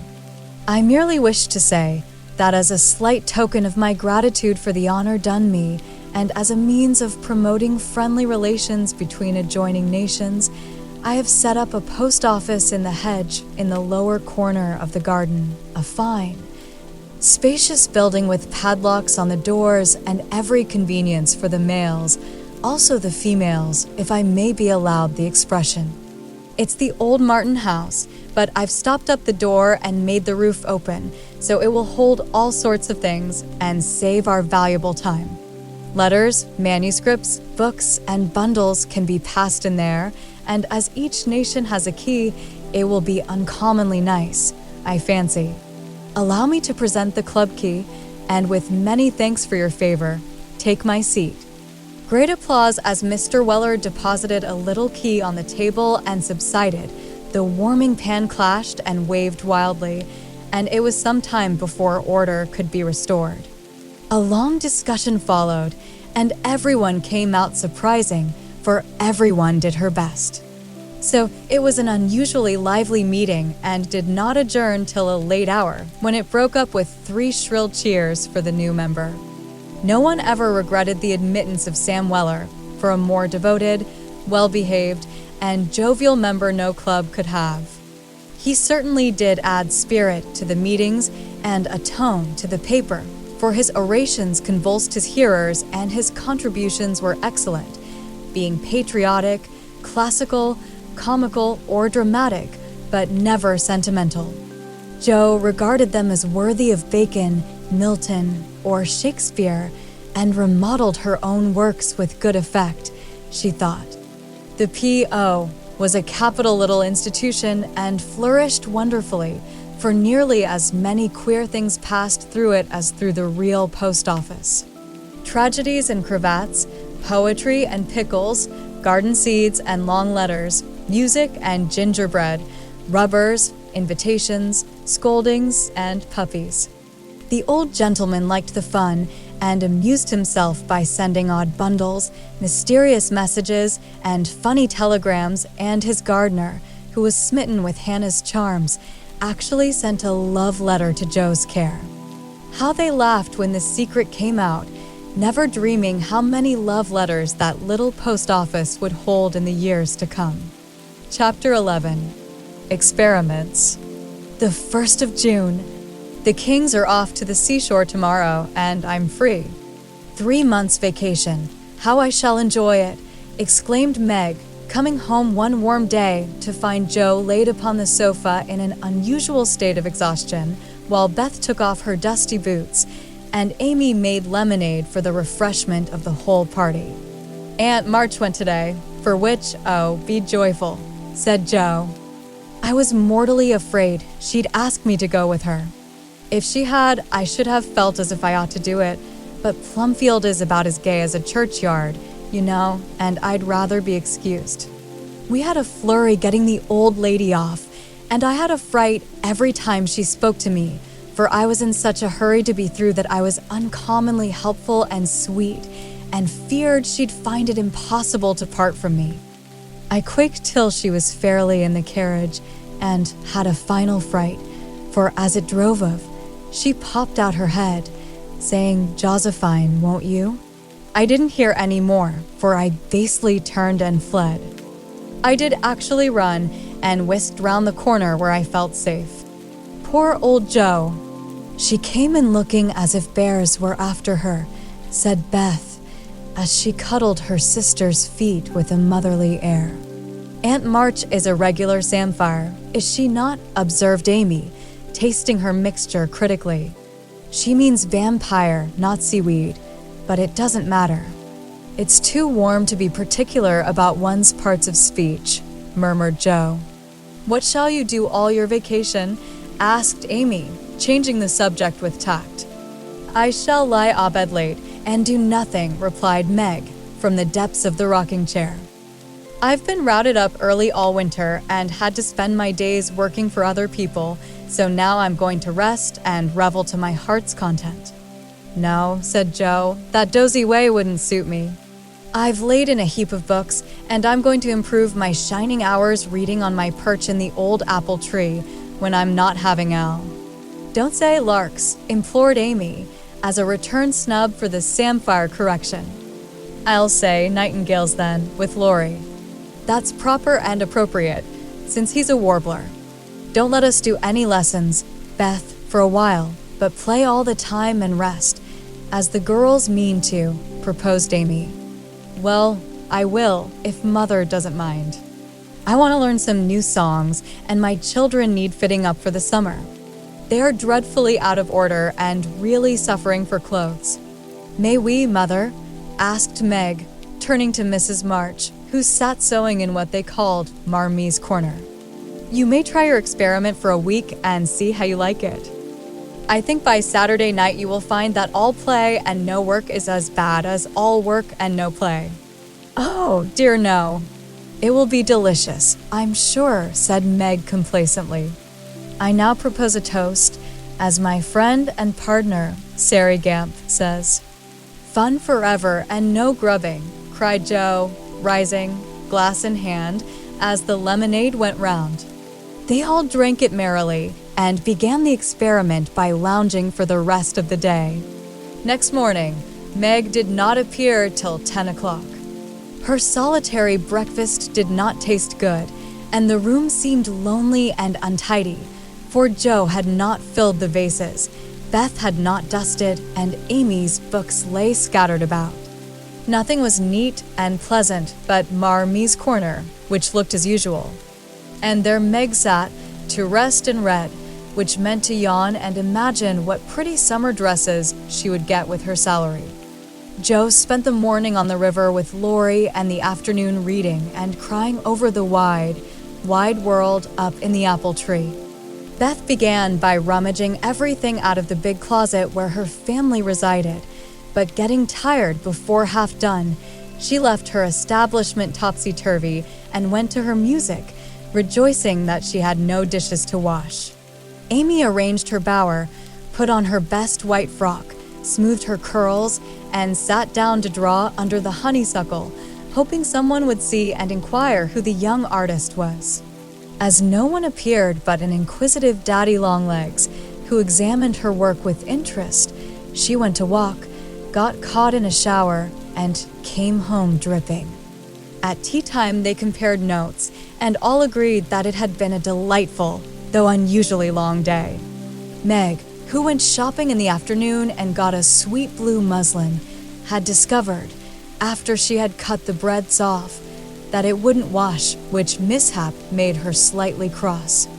Jo had burned the skin off her nose boating and got a raging headache by reading too long. Beth was worried by the confusion of her closet and the difficulty of learning 3 or 4 songs at once, and Amy deeply regretted the damage done her frock, for Katie Brown's party was to be the next day, and now, like Flora McFlimsy, she had nothing to wear. But these were mere trifles, and they assured their mother that the experiment was working finely. She smiled, said nothing, and with Hannah's help did their neglected work, keeping home pleasant and the domestic machinery running smoothly. It was astonishing what a peculiar and uncomfortable state of things was produced by the resting and reveling process. The days kept getting longer and longer. The weather was unusually variable, and so were tempers. An unsettled feeling possessed everyone, and Satan found plenty of mischief for the idle hands to do. As the height of luxury, Meg put out some of her sewing, and then found time hang so heavily that she fell to snipping and spoiling her clothes in her attempts to furbish them up a law moffat. Jo read till her eyes gave out, and she was sick of books, got so fidgety that even good-natured Laurie had a quarrel with her, and so reduced in spirits that she desperately wished she had gone with Aunt March. Beth got on pretty well, for she was constantly forgetting that it was to be all play and no work, and fell back into her old ways now and then. But something in the air affected her, and more than once her tranquility was much disturbed, so much so that on one occasion she actually shook poor dear Joanna and told her she was a fright. Amy fared worst of all, for her resources were small, and when her sisters left her to amuse herself, she soon found that accomplished and important little self a great burden. She didn't like dolls. Fairy tales were childish, and one couldn't draw all the time. Tea parties didn't amount to much, neither did picnics, unless very well conducted.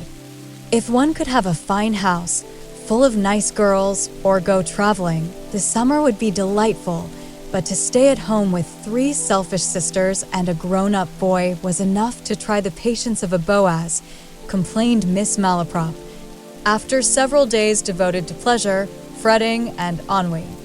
No one would own that they were tired of the experiment, but by Friday night each acknowledged to herself that she was glad the week was nearly done. Hoping to impress the lesson more deeply, Mrs. March, who had a good deal of humor, resolved to finish off the trial in an appropriate manner, so she gave Hannah a holiday and let the girls enjoy the full effect of the play system. When they got up on Saturday morning, there was no fire in the kitchen, no breakfast in the dining room, and no mother anywhere to be seen. Mercy on us! What has happened? Cried Jo, staring about her in dismay. Meg ran upstairs and soon came back again, looking relieved but rather bewildered and a little ashamed. Mother isn't sick, only very tired, and she says she is going to stay quietly in her room all day and let us do the best we can. It's a very queer thing for her to do. She doesn't act a bit like herself. But she says it has been a hard week for her, so we mustn't grumble but take care of ourselves. That's easy enough, and I like the idea. I'm aching for something to do. That is, some new amusement, added Jo quickly. In fact, it was an immense relief to them all to have a little work, and they took hold with a will, but soon realized the truth of Hannah's saying, housekeeping ain't no joke. There was plenty of food in the larder, and while Beth and Amy set the table, Meg and Jo got breakfast, wondering as they did why servants ever talked about hard work. I shall take some up to Mother, though she said we were not to think of her, for she'd take care of herself, said Meg, who presided and felt quite matronly behind the teapot. So a tray was fitted out before anyone began, and taken up with the cook's compliments. The boiled tea was very bitter, the omelet scorched, and the biscuits speckled with saleratus, but Mrs. March received her repast with thanks and laughed heartily over it after Joe was gone. Poor little souls, they will have a hard time, I'm afraid, but they won't suffer, and it will do them good, she said, producing the more palatable viands with which she had provided herself, and disposing of the bad breakfast, so that their feelings might not be hurt. A motherly little deception for which they were grateful. Many were the complaints below, and great the chagrin of the head cook at her failures. Never mind, I'll get the dinner and be servant. You be mistress. Keep your hands nice, see company, and give orders, said Joe, who knew still less than Meg about culinary affairs. This obliging offer was gladly accepted, and Margaret retired to the parlor, which she hastily put in order by whisking the litter under the sofa and shutting the blinds to save the trouble of dusting. Joe, with perfect faith in her own powers and a friendly desire to make up the quarrel, immediately put a note in the office, inviting Laurie to dinner. "You'd better see what you have got before you think of having company," said Meg, when informed of the hospitable but rash act. "Oh, there's corned beef and plenty of potatoes, and I shall get some asparagus and a lobster, for a relish, as Hannah says. We'll have lettuce and make a salad. I don't know how, but the book tells. I'll have blanc mange and strawberries for dessert, and coffee too, if you want to be elegant. Don't try too many messes, Joe, for you can't make anything but gingerbread and molasses candy fit to eat. I washed my hands of the dinner party, and since you have asked Laurie on your own responsibility, you may just take care of him. I don't want you to do anything but be civil to him and help to the pudding. You'll give me your advice if I get in a muddle, won't you?" asked Joe, rather hurt. "Yes, but I don't know much except about bread and a few trifles. You had better ask Mother's leave before you order anything," returned Meg prudently. "I'm not a fool." And Joe went off in a huff at the doubts expressed of her powers. "Get what you like, and don't disturb me. I'm going out to dinner and can't worry about things at home," said Mrs. March, when Joe spoke to her. "I never enjoyed housekeeping, and I'm going to take a vacation today and read, write, go visiting, and amuse myself." The unusual spectacle of her busy mother rocking comfortably and reading early in the morning made Joe feel as if some unnatural phenomenon had occurred, for an eclipse, an earthquake, or a volcanic eruption would hardly have seemed stranger. "Everything is out of sorts, somehow," she said to herself, going downstairs. "There's Beth crying. That's a sure sign that something is wrong in this family. If Amy is bothering, I'll shake her." Feeling very much out of sorts herself, Joe hurried into the parlor to find Beth sobbing over Pip, the canary, who lay dead in the cage with his little claws pathetically extended, as if imploring the food for want of which he had died. "It's all my fault. I forgot him. There isn't a seed or a drop left. Oh, Pip! Oh, Pip! How could I be so cruel to you?" cried Beth, taking the poor thing in her hands and trying to restore him. Joe peeped into his half-open eye, felt his little heart, and finding him stiff and cold, shook her head and offered her domino box for a coffin. "Put him in the oven, and maybe he will get warm and revive," said Amy hopefully. "He's been starved, and he shan't be baked now he's dead. I'll make him a shroud, and he shall be buried in the garden, and I'll never have another bird, never my Pip. For I am too bad to own one," murmured Beth, sitting on the floor with her pet folded in her hands. "The funeral shall be this afternoon, and we will all go. Now, don't cry, Bethy. It's a pity, but nothing goes right this week, and Pip has had the worst of the experiment. Make the shroud and lay him in my box, and after the dinner party, we'll have a nice little funeral," said Joe, beginning to feel as if she had undertaken a good deal. Leaving the others to console Beth, she departed to the kitchen, which was in a most discouraging state of confusion. Putting on a big apron, she fell to work and got the dishes piled up ready for washing when she discovered that the fire was out. "Here's a sweet prospect," muttered Joe, slamming the stove door open and poking vigorously among the cinders. Having rekindled the fire, she thought she would go to market while the water heated. The walk revived her spirits, and flattering herself that she had made good bargains, she trudged home again after buying a very young lobster, some very old asparagus, and 2 boxes of acid strawberries. By the time she got cleared up, the dinner arrived and the stove was red hot. Hannah had left a pan of bread to rise. Meg had worked it up early, set it on the hearth for a second rising, and forgotten it. Meg was entertaining Sally Gardiner in the parlor when the door flew open and a flowery, crocky, flushed, and disheveled figure appeared, demanding tartly, "I say, isn't bread ris enough when it runs over the pans?"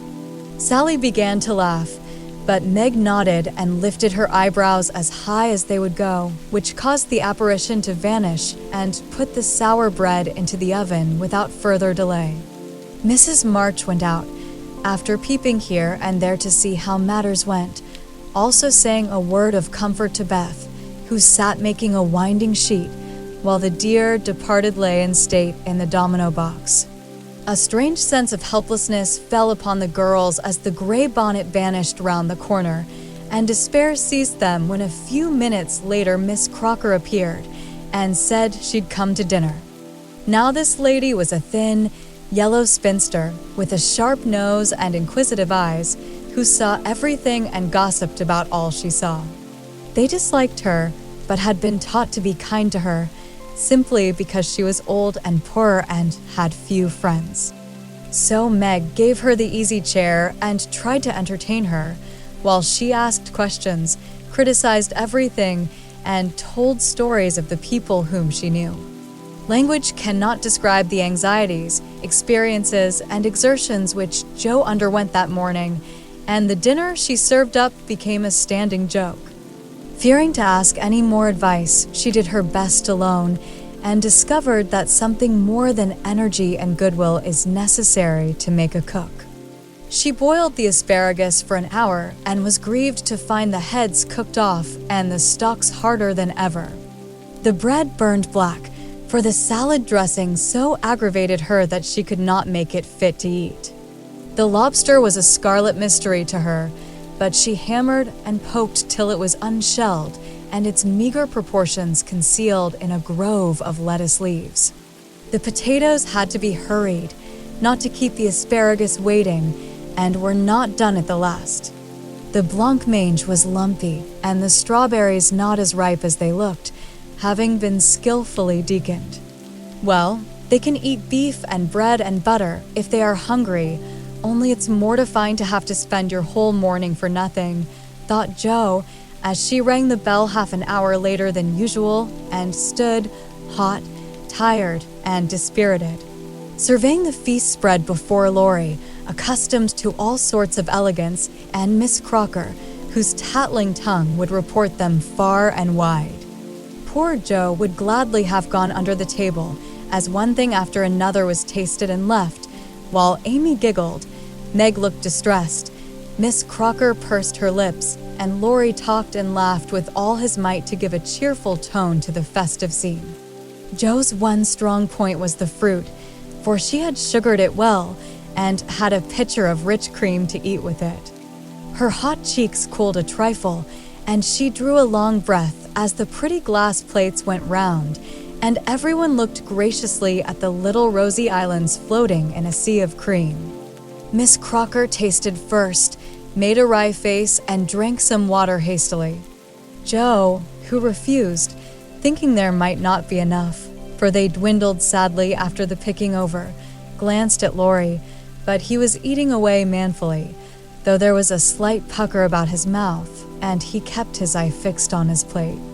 Amy, who was fond of delicate fare, took a heaping spoonful, choked, hid her face in her napkin, and left the table precipitately. "Oh, what is it? exclaimed Joe, trembling. Salt instead of sugar, and the cream is sour, replied Meg with a tragic gesture. Joe uttered a groan and fell back in her chair, remembering that she had given a last hasty powdering to the berries out of one of the 2 boxes on the kitchen table and had neglected to put the milk in the refrigerator. She turned scarlet and was on the verge of crying when she met Laurie's eyes, which would look merry in spite of his heroic efforts. The comical side of the affair suddenly struck her, and she laughed till the tears ran down her cheeks.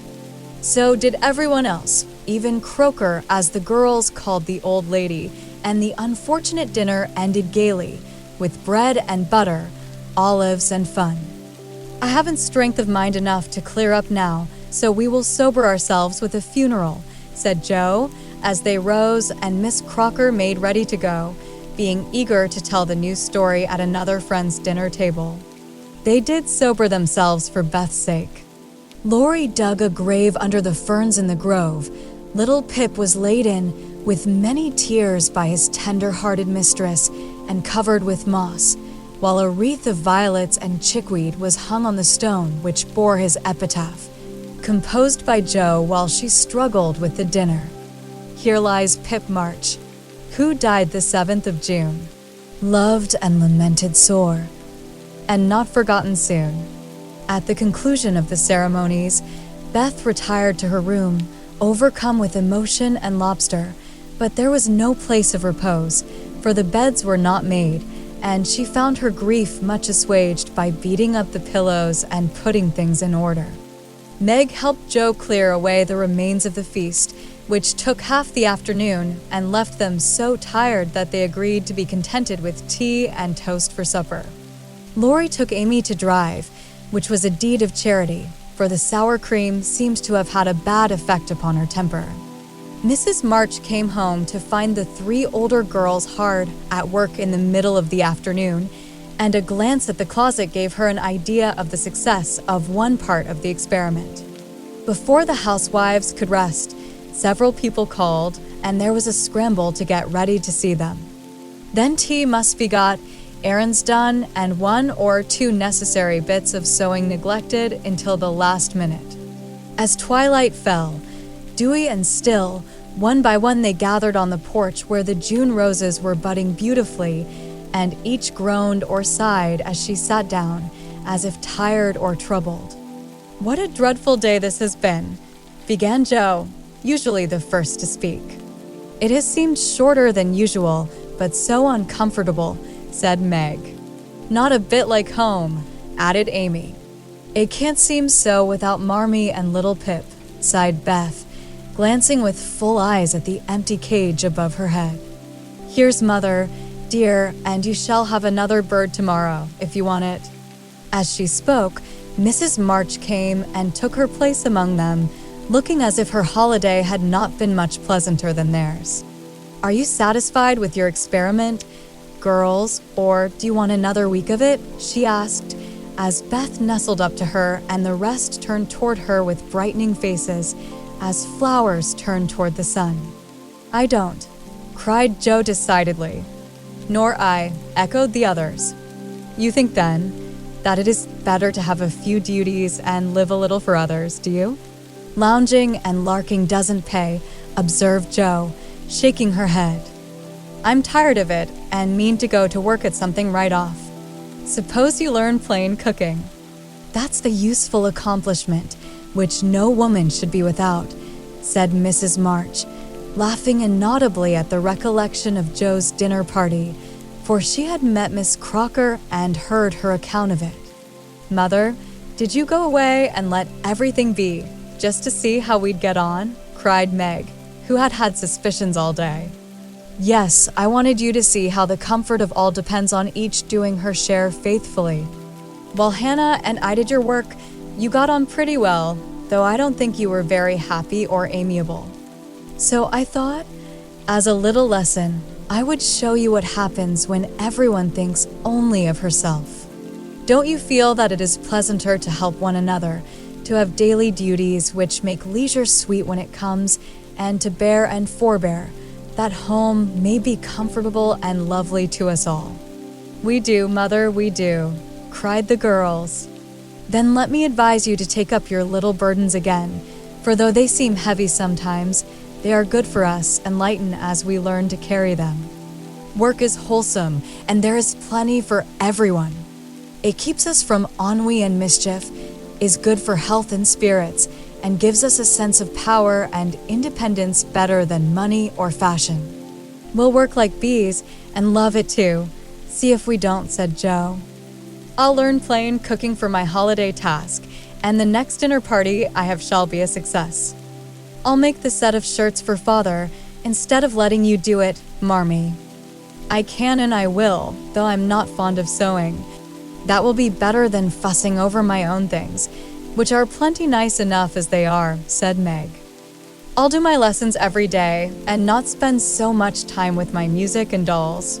I am a stupid thing and ought to be studying, not playing," was Beth's resolution, while Amy followed their example by heroically declaring, "I shall learn to make buttonholes and attend to my parts of speech."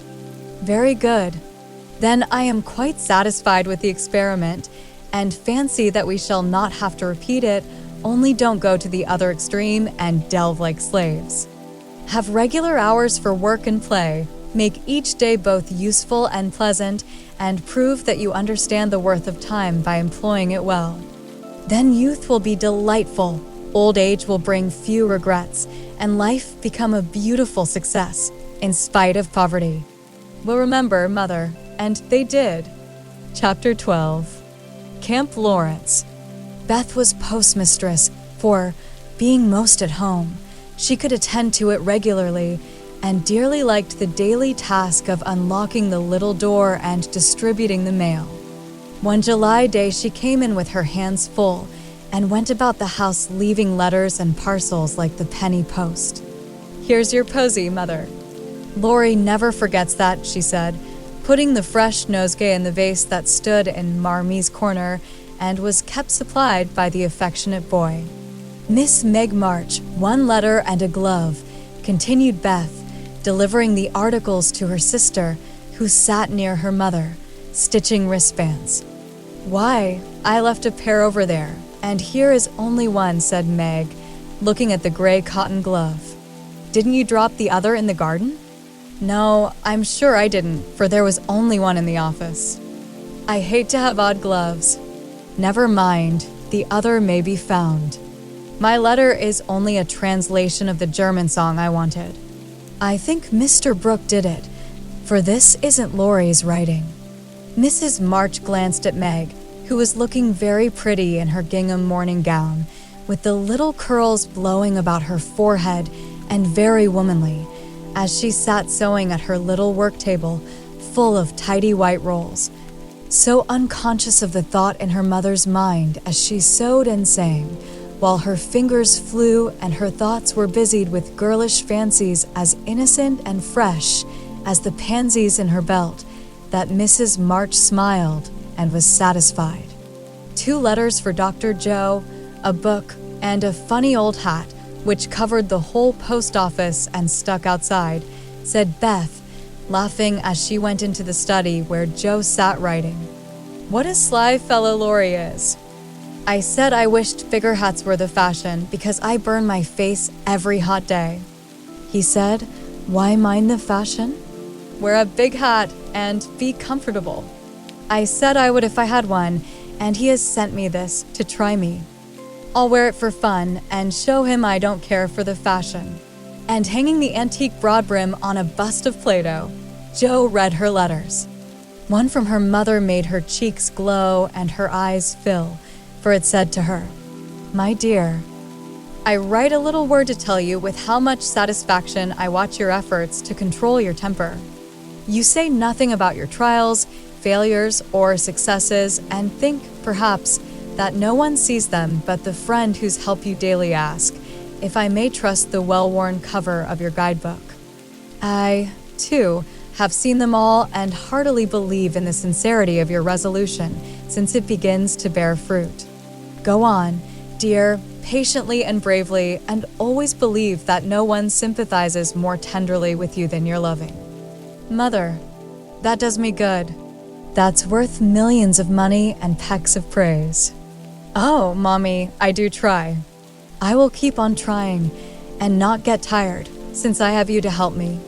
Laying her head on her arms, Jo wet her little romance with a few happy tears, for she had thought that no one saw and appreciated her efforts to be good, and this assurance was doubly precious, doubly encouraging, because unexpected and from the person whose commendation she most valued. Feeling stronger than ever to meet and subdue her Apollyon, she pinned the note inside her frock as a shield and a reminder, lest she be taken unaware, and proceeded to open her other letter, quite ready for either good or bad news. In a big, dashing hand, Laurie wrote, "Dear Jo, what ho! Some English girls and boys are coming to see me tomorrow, and I want to have a jolly time. If it's fine, I'm going to pitch my tent in Longmeadow and row up the whole crew to lunch and croquet, have a fire, make messes, gypsy fashion, and all sorts of larks. They are nice people and like such things. Brooke will go to keep us boys steady, and Kate Vaughn will play propriety for the girls. I want you all to come. Can't let Beth off at any price, and nobody shall worry her. Don't bother about rations. I'll see to that and everything else. Only do come. There's a good fellow. In a tearing hurry, yours ever, Laurie." "Here's richness," cried Jo, flying in to tell the news to Meg. "Of course we can go, Mother. It will be such a help to Laurie, for I can row and Meg see to the lunch, and the children be useful in some way. I hope the Vaughns are not fine grown-up people. Do you know anything about them, Jo?" asked Meg. "Only that there are 4 of them. Kate is older than you, Fred and Frank, twins about my age, and a little girl, Grace, who is 9 or 10. Laurie knew them abroad and liked the boys. I fancied, from the way he primed up his mouth in speaking of her, that he didn't admire Kate much. I'm so glad my French print is clean.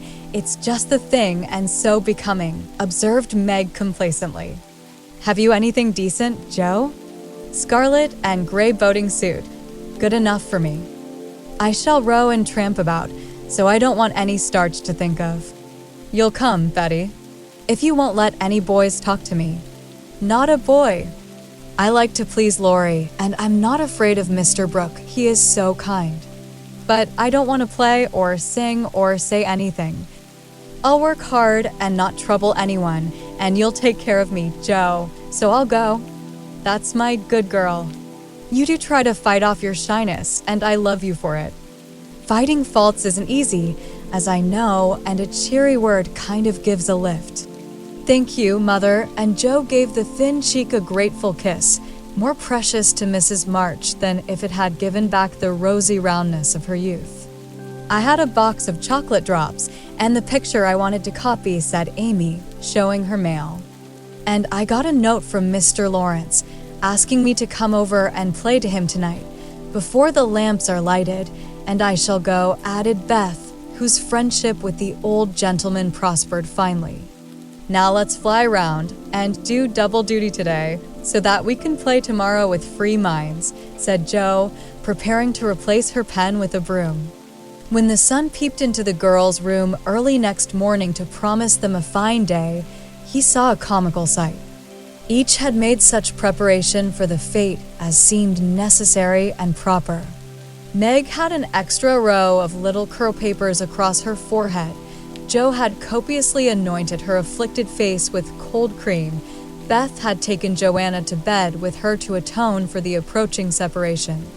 And Amy had capped the climax by putting a clothespin on her nose to uplift the offending feature. It was one of the kind artists used to hold the paper on their drawing boards, therefore quite appropriate and effective for the purpose it was now being put. This funny spectacle appeared to amuse the sun, for he burst out with such radiance that Jo woke up and roused her sisters by a hearty laugh at Amy's ornament. Sunshine and laughter were good omens for a pleasure party, and soon a lively bustle began in both houses. Beth, who was ready first, kept reporting what went on next door and enlivened her sister's toilets by frequent telegrams from the window. "There goes the man with the tent. I see Mrs. Barker doing up the lunch in a hamper and a great basket. Now Mr. Lawrence is looking up at the sky and the weathercock. I wish he would go too. There's Laurie, looking like a sailor, nice boy. Oh, mercy me. Here's a carriage full of people, a tall lady, a little girl, and 2 dreadful boys. One is lame. Poor thing, he's got a crutch. Laurie didn't tell us that. Be quick, girls. It's getting late. Why, there is Ned Moffat, I do declare. Meg, isn't that the man who bowed to you one day when we were shopping? So it is. How queer that he should come. I thought he was at the mountains. There is Sally. I'm glad she got back in time. Am I all right, Joe? Cried Meg in a flutter. A regular daisy. Hold up your dress and put your hat on straight. It looks sentimental tip that way and will fly off at the first puff. Now then, come on. Oh, Joe, you are not going to wear that awful hat? It's too absurd. You shall not make a guy of yourself, remonstrated Meg, as Joe tied down with the red ribbon the broad-brimmed, old-fashioned Leghorn Laurie had sent for a joke. I just will, though, for it's capital, so shady, light, and big. It will make fun, and I don't mind being a guy if I'm comfortable. With that, Joe marched straight away, and the rest followed, a bright little band of sisters, all looking their best in summer suits, with happy faces under the jaunty hat brims. Laurie ran to meet and present them to his friends in the most cordial manner. The lawn was the reception room, and for several minutes a lively scene was enacted there. Meg was grateful to see that Miss Kate, though 20, was dressed with a simplicity which American girls would do well to imitate, and who was much flattered by Mr. Ned's assurances that he came especially to see her. Joe understood why Laurie primmed up his mouth when speaking of Kate, for that young lady had a stand-off don't-touch-me air, which contrasted strongly with the free and easy demeanor of the other girls. Beth took an observation of the new boys and decided that the lame one was not dreadful, but gentle and feeble, and she would be kind to him on that account. Amy found Grace a well-mannered, merry, little person, and after staring dumbly at one another for a few minutes, they suddenly became very good friends. Tents, lunch, and croquet utensils having been sent on beforehand, the party was soon embarked and the 2 boats pushed off together, leaving Mr. Lawrence waving his hat on the shore. Laurie and Joe rowed one boat, Mr. Brooke and Ned the other, while Fred Vaughn, the riotous twin, did his best to upset both by paddling about in a wherry like a disturbed water bug. Joe's funny hat deserved a vote of thanks, for it was of general utility. It broke the ice in the beginning by producing a laugh. It created quite a refreshing breeze, flapping to and fro as she rowed, and would make an excellent umbrella for the whole party if a shower came up, she said. Miss Kate decided that she was odd, but rather clever, and smiled upon her from afar. Meg, in the other boat, was delightfully situated, face to face with the rowers, who both admired the prospect and feathered their oars with uncommon skill and dexterity. Mr. Brooke was a grave, silent young man, with handsome brown eyes and a pleasant voice. Meg liked his quiet manners and considered him a walking encyclopedia of useful knowledge. He never talked to her much, but he looked at her a good deal, and she felt sure that he did not regard her with aversion. Ned, being in college, of course put on all the airs which freshmen think it their bounden duty to assume. He was not very wise, but very good-natured, and altogether an excellent person to carry on a picnic. Sally Gardiner was absorbed in keeping her white pique dress clean and chattering with the ubiquitous Fred, who kept Beth in constant terror by his pranks. It was not far to Longmeadow, but the tent was pitched and the wickets down by the time they arrived. A pleasant green field with 3 wide-spreading oaks in the middle and a smooth strip of turf for croquet. "Welcome to Camp Lawrence," said the young host as they landed with exclamations of delight. "Brooke is Commander-in-Chief. I am Commissary General. The other fellows are staff officers, and you, ladies, are company.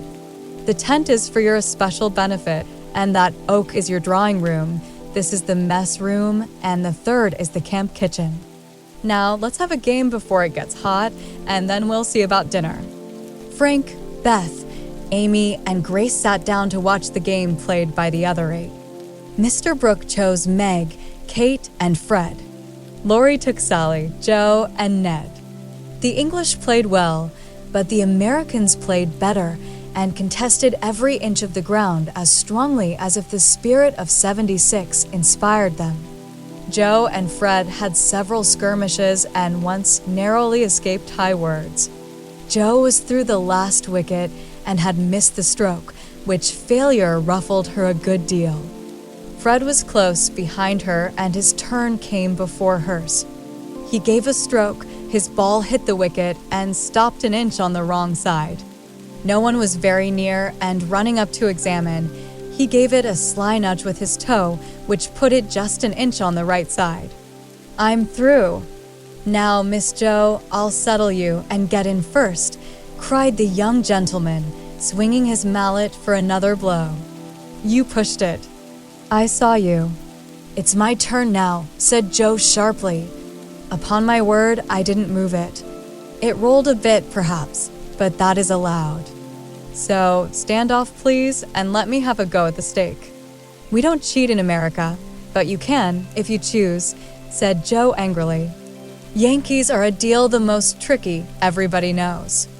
"There you go," returned Fred, croqueting her ball far away. Joe opened her lips to say something rude, but checked herself in time, colored up to her forehead, and stood a minute, hammering down a wicket with all her might, while Fred hit the stake and declared himself out with much exultation. She went off to get her ball and was a long time finding it among the bushes, but she came back, looking cool and quiet, and waited her turn patiently.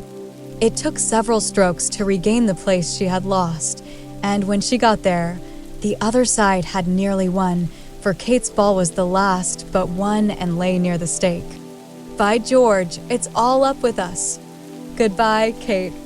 "Miss Joe owes me one, so you're finished," cried Fred excitedly as they all drew near to see the finish. "Yankees have a trick of being generous to their enemies," said Joe, with a look that made the lad redden, "especially when they beat them," she added, as, leaving Kate's ball untouched, she won the game by a clever stroke. Lori threw up his hat, then remembered that it wouldn't do to exult over the defeat of his guests, and stopped in the middle of the cheer to whisper to his friend, "Good for you, Joe. He did cheat, I saw him. We can't tell him so, but he won't do it again, take my word for it." Meg drew her aside, under pretense of pinning up a loose braid, and said approvingly, "It was dreadfully provoking, but you kept your temper, and I'm so glad, Joe. Don't praise me, Meg, for I could box his ears this minute. I should certainly have boiled over if I hadn't stayed among the nettles till I got my rage under control enough to hold my tongue. It's simmering now, so I hope he'll keep out of my way," returned Joe, biting her lips as she glowered at Fred from under her big hat. "Time for lunch," said Mr. Brooke, looking at his watch. "Commissary General, will you make the fire and get water, while Miss March, Miss Sally, and I spread the table? Who can make good coffee?" "Joe can," said Meg, glad to recommend her sister. So Joe, feeling that her late lessons in cookery were to do her honor, went to preside over the coffee pot, while the children collected dry sticks, and the boys made a fire and got water from a spring nearby. Miss Kate sketched and Frank talked to Beth, who was making little mats of braided rushes to serve as plates. The commander-in-chief and his aides soon spread the tablecloth with an inviting array of eatables and drinkables, prettily decorated with green leaves. Joe announced that the coffee was ready, and everyone settled themselves to a hearty meal, for youth is seldom dyspeptic, and exercise develops wholesome appetites.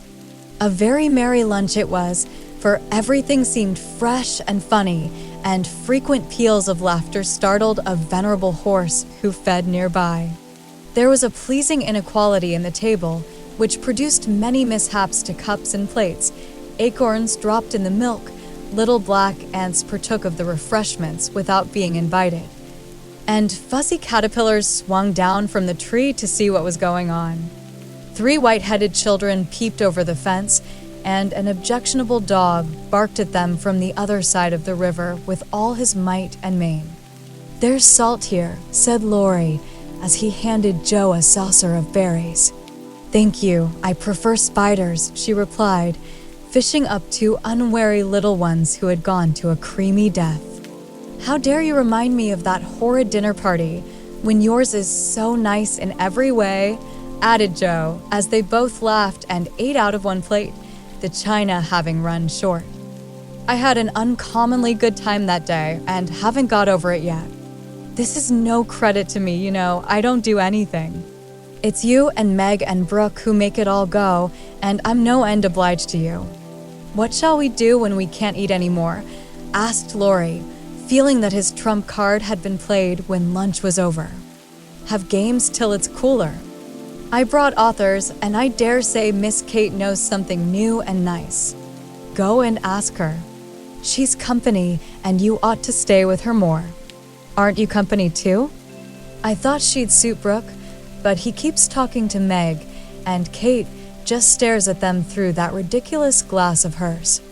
"I'm going, so you needn't try to preach propriety, for you can't do it, Joe." Miss Kate did know several new games, and as the girls would not, and the boys could not, eat any more, they all adjourned to the drawing room to play rigmarole.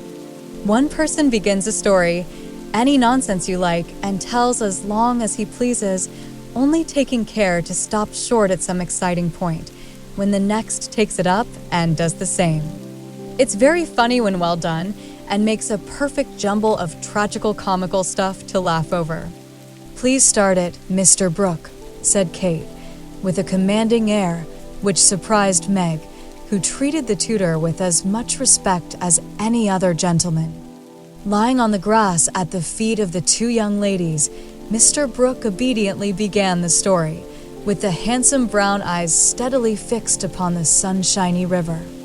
Once on a time, a knight went out into the world to seek his fortune, for he had nothing but his sword and his shield. He traveled a long while, nearly 28 years, and had a hard time of it, till he came to the palace of a good old king, who had offered a reward to anyone who could tame and train a fine but unbroken colt, of which he was very fond. The knight agreed to try, and got on slowly but surely, for the colt was a gallant fellow, and soon learned to love his new master, though he was freakish and wild. Every day, when he gave his lessons to this pet of the king's, the knight rode him through the city, and as he rode, he looked everywhere for a certain beautiful face, which he had seen many times in his dreams, but never found. One day, as he went prancing down a quiet street, he saw at the window of a ruinous castle the lovely face. He was delighted, inquired who lived in this old castle, and was told that several captive princesses were kept there by a spell, and spun all day to lay up money to buy their liberty. The knight wished intensely that he could free them, but he was poor and could only go by each day, watching for the sweet face and longing to see it out in the sunshine. At last he resolved to get into the castle and ask how he could help them. He went and knocked. The great door flew open, and he beheld a ravishingly lovely lady, who exclaimed, with a cry of rapture, "At last!" "At last," continued Kate, who had read French novels and admired the style. "'Tis she!" cried Count Gustav, and fell at her feet in an ecstasy of joy. "Oh, rise," she said, extending a hand of marble fairness. "Never, till you tell me how I may rescue you," swore the knight, still kneeling. Alas, my cruel fate condemns me to remain here till my tyrant is destroyed. Where is the villain? In the mauve salon. Go, brave heart, and save me from despair. I obey and return victorious or dead. With these thrilling words he rushed away and, flinging open the door of the mauve salon, was about to enter when he received a stunning blow from the big Greek lexicon, which an old fellow in a black gown fired at him, said Ned. Instantly, Sir What's-His-Name recovered himself, pitched the tyrant out of the window, and turned to join the lady, victorious, but with a bump on his brow, found the door locked, tore up the curtains, made a rope ladder, got halfway down when the ladder broke, and he went headfirst into the moat, 60 feet below. Could swim like a duck, paddled round the castle till he came to a little door guarded by 2 stout fellows, knocked their heads together till they cracked like a couple of nuts. Then, by a trifling exertion of his prodigious strength, he smashed in the door. Went up a pair of stone steps covered with dust a foot thick, toads as big as your fist, and spiders that would frighten you into hysterics. Miss March. At the top of these steps he came plump upon a sight that took his breath away and chilled his blood. A tall figure, all in white with a veil over its face and a lamp in its wasted hand, went on Meg. It beckoned, gliding noiselessly before him down a corridor as dark and cold as any tomb. Shadowy effigies in armor stood on either side, a dead silence reigned, the lamp burned blue, and the ghostly figure ever and anon turned its face toward him, showing the glitter of awful eyes through its white veil. They reached a curtained door, behind which sounded lovely music. He sprang forward to enter, but the spectre plucked him back and waved threateningly before him. "Snuff-box," said Joe in a sepulchral tone which convulsed the audience. "Thank'ee," said the knight politely, as he took a pinch and sneezed 7 times so violently that his head fell off. "Ha, ha," laughed the ghost, and having peeped through the keyhole at the princess's spinning away for dear life, the evil spirit picked up her victim and put him in a large tin box, where there were 11 other knights packed together without their heads, like sardines, who all rose and began to dance a hornpipe cut in Fred, as Joe paused for breath, and as they danced, the rubbishy old castle turned to a man-of-war in full sail. Up with the jib, reef the topsail halyards, helm hard a lee, and man the guns, roared the captain, as a Portuguese pirate hove in sight, with a flag black as ink flying from her foremast. "Go in and win, my hearties," says the captain, and a tremendous fight began. Of course the British beat, they always do. "No, they don't," cried Joe aside. Having taken the pirate captain prisoner, sailed slap over the schooner, whose decks were piled high with dead and whose lee scuppers ran blood, for the order had been cutlasses and die hard. "Boatswain's mate, take a bite of the flying jib sheet, and start this villain if he doesn't confess his sins double quick," said the British captain. The Portuguese held his tongue like a brick and walked the plank, while the jolly tars cheered like mad. But the sly dog dived, came up under the man-of-war, scuttled her, and down she went, with all sail set, to the bottom of the sea, see where. "Oh, gracious! What shall I say?" cried Sally as Fred ended his rigmarole, in which he had jumbled together pell-mell nautical phrases and facts out of one of his favorite books. "Well, they went to the bottom, and a nice mermaid welcomed them, but was much grieved on finding the box of headless knights, and kindly pickled them in brine, hoping to discover the mystery about them, for being a woman, she was curious. By and by a diver came down, and the mermaid said, 'I'll give you a box of pearls if you can take it up,' for she wanted to restore the poor things to life, and couldn't raise the heavy load herself. So the diver hoisted it up, and was much disappointed on opening it to find no pearls. He left it in a great lonely field, where it was found by a little goose girl, who kept 100 fat geese in the field, said Amy when Sally's invention gave out. The little girl was sorry for them and asked an old woman what she should do to help them. Your geese will tell you they know everything, said the old woman. So she asked what she should use for new heads since the old ones were lost, and all the geese opened their 100 mouths and screamed. Cabbages, continued Laurie promptly. Just the thing, said the girl and ran to get 12 fine ones from her garden. She put them on, the knights revived at once, thanked her, and went on their way rejoicing, never knowing the difference, for there were so many other heads like them in the world that no one thought anything of it. The knight in whom I'm interested went back to find the pretty face, and learned that the princesses had spun themselves free and all gone and married, but one. He was in a great state of mind at that, and mounting the colt, who stood by him through thick and thin, rushed to the castle to see which was left.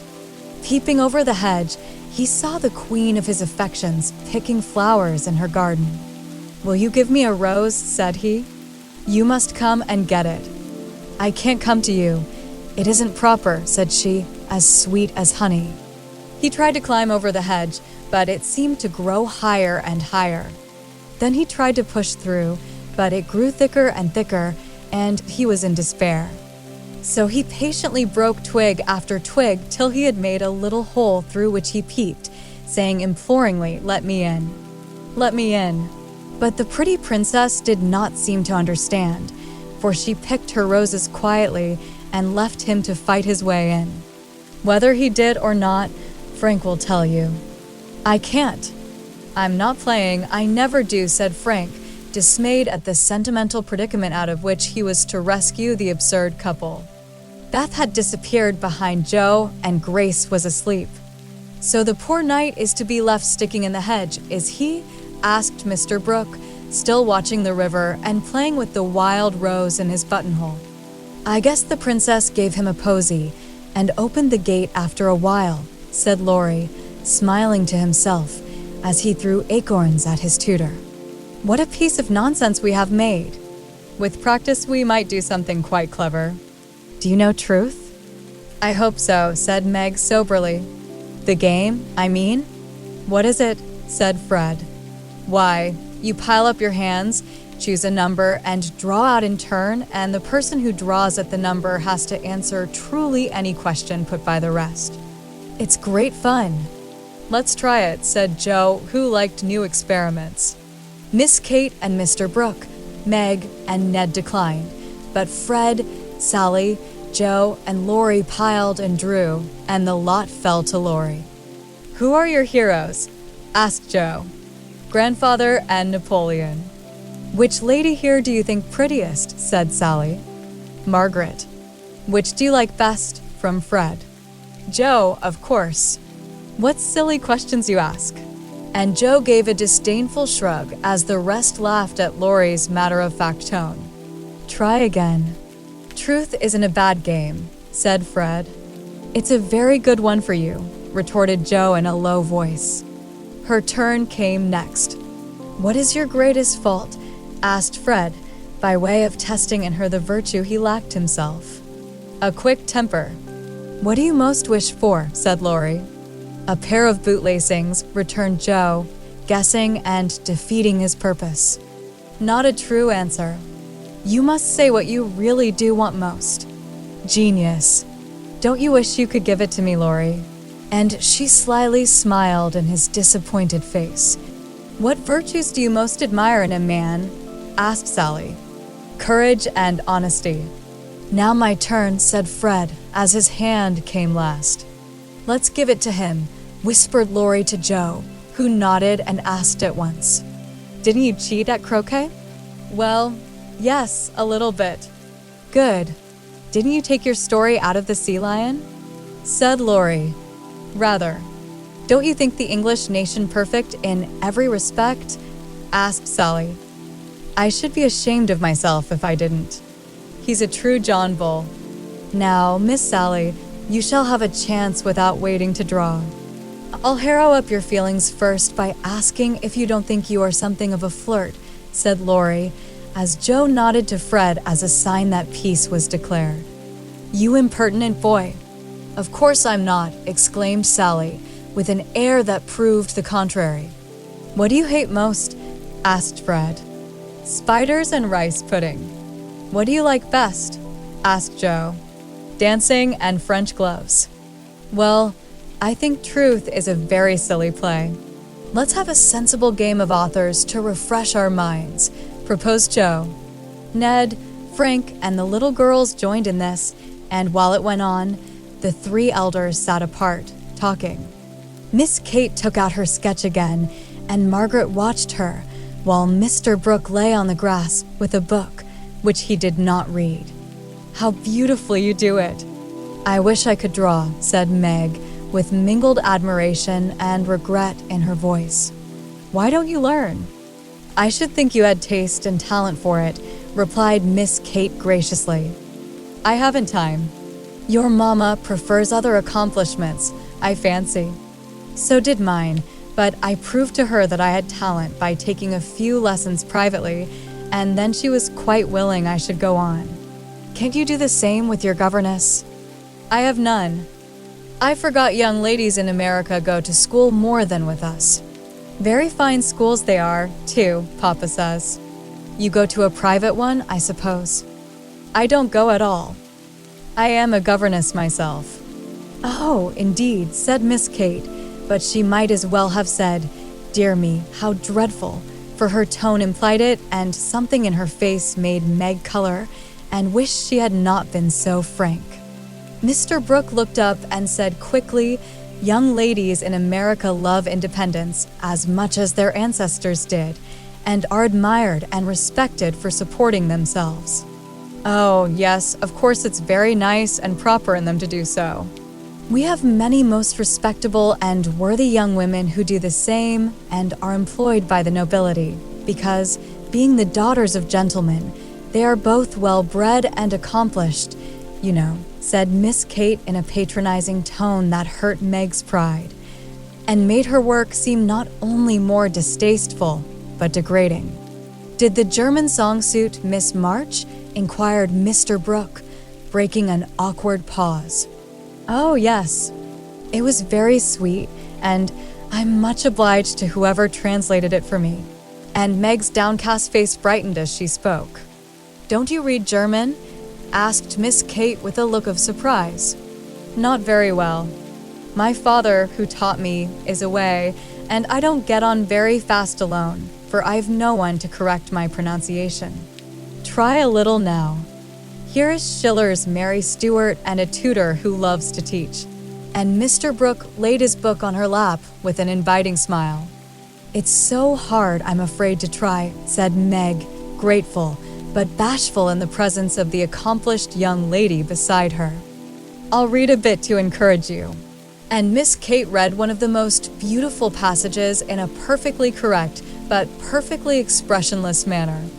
Mr. Brooke made no comment as she returned the book to Meg, who said innocently, "I thought it was poetry." "Some of it is. Try this passage." There was a queer smile about Mr. Brooke's mouth as he opened at poor Mary's lament. Meg, obediently following the long grass blade which her new tutor used to point with, read slowly and timidly, unconsciously making poetry of the hard words by the soft intonation of her musical voice. Down the page went the green guide, and presently, forgetting her listener in the beauty of the sad scene, Meg read as if alone, giving a little touch of tragedy to the words of the unhappy queen. If she had seen the brown eyes then, she would have stopped short, but she never looked up, and the lesson was not spoiled for her. "Very well indeed," said Mr. Brooke as she paused, quite ignoring her many mistakes, and looking as if he did indeed love to teach. Miss Kate put up her glass and, having taken a survey of the little tableau before her, shut her sketchbook, saying with condescension, "You've a nice accent, and in time will be a clever reader. I advise you to learn, for German is a valuable accomplishment to teachers. I must look after Grace, she is romping." And Miss Kate strolled away, adding to herself with a shrug, "I didn't come to chaperone a governess, though she is young and pretty." What odd people these Yankees are. I'm afraid Laurie will be quite spoiled among them. I forgot that English people rather turn up their noses at governesses and don't treat them as we do, said Meg, looking after the retreating figure with an annoyed expression. Tutors also have rather a hard time of it there, as I know to my sorrow. There's no place like America for us workers, Miss Margaret. And Mr. Brooke looked so contented and cheerful that Meg was ashamed to lament her hard lot. I'm glad I live in it then.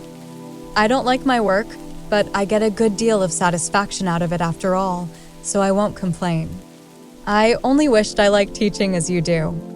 I think you would if you had Laurie for a pupil. I shall be very sorry to lose him next year, said Mr. Brooke, busily punching holes in the turf. Going to college, I suppose? Meg's lips asked the question, but her eyes added, and what becomes of you? Yes, it's high time he went, for he is ready, and as soon as he is off, I shall turn soldier. I am needed. I am glad of that, exclaimed Meg. I should think every young man would want to go, though it is hard for the mothers and sisters who stay at home, she added sorrowfully. I have neither, and very few friends to care whether I live or die, said Mr. Brooke rather bitterly as he absently put the dead rose in the hole he had made and covered it up like a little grave. Laurie and his grandfather would care a great deal, and we should all be very sorry to have any harm happen to you, said Meg heartily.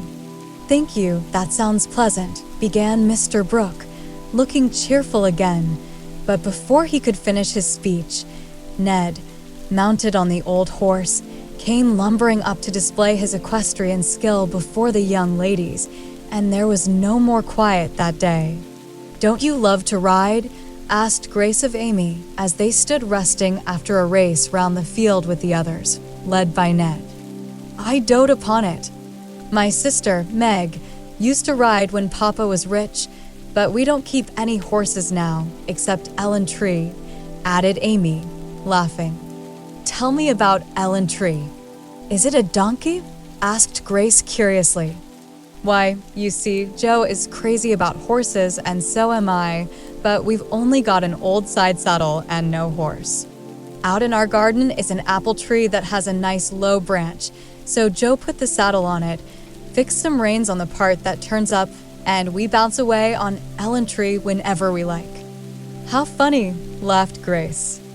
I have a pony at home and ride nearly every day in the park with Fred and Kate. It's very nice, for my friends go too, and the row is full of ladies and gentlemen. Dear, how charming. I hope I shall go abroad someday, but I'd rather go to Rome than the row, said Amy, who had not the remotest idea what the row was and wouldn't have asked for the world. Frank, sitting just behind the little girls, heard what they were saying and pushed his crutch away from him with an impatient gesture as he watched the active lads going through all sorts of comical gymnastics. Beth, who was collecting the scattered author cards, looked up and said, in her shy yet friendly way, I'm afraid you are tired. Can I do anything for you? Talk to me, please. It's dull, sitting by myself, answered Frank, who had evidently been used to being made much of at home. If he asked her to deliver a Latin oration, it would not have seemed a more impossible task to bashful Beth, but there was no place to run to, no Joe to hide behind now, and the poor boy looked so wistfully at her that she bravely resolved to try. What do you like to talk about? She asked, fumbling over the cards and dropping half as she tried to tie them up. Well, I like to hear about cricket and boating and hunting, said Frank, who had not yet learned to suit his amusements to his strength. My heart, what shall I do? I don't know anything about them, thought Beth, and forgetting the boy's misfortune in her flurry, she said, hoping to make him talk, I never saw any hunting, but I suppose you know all about it. I did once, but I can never hunt again, for I got hurt leaping a confounded 5-barred gate, so there are no more horses and hounds for me, said Frank with a sigh that made Beth hate herself for her innocent blunder.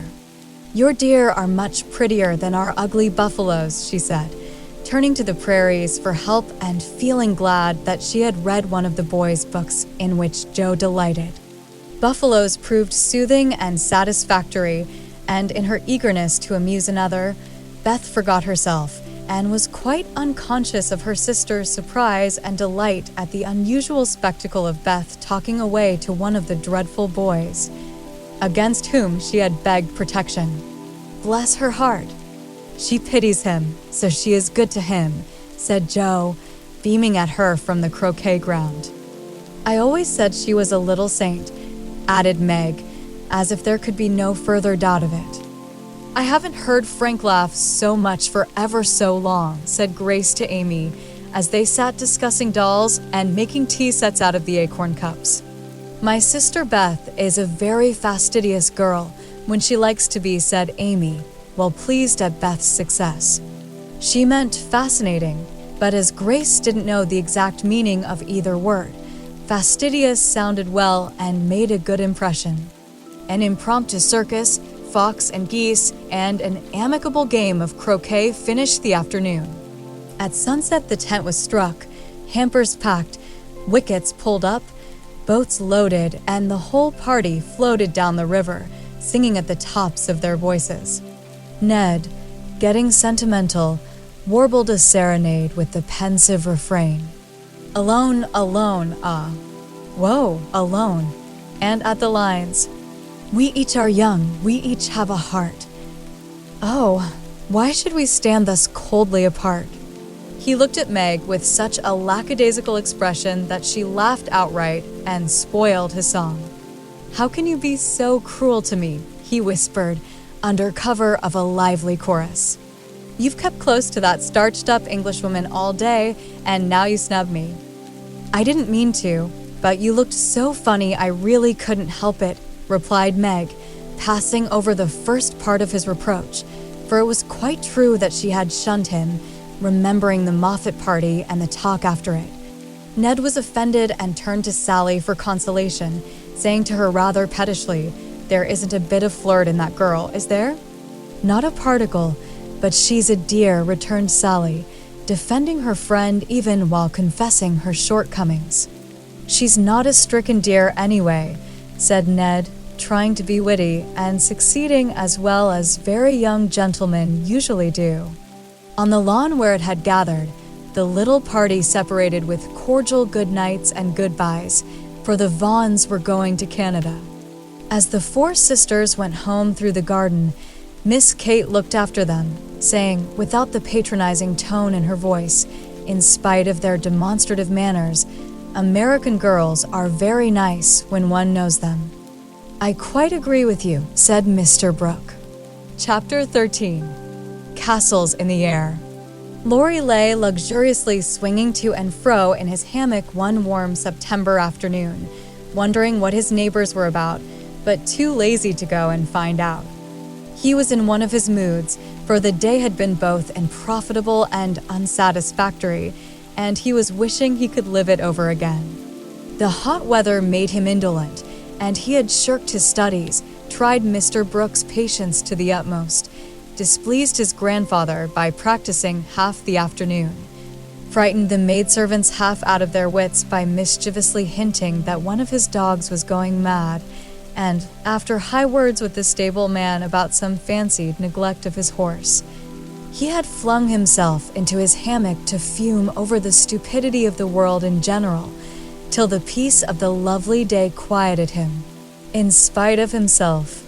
Staring up into the green gloom of the horse-chestnut trees above him, he dreamed dreams of all sorts, and was just imagining himself tossing on the ocean in a voyage round the world, when the sound of voices brought him ashore in a flash.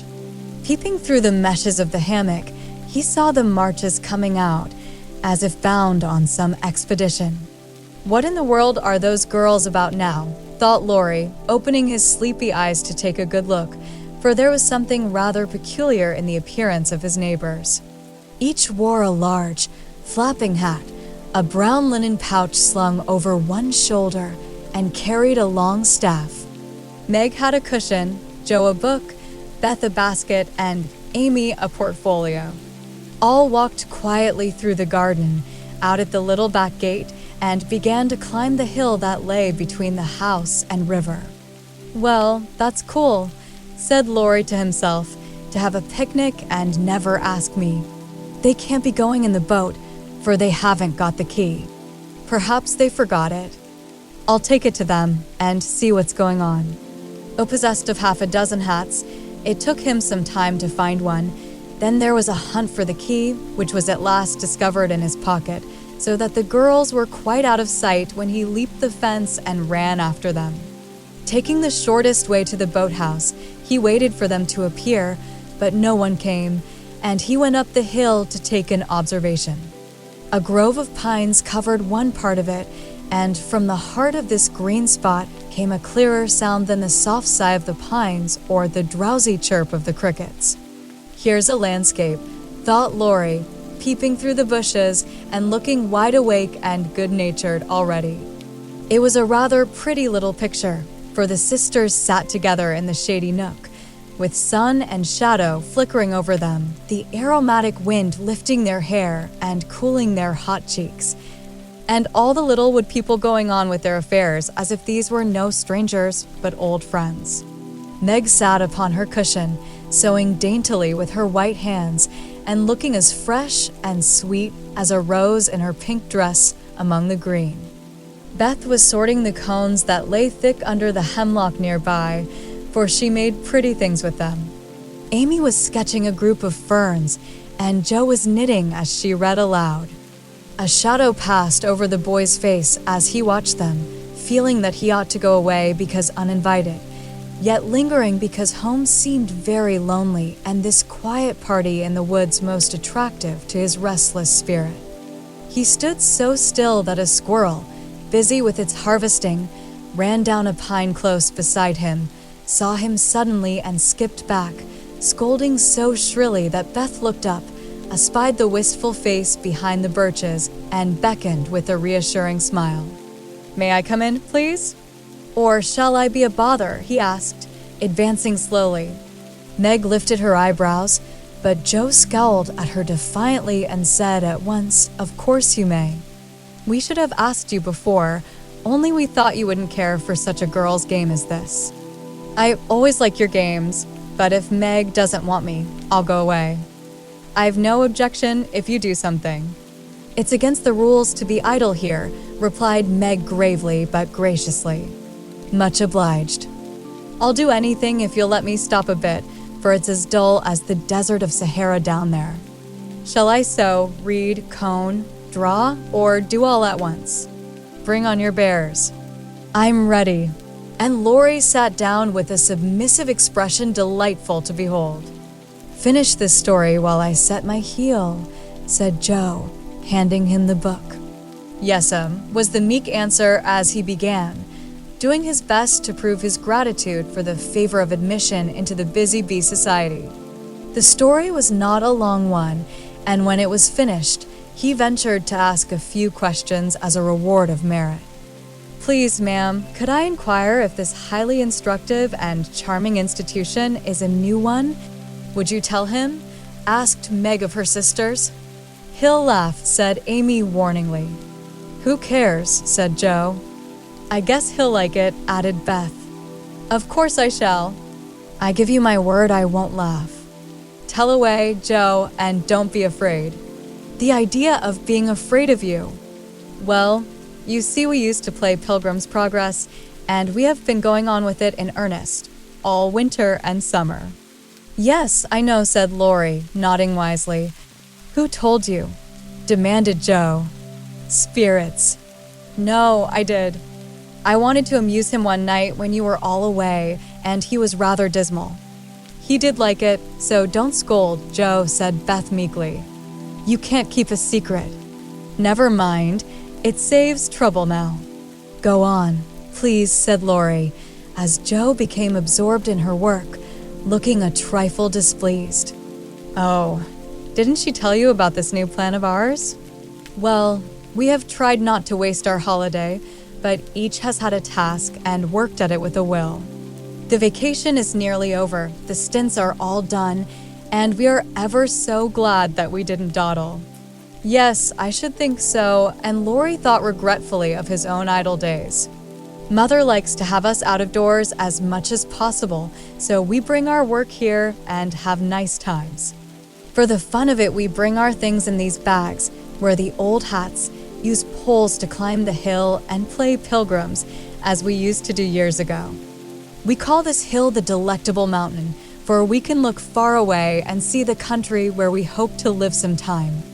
Joe pointed, and Laurie sat up to examine, for through an opening in the wood one could look across the wide, blue river, the meadows on the other side, far over the outskirts of the great city, to the green hills that rose to meet the sky.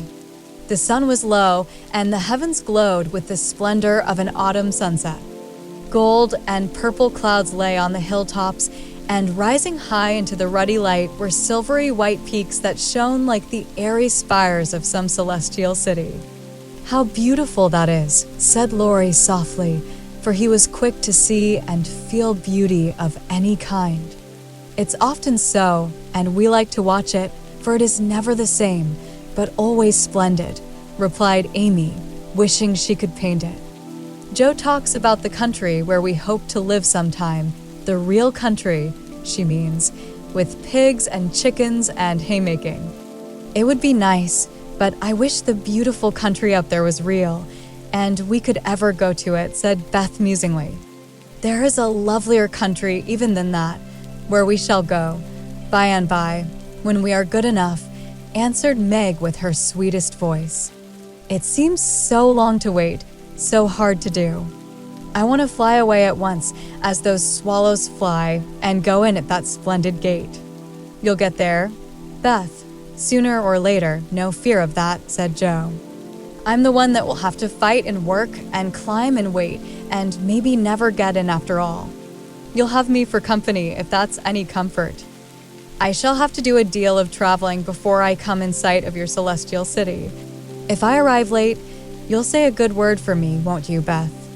Something in the boy's face troubled his little friend, but she said cheerfully, with her quiet eyes on the changing clouds, "If people really want to go, and really try all their lives, I think they will get in.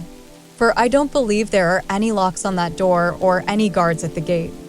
I always imagine it is as it is in the picture, where the shining ones stretch out their hands to welcome poor Christian as he comes up from the river. Wouldn't it be fun if all the castles in the air which we make could come true, and we could live in them?" said Joe after a little pause. "I've made such quantities it would be hard to choose which I'd have," said Laurie, lying flat and throwing cones at the squirrel who had betrayed him. "You'd have to take your favorite one." "What is it?" asked Meg. "If I tell mine, will you tell yours?" "Yes, if the girls will too." "We will. Now, Laurie, after I'd seen as much of the world as I want to, I'd like to settle in Germany and have just as much music as I choose.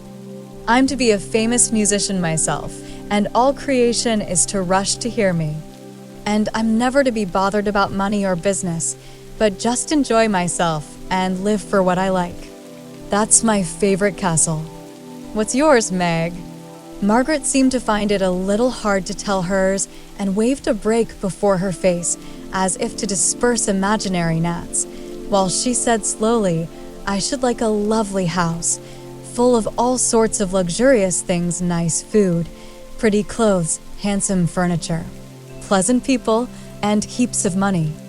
I am to be mistress of it and manage it as I like, with plenty of servants, so I never need work a bit. How I should enjoy it! For I wouldn't be idle, but do good and make everyone love me dearly." "Wouldn't you have a master for your castle in the air?" asked Laurie slyly. "I said pleasant people, you know," and Meg carefully tied up her shoe as she spoke, so that no one saw her face. "Why don't you say you'd have a splendid, wise, good husband and some angelic little children?" "You know your castle wouldn't be perfect without," said blunt Joe, who had no tender fancies yet and rather scorned romance, except in books. "You'd have nothing but horses, inkstands, and novels in yours," answered Meg petulantly. "Wouldn't I, though?" I'd have a stable full of Arabian steeds, rooms piled high with books, and I'd write out of a magic inkstand so that my works should be as famous as Laurie's music. I want to do something splendid before I go into my castle, something heroic or wonderful that won't be forgotten after I'm dead. I don't know what, but I'm on the watch for it and mean to astonish you all someday. I think I shall write books and get rich and famous. That would suit me, so that is my favorite dream. Mine is to stay at home safe with father and mother and help take care of the family, said Beth contentedly. Don't you wish for anything else? Asked Laurie. Since I had my little piano, I am perfectly satisfied. I only wish we may all keep well and be together, nothing else.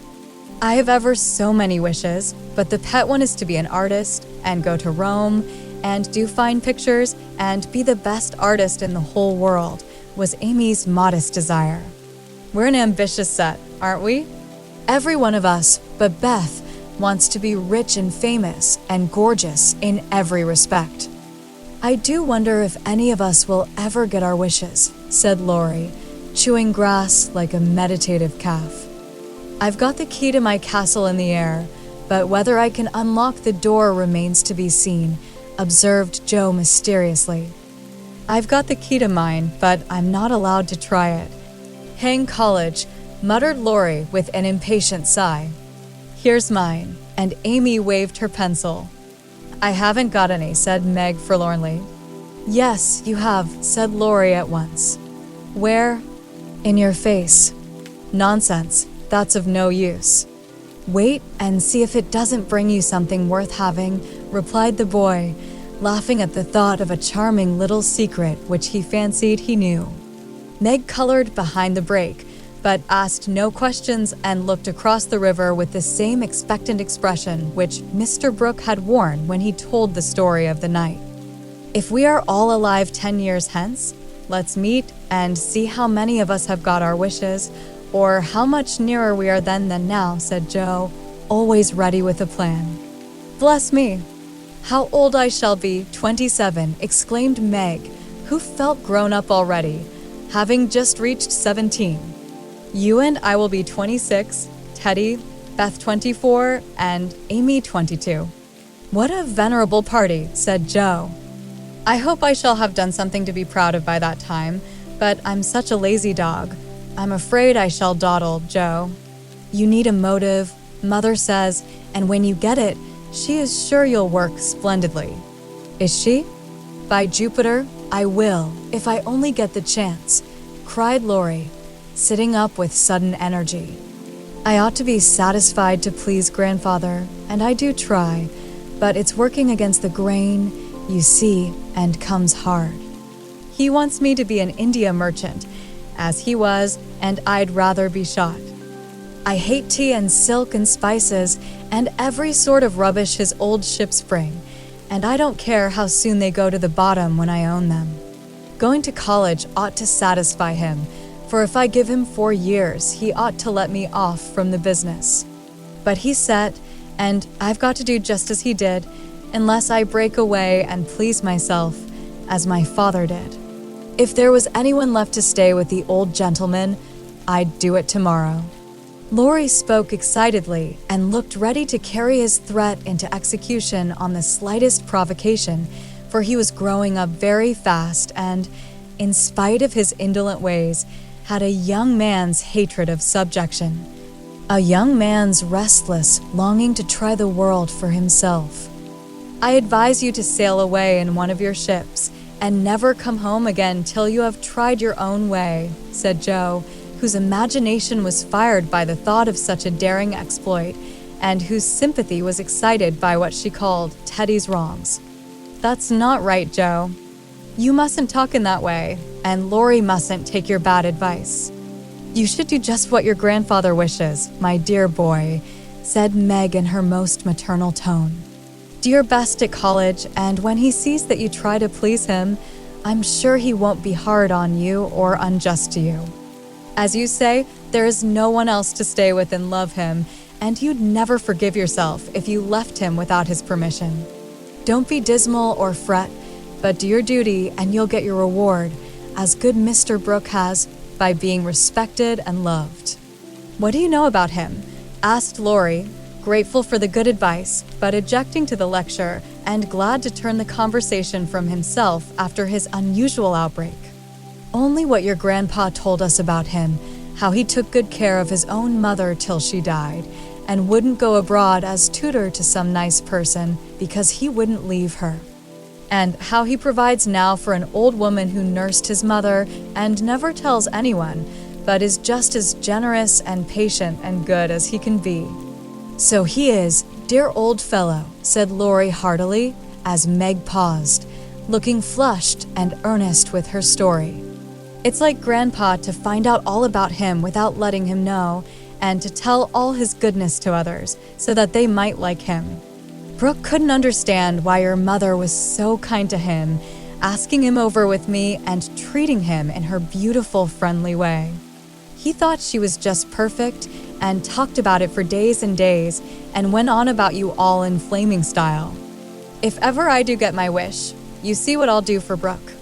Begin to do something now by not plaguing his life out," said Meg sharply. "How do you know I do, miss?" "I can always tell by his face when he goes away. If you have been good, he looks satisfied and walks briskly. If you have plagued him, he's sober and walks slowly, as if he wanted to go back and do his work better." "Well, I like that. So you keep an account of my good and bad marks in Brooke's face, do you?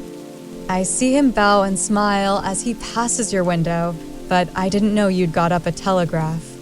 "We haven't. Don't be angry, and oh, don't tell him I said anything. It was only to show that I cared how you get on, and what is said here is said in confidence, you know," cried Meg, much alarmed at the thought of what might follow from her careless speech. "I don't tell tales," replied Laurie with his high and mighty air, as Joe called a certain expression which he occasionally wore. "Only if Brooke is going to be a thermometer, I must mind and have fair weather for him to report. Please don't be offended. I didn't mean to preach or tell tales or be silly. I only thought Joe was encouraging you in a feeling which you'd be sorry for by and by. You are so kind to us. We feel as if you were our brother and say just what we think." "Forgive me, I meant it kindly." And Meg offered her hand with a gesture both affectionate and timid. Ashamed of his momentary pique, Laurie squeezed the kind little hand and said frankly, "I'm the one to be forgiven. I'm cross and have been out of sorts all day. I like to have you tell me my faults and be sisterly, so don't mind if I am grumpy sometimes. I thank you all the same." Bent on showing that he was not offended, he made himself as agreeable as possible, wound cotton for Meg, recited poetry to please Joe, shook down cones for Beth, and helped Amy with her ferns, proving himself a fit person to belong to the Busy Bee Society. In the midst of an animated discussion on the domestic habits of turtles, one of those amiable creatures having strolled up from the river, the faint sound of a bell warned them that Hannah had put the tea to draw, and they would just have time to get home to supper. "May I come again?" asked Laurie. "Yes, if you are good and love your book, as the boys in the primer are told to do," said Meg, smiling. "I'll try. Then you may come, and I'll teach you to knit as the Scotchmen do." "There's a demand for socks just now," added Joe, waving hers like a big blue worsted banner as they parted at the gate. That night, when Beth played to Mr. Lawrence in the twilight, Laurie, standing in the shadow of the curtain, listened to the little David, whose simple music always quieted his moody spirit, and watched the old man, who sat with his gray head on his hand, thinking tender thoughts of the dead child he had loved so much. Remembering the conversation of the afternoon, the boy said to himself, with the resolve to make the sacrifice cheerfully, "I'll let my castle go, and stay with the dear old gentleman while he needs me, for I am all he has." Chapter 14. Secrets. Joe was very busy in the garret, for the October days began to grow chilly and the afternoons were short. For 2 or 3 hours the sun lay warmly in the high window, showing Jo seated on the old sofa, writing busily, with her papers spread out upon a trunk before her, while Scrabble, the pet rat, promenaded the beams overhead, accompanied by his oldest son, a fine young fellow who was evidently very proud of his whiskers. Quite absorbed in her work, Jo scribbled away till the last page was filled, when she signed her name with a flourish and threw down her pen, exclaiming, "There, I've done my best. If this won't suit, I shall have to wait till I can do better." Lying back on the sofa, she read the manuscript carefully through, making dashes here and there and putting in many exclamation points, which looked like little balloons. Then she tied it up with a smart red ribbon and sat a minute looking at it with a sober, wistful expression, which plainly showed how earnest her work had been. Jo's desk up here was an old tin kitchen which hung against the wall. In it she kept her papers and a few books, safely shut away from Scrabble, who, being likewise of a literary turn, was fond of making a circulating library of such books as were left in his way by eating the leaves.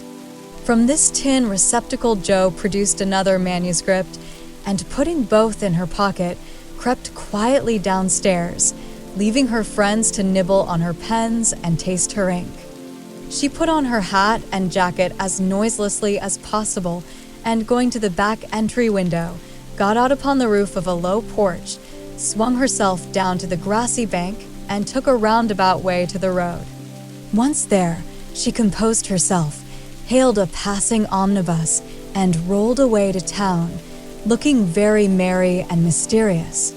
If anyone had been watching her, he would have thought her movements decidedly peculiar, for on alighting, she went off at a great pace till she reached a certain number in a certain busy street. Having found the place with some difficulty, she went into the doorway, looked up the dirty stairs, and after standing stock still a minute, suddenly dived into the street and walked away as rapidly as she came. This maneuver she repeated several times, to the great amusement of a black-eyed young gentleman lounging in the window of a building opposite. On returning for the third time, Jo gave herself a shake, pulled her hat over her eyes, and walked up the stairs, looking as if she were going to have all her teeth out. There was a dentist's sign, among others, which adorned the entrance, and after staring a moment at the pair of artificial jaws which slowly opened and shut to draw attention to a fine set of teeth, the young gentleman put on his coat, took his hat, and went down to post himself in the opposite doorway, saying with a smile and a shiver, "It's like her to come alone, but if she has a bad time she'll need someone to help her home." In 10 minutes, Jo came running downstairs with a very red face and the general appearance of a person who had just passed through a trying ordeal of some sort. When she saw the young gentleman, she looked anything but pleased and passed him with a nod. But he followed, asking with an air of sympathy, "Did you have a bad time?" "Not very." "You got through quickly?" "Yes, thank goodness." "Why did you go alone?" "Didn't want anyone to know." "You're the oddest fellow I ever saw." "How many did you have out?" Jo looked at her friend as if she did not understand him, then began to laugh as if mightily amused at something. "There are 2 which I want to have come out, but I must wait a week." "What are you laughing at?" "You are up to some mischief," Jo said Laurie, looking mystified. "So are you. What were you doing, sir, up in that billiard saloon?" "Begging your pardon, ma'am, it wasn't a billiard saloon, but a gymnasium, and I was taking a lesson in fencing." "I'm glad of that." "Why?" "You can teach me, and then when we play Hamlet, you can be Laertes, and we'll make a fine thing of the fencing scene." Laurie burst out with a hearty boy's laugh, which made several passers-by smile in spite of themselves. "I'll teach you whether we play Hamlet or not. It's grand fun, and will straighten you up capitally." "But I don't believe that was your only reason for saying, 'I'm glad,' in that decided way, was it now?" No, I was glad that you were not in the saloon, because I hope you never go to such places. Do you? Not often. I wish you wouldn't. It's no harm, Joe. I have billiards at home, but it's no fun unless you have good players. So, as I'm fond of it, I come sometimes and have a game with Ned Moffat or some of the other fellows. Oh dear, I'm so sorry, for you'll get to liking it better and better, and we'll waste time and money and grow like those dreadful boys. I did hope you'd stay respectable and be a satisfaction to your friends, said Jo, shaking her head. Can't a fellow take a little innocent amusement now, and then, without losing his respectability, asked Laurie, looking nettled. That depends upon how and where he takes it. I don't like Ned in his set and wish you'd keep out of it.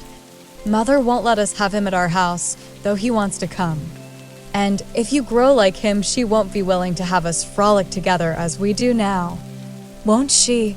Asked Laurie anxiously. No, she can't bear fashionable young men, and she'd shut us all up in bandboxes rather than have us associate with them. Well, she needn't get out her bandboxes yet. I'm not a fashionable party and don't mean to be, but I do like harmless larks now and then, don't you? Yes, nobody minds them, so lark away, but don't get wild, will you? Or there will be an end of all our good times. I'll be a double distilled saint. I can't bear saints. Just be a simple, honest, respectable boy and we'll never desert you. I don't know what I should do if you acted like Mr. King's son. He had plenty of money, but didn't know how to spend it and got tipsy and gambled and ran away and forged his father's name, I believe, and was altogether horrid. You think I'm likely to do the same? Much obliged. No, I don't. Oh, dear, no. But I hear people talking about money being such a temptation, and I sometimes wish you were poor. I shouldn't worry then. Do you worry about me, Joe? A little, when you look moody and discontented, as you sometimes do, for you've got such a strong will. If you once get started wrong, I'm afraid it would be hard to stop you. Laurie walked in silence a few minutes, and Joe watched him, wishing she had held her tongue, for his eyes looked angry, though his lips smiled as if at her warnings. Are you going to deliver lectures all the way home? He asked presently. Of course not. Why? Because if you are, I'll take a bus. If you're not, I'd like to walk with you and tell you something very interesting. I won't preach any more, and I'd like to hear the news immensely. Very well, then come on.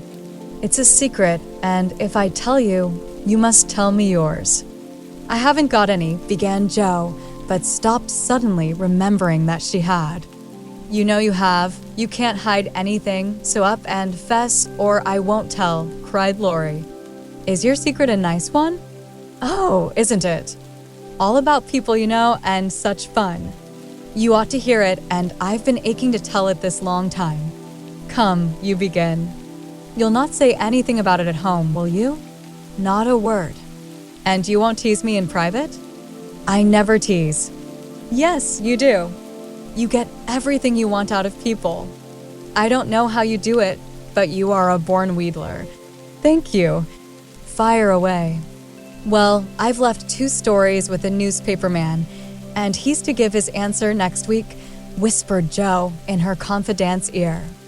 Hurrah for Miss March, the celebrated American authoress, cried Laurie, throwing up his hat and catching it again, to the great delight of 2 ducks, 4 cats, 5 hens, and half a dozen Irish children, for they were out of the city now.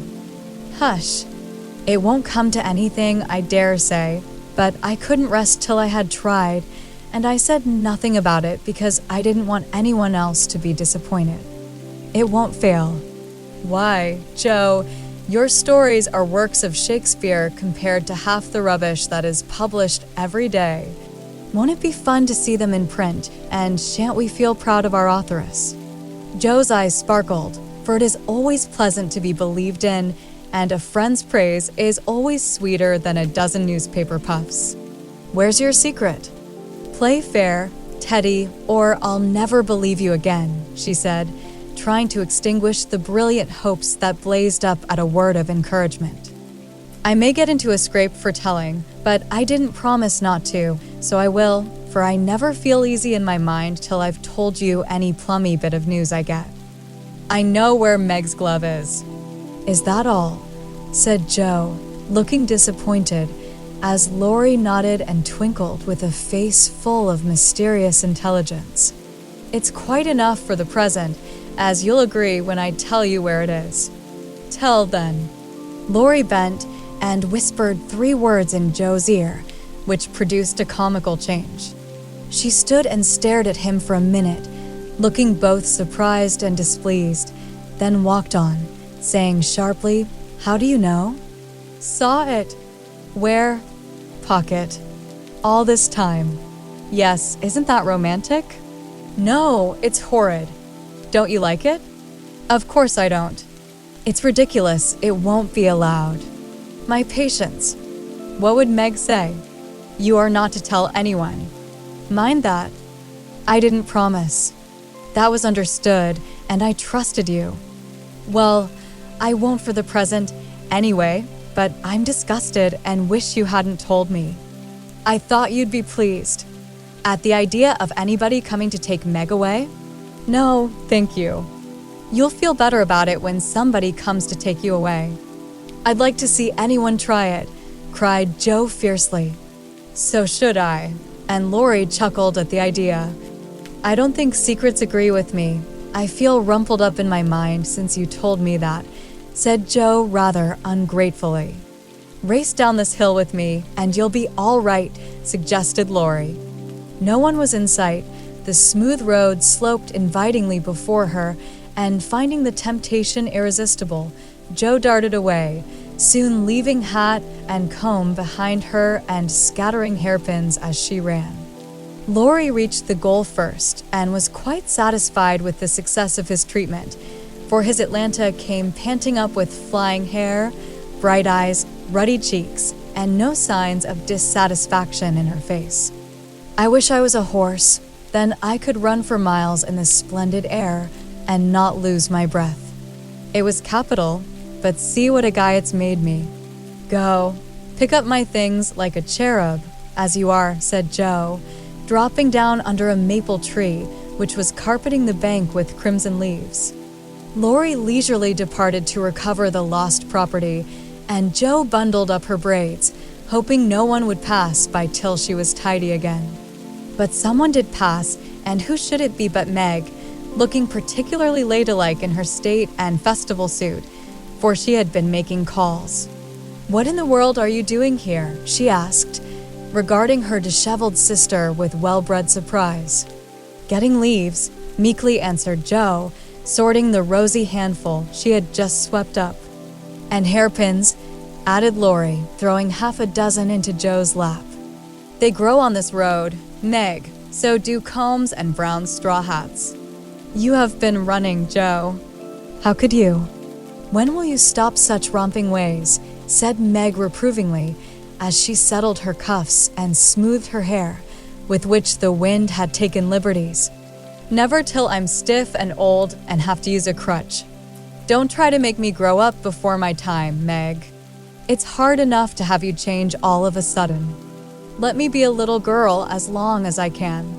As she spoke, Joe bent over the leaves to hide the trembling of her lips, for lately she had felt that Margaret was fast getting to be a woman, and Lori's secret made her dread the separation, which must surely come some time, and now seemed very near. He saw the trouble in her face and drew Meg's attention from it by asking quickly, "Where have you been calling? All so fine?" "At the gardener's, and Sally has been telling me all about Belle Moffat's wedding. It was very splendid, and they have gone to spend the winter in Paris. Just think how delightful that must be. Do you envy her, Meg?" said Lori. "I'm afraid I do." "I'm glad of it," muttered Joe, tying on her hat with a jerk. "Why?" asked Meg, looking surprised. "Because if you care much about riches, you will never go and marry a poor man," said Joe, frowning at Lori, who was mutely warning her to mind what she said. "I shall never go and marry anyone," observed Meg, walking on with great dignity while the others followed, laughing, whispering, skipping stones, and behaving like children, as Meg said to herself, though she might have been tempted to join them if she had not had her best dress on. For a week or two, Jo behaved so queerly that her sisters were quite bewildered. She rushed to the door when the postman rang, was rude to Mr. Brooke whenever they met, would sit looking at Meg with a woebegone face, occasionally jumping up to shake, and then kiss her in a very mysterious manner. Laurie and she were always making signs to one another and talking about spread eagles till the girls declared they had both lost their wits. On the second Saturday after Jo got out of the window, Meg, as she sat sewing at her window, was scandalized by the sight of Laurie chasing Jo all over the garden and finally capturing her in Amy's bower. What went on there, Meg could not see, but shrieks of laughter were heard, followed by the murmur of voices and a great flapping of newspapers. "What shall we do with that girl? She never will behave like a young lady," sighed Meg, as she watched the race with a disapproving face. "I hope she won't. She is so funny and dear as she is," said Beth, who had never betrayed that she was a little hurt at Jo's having secrets with anyone but her. "It's very trying, but we never can make her cummy law FO," added Amy, who sat making some new frills for herself, with her curls tied up in a very becoming way, two agreeable things that made her feel unusually elegant and ladylike. In a few minutes, Jo bounced in, laid herself on the sofa, and affected to read. "Have you anything interesting there?" asked Meg, with condescension. "Nothing but a story. Won't amount to much, I guess," returned Jo, carefully keeping the name of the paper out of sight. "You'd better read it aloud. That will amuse us and keep you out of mischief," said Amy in her most grown-up tone. "What's the name?" asked Beth, wondering why Jo kept her face behind the sheet. "The Rival Painters." "That sounds well." "Read it," said Meg. With a loud hem and a long breath, Jo began to read very fast. The girls listened with interest, for the tale was romantic and somewhat pathetic, as most of the characters died in the end. "I like that about the splendid picture," was Amy's approving remark as Jo paused. "I prefer the Lovering part. Viola and Angelo are two of our favorite names. Isn't that queer?" said Meg, wiping her eyes, for the Lovering part was tragical. "Who wrote it?" asked Beth, who had caught a glimpse of Jo's face. The reader suddenly sat up, cast away the paper, displaying a flushed countenance, and with a funny mixture of solemnity and excitement replied in a loud voice, "Your sister." "You," cried Meg, dropping her work. "It's very good," said Amy critically. "I knew it. I knew it. Oh, my Jo, I am so proud," and Beth ran to hug her sister and exult over this splendid success. Dear me, how delighted they all were, to be sure. How Meg wouldn't believe it till she saw the words. Miss Josephine March, actually printed in the paper. How graciously Amy criticized the artistic parts of the story and offered hints for a sequel, which unfortunately couldn't be carried out, as the hero and heroine were dead. How Beth got excited and skipped and sang with joy. How Hannah came in to exclaim, "Sakes alive! Well, I never," in great astonishment at that Jo's doin's. How proud Mrs. March was when she knew it. How Jo laughed, with tears in her eyes, as she declared she might as well be a peacock and done with it, and how the spread eagle might be said to flap his wings triumphantly over the house of March, as the paper passed from hand to hand. "Tell us about it. When did it come? How much did you get for it? What will Father say? Won't Laurie laugh?" cried the family all in one breath as they clustered about Jo, for these foolish, affectionate people made a jubilee of every little household joy. "Stop jabbering, girls, and I'll tell you everything," said Joe, wondering if Miss Burney felt any grander over her Evelina than she did over her rival painters. Having told how she disposed of her tales, Joe added, "And when I went to get my answer, the man said he liked them both, but didn't pay beginners, only let them print in his paper and noticed the stories. It was good practice," he said, "and when the beginners improved, anyone would pay. So I let him have the 2 stories, and today this was sent to me, and Laurie caught me with it and insisted on seeing it, so I let him. And he said it was good, and I shall write more, and he's going to get the next paid for, and I am so happy, for in time I may be able to support myself and help the girls." Joe's breath gave out here, and wrapping her head in the paper, she bedewed her little story with a few natural tears, for to be independent and earn the praise of those she loved were the dearest wishes of her heart. And this seemed to be the first step toward that happy end. Chapter 15. A Telegram. "November is the most disagreeable month in the whole year," said Margaret, standing at the window one dull afternoon, looking out at the frost-bitten garden.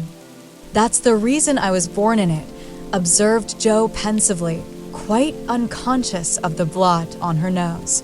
"If something very pleasant should happen now, we should think it a delightful month," said Beth, who took a hopeful view of everything, even November. "I dare say, but nothing pleasant ever does happen in this family," said Meg, who was out of sorts. "We go grubbing along day after day, without a bit of change and very little fun. We might as well be in a treadmill." "My patience, how blue we are," cried Joe.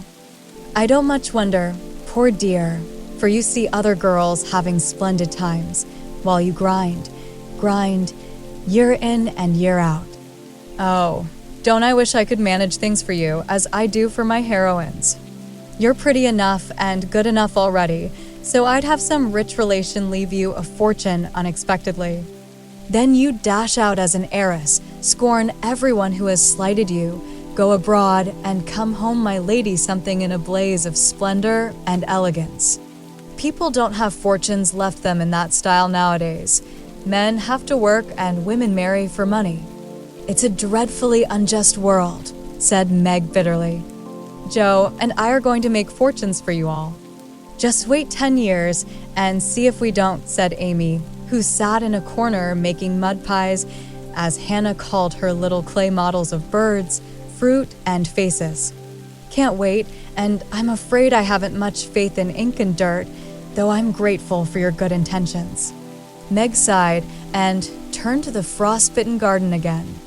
Joe groaned and leaned both elbows on the table in a despondent attitude, but Amy spatted away energetically, and Beth, who sat at the other window, said, smiling, "Two pleasant things are going to happen right away. Marmee is coming down the street, and Laurie is tramping through the garden as if he had something nice to tell." In they both came, Mrs. March with her usual question, any letter from father, girls, and Laurie to say in his persuasive way, "Won't some of you come for a drive?"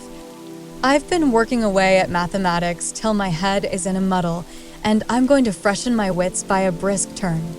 It's a dull day, but the air isn't bad, and I'm going to take Brooke home, so it will be gay inside, if it isn't out.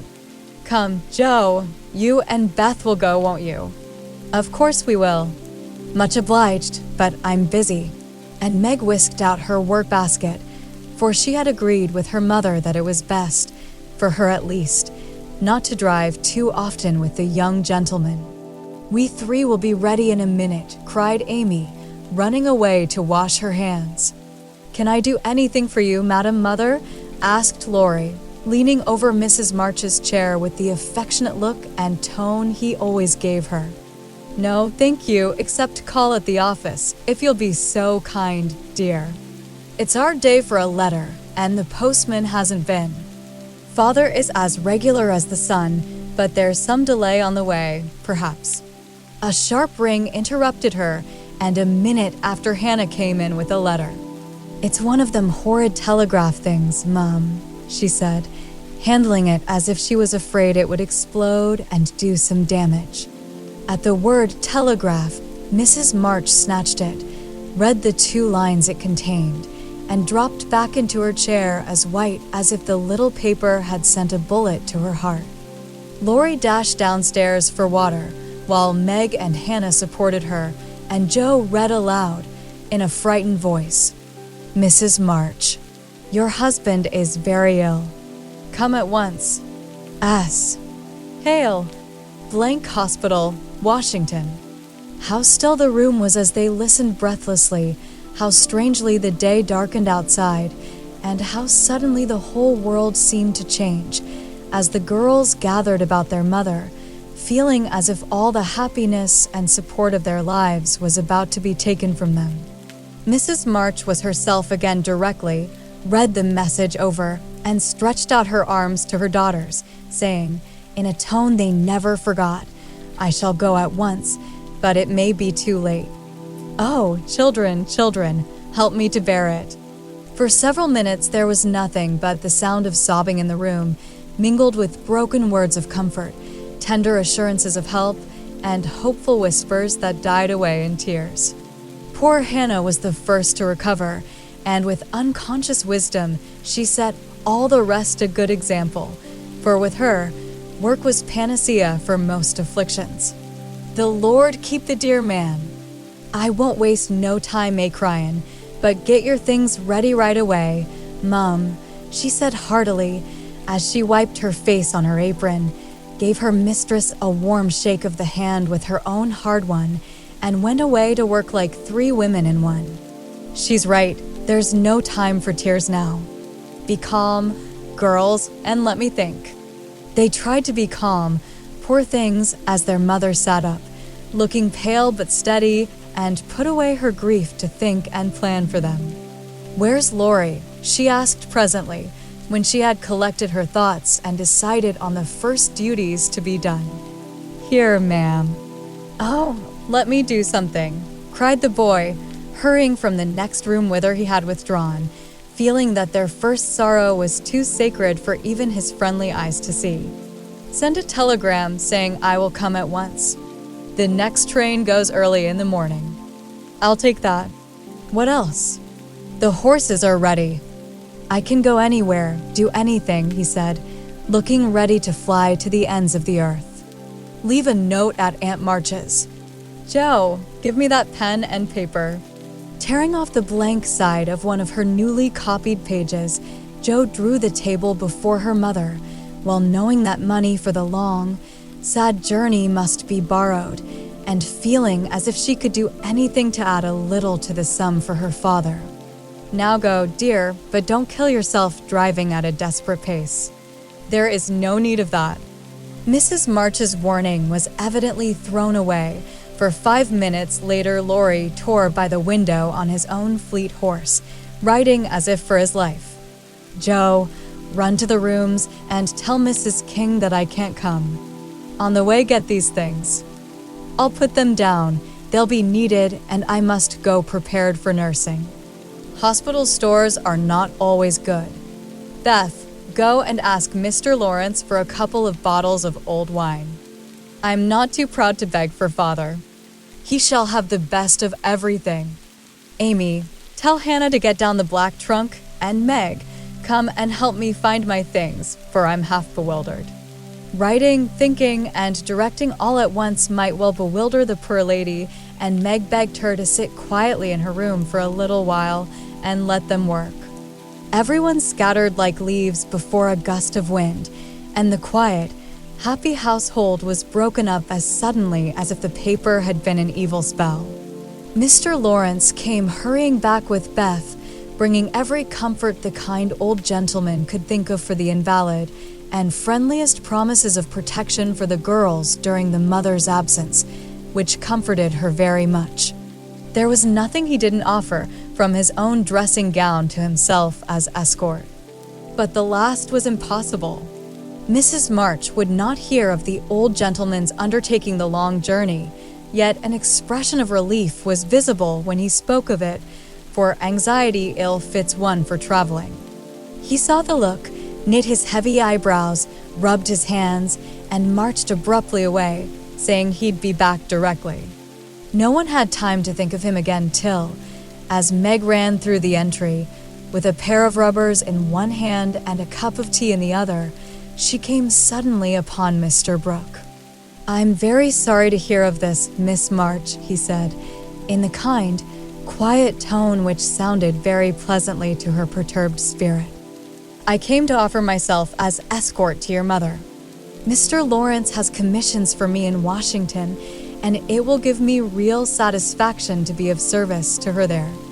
Down dropped the rubbers, and the tea was very near following, as Meg put out her hand, with a face so full of gratitude that Mr. Brooke would have felt repaid for a much greater sacrifice than the trifling one of time and comfort which he was about to take.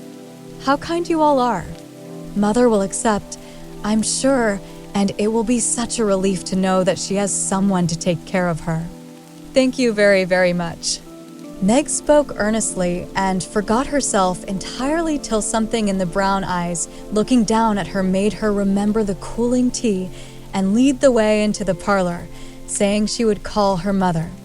Everything was arranged by the time Laurie returned with a note from Aunt March, enclosing the desired sum, and a few lines repeating what she had often said before, that she had always told them it was absurd for March to go into the army. Always predicted that no good would come of it, and she hoped they would take her advice the next time. Mrs. March put the note in the fire, the money in her purse, and went on with her preparations, with her lips folded tightly in a way which Joe would have understood if she had been there. The short afternoon wore away. All other errands were done, and Meg and her mother busy at some necessary needlework, while Beth and Amy got tea, and Hannah finished her ironing with what she called a slap and a bang, but still Joe did not come. They began to get anxious, and Laurie went off to find her, for no one knew what freak Joe might take into her head. He missed her, however, and she came walking in with a very queer expression of countenance, for there was a mixture of fun and fear, satisfaction and regret in it, which puzzled the family as much as did the roll of bills she laid before her mother. Saying with a little choke in her voice, "That's my contribution toward making father comfortable and bringing him home." "My dear, where did you get it?" $25. "Joe, I hope you haven't done anything rash." "No, it's mine honestly. I didn't beg, borrow, or steal it. I earned it, and I don't think you'll blame me, for I only sold what was my own." As she spoke, Joe took off her bonnet, and a general outcry arose, for all her abundant hair was cut short. "Your hair. Your beautiful hair." "Oh, Joe, how could you?" "Your one beauty. My dear girl, there was no need of this. She doesn't look like my Joe anymore, but I love her dearly for it."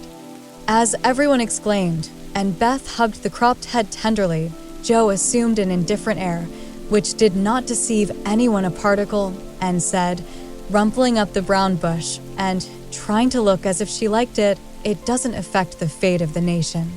So don't wail, Beth. It will be good for my vanity. I was getting too proud of my wig. It will do my brains good to have that mop taken off. My head feels deliciously light and cool, and the barber said I could soon have a curly crop, which will be boyish, becoming, and easy to keep in order. I'm satisfied, so please take the money and let's have supper. Tell me all about it, Joe." "I am not quite satisfied, but I can't blame you, for I know how willingly you sacrificed your vanity, as you call it, to your love. But, my dear, it was not necessary, and I'm afraid you will regret it one of these days," said Mrs. March. "No, I won't," returned Joe stoutly, feeling much relieved that her prank was not entirely condemned. "What made you do it?" asked Amy, who would as soon have thought of cutting off her head as her pretty hair. "Well, I was wild to do something for father," replied Joe as they gathered about the table, for healthy young people can eat even in the midst of trouble. "Meg gave all her quarterly salary toward the rent, and I only got some clothes with mine, so I felt wicked and was bound to have some money if I sold the nose off my face to get it. "You needn't feel wicked, my child. You had no winter things and got the simplest with your own hard earnings," said Mrs. March with a look that warmed Joe's heart. I hadn't the least idea of selling my hair at first, but as I went along I kept thinking what I could do and feeling as if I'd like to dive into some of the rich stores and help myself. In a barber's window, I saw tails of hair with the prices marked, and one black tail, not so thick as mine, was $40. It came to me all of a sudden that I had one thing to make money out of, and without stopping to think, I walked in, asked if they bought hair, and what they would give for mine. "I don't see how you dared to do it," said Beth in a tone of awe. Oh, he was a little man who looked as if he merely lived to oil his hair. He rather stared at first, as if he wasn't used to having girls bounce into his shop and ask him to buy their hair. He said he didn't care about mine, it wasn't the fashionable color, and he never paid much for it in the first place. The work put into it made it dear, and so on. It was getting late, and I was afraid if it wasn't done right away that I shouldn't have it done at all, and you know when I start to do a thing, I hate to give it up. So I begged him to take it and told him why I was in such a hurry. It was silly, I dare say, but it changed his mind, for I got rather excited and told the story in my topsy-turvy way, and his wife heard and said so kindly, "Take it, Thomas, and oblige the young lady." I'd do as much for our Jimmy any day if I had a spire of hair worth selling. "Who is Jimmy?" asked Amy, who liked to have things explained as they went along. "Her son," she said, "who was in the army." How friendly such things make strangers feel, don't they? She talked away all the time the man clipped and diverted my mind nicely. "Didn't you feel dreadfully when the first cut came?" asked Meg with a shiver. I took a last look at my hair while the man got his things, and that was the end of it. I never snivel over trifles like that. I will confess, though, I felt queer when I saw the dear old hair laid out on the table and felt only the short rough ends of my head. It almost seemed as if I'd an arm or a leg off. The woman saw me look at it and picked out a long lock for me to keep. "I'll give it to you, Marmee, just to remember past glories by, for a crop is so comfortable I don't think I shall ever have a mane again." Mrs. March folded the wavy chestnut lock and laid it away with a short gray one in her desk. She only said, "Thank you, dearie," but something in her face made the girls change the subject and talk as cheerfully as they could about Mr. Brooks' kindness, the prospect of a fine day tomorrow, and the happy times they would have when father came home to be nursed. No one wanted to go to bed when at 10 o'clock Mrs. March put by the last finished job and said, "Come, girls." Beth went to the piano and played the father's favorite hymn. All began bravely, but broke down one by one till Beth was left alone, singing with all her heart, for to her music was always a sweet consoler. "Go to bed and don't talk, for we must be up early and shall need all the sleep we can get."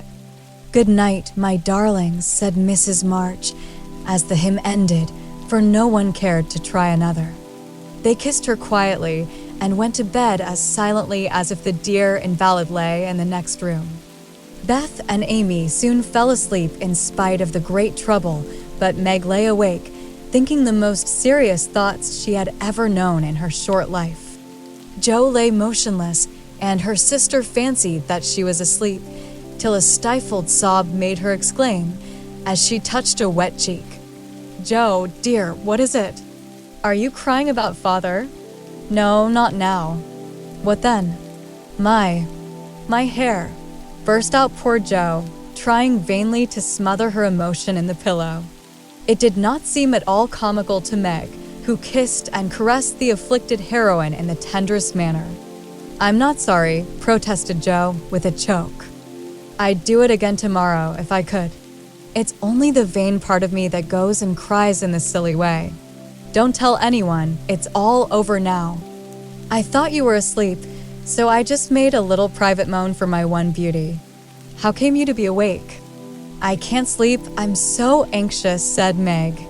"Think about something pleasant, and you'll soon drop off. I tried it, but felt wider awake than ever. What did you think of?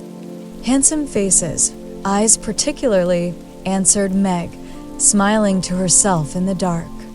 What color do you like best? Brown, that is, sometimes. Blue are lovely. Joe laughed, and Meg sharply ordered her not to talk, then amiably promised to make her hair curl, and fell asleep to dream of living in her castle in the air. The clocks were striking midnight, and the rooms were very still as a figure glided quietly from bed to bed, smoothing a coverlet here, settling a pillow there, and pausing to look long and tenderly at each unconscious face, to kiss each with lips that mutely blessed, and to pray the fervent prayers which only mothers utter. As she lifted the curtain to look out into the dreary night, the moon broke suddenly from behind the clouds and shone upon her like a bright, benignant face, which seemed to whisper in the silence, "Be comforted, dear soul. There is always light behind the clouds."